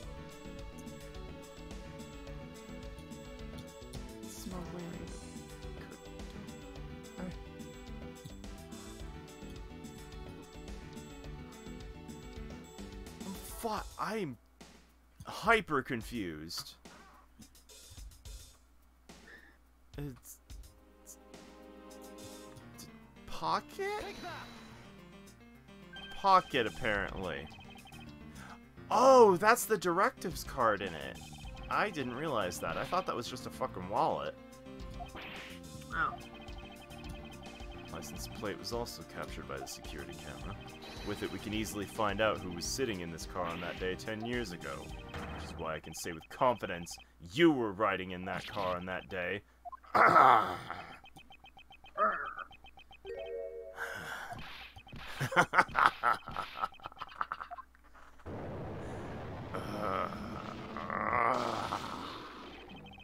You've done well, boy, to make it this far. However, about your claim I was riding in the car at the time, that's gonna be mighty difficult to prove. The Principality of Kodopia no longer exists. Naturally, all records from that time period also no longer exist. Arrogance. Really means he's erased all traces of them. We finished here, boy. The only weapon I have to me now is this piece of footage. Use against him. Is it time to point that out now? Yay! Once again, I'm jumping the fucking gun. What? Ambassador Alba. Yes, what is it?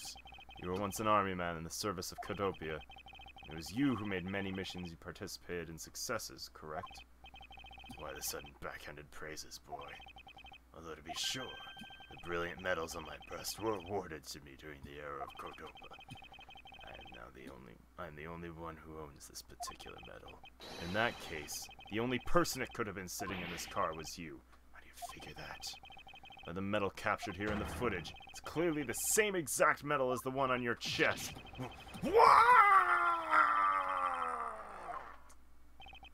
Fucking holes started showing up in his face. This is how it be. It's not really what he said, but I just read that initially as this is how it be, and I decided to say Just it. be like that sometimes. This is how it be, but I won't look back, for this is the path I have chosen. You move me with your devotion to the case, Mr. Edgeworth. Why is he taking such an arrogant stance? It's almost looking possible, isn't it, for a lot of you to have come this far? It's like I just might lose our little game this time. You might lose the game this time. You don't get another round, Mr. Ambassador. Is that a fact? Very well. Decide to confess and admit my guilt. You're going to confess? And I will accept whatever punishment that may come at me as a result. What the? Regarding the Damask II murder, I admit it. I did it out of self-defense. You're claiming it was justified self-defense. Damask II attacked me. I felt my life was in danger. If I hadn't done what I did, I might be the one you found dead instead of him. A pathetic performance. I'm not giving you one. You really know how to laugh at inappropriate times. If you wish to claim it was justified self-defense, we'll need some evidence. It's always the evidence with you, isn't it? But if that's what you require, I'll provide it. The man left a mark on me when he attacked. What? I don't particularly want to show it off, but this is proof that it was in self-defense. Cut off my dick. Yeah. No! I don't want it! Sometimes I don't pay attention, but I should. I liked mine better. Maz the Second didn't have a single weapon on his body. God, for half a second I thought he was about to pimp slap her and I was about to get real upset. Toss Jeez. to the hand. It's nothing to get worked up over, because I hid the weapon. Hit it. Sorry, but as you know, a murder is a murder, even if it is in self-defense. Couldn't let it become public, seeing as how I am an ambassador. The weapon you speak is my special bonsai trimming shears. It's covered in blood. It's trembling quite badly during our struggle. It's when he grabbed the shears sitting in my office and attacked. See, it was an act of self-defense. Is he right, Mr. Edgeworth? Since he has both the wound and the weapon that caused it, it's enough to declare it so. No way. Which reminds me, I guess there's still one more accusation I need to resolve. Smuggling and counterfeiting. Unfortunately, all of that is my secretary's doing. I had no knowledge it was going on. Stop spewing nonsense. Trying to throw the investigation under the bus. If you want to get real honest, everything in the case can be connected to you. Damask II was done in self-defense. In my trials, no man escapes this crime alive. Perhaps so, if you were opponents and my opponent in court. However, there's one very important fact I think you may have forgotten. What is that? Let it dawn on him. Yup. That's what you mean. Extraterritoriality. That's right. The embassy sits on what is effectively Alabastian soil. Any trial is to be held there. Therefore, the crime I admitted to will never be tried in your court. Agent Lang, what's Interpol's stance on this? Agents investigate. It's our job. Judgment of people who confess their crimes. That's the court's job. I've already confessed to all of my crimes, Agent Lang. Furthermore, by the very nature of my position, I have full extraterritorial rights. They're effective even on your country's soil. No matter where a crime takes place, I will never stand trial in one of your courts. Arrogance. Expression. It's nothing like the face of someone who's ready to accept the consequences. Tell me you have your own country's judicial system eating right out of your hands. These crimes you all speak so seriously of, this has been nothing but So- a game. This has been bothering me for a while. What's up? I know it's pixels and all, but why is Green Dude, his nose is so rectangular? Like, it looks like he shoved a Lego up there and never got it out.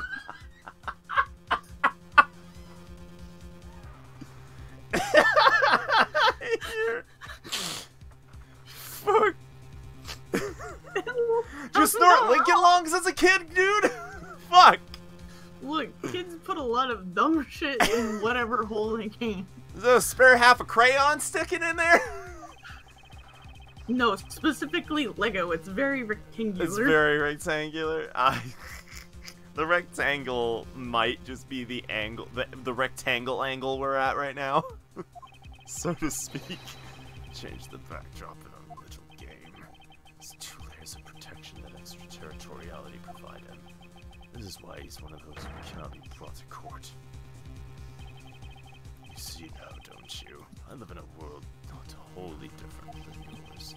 Now, if you'll excuse me, I need to go fetch your eviction papers. Ah! Is there nothing we can do? Holy shit. That's fucked up. Everything about this is fucked up. That said, it be that time in the night. That time in the night be 2:12 currently. Yeah. Which is like 12 minutes ahead of the thing. I also really need to go to the bathroom. So, as per usual, there's my stream Twitter, updates to the docket, updates to my schedule, and whenever I go live. Now, all of those 3 things you can be up to date about if you go follow that. It's cool. It's convenient. There's no personal shit on it. Hey. And And all for the low price of free! a low price of having to make a Twitter account, which honestly, that may be a high price to pay in these day and age. But alas, Having a Twitter account in this economy? If you don't want to make a Twitter account, you can just bookmark the page instead. It's public. but yeah. And that'll be it for the night. I'll be back tomorrow. Yep, there's gonna be a thing more of this by night stream.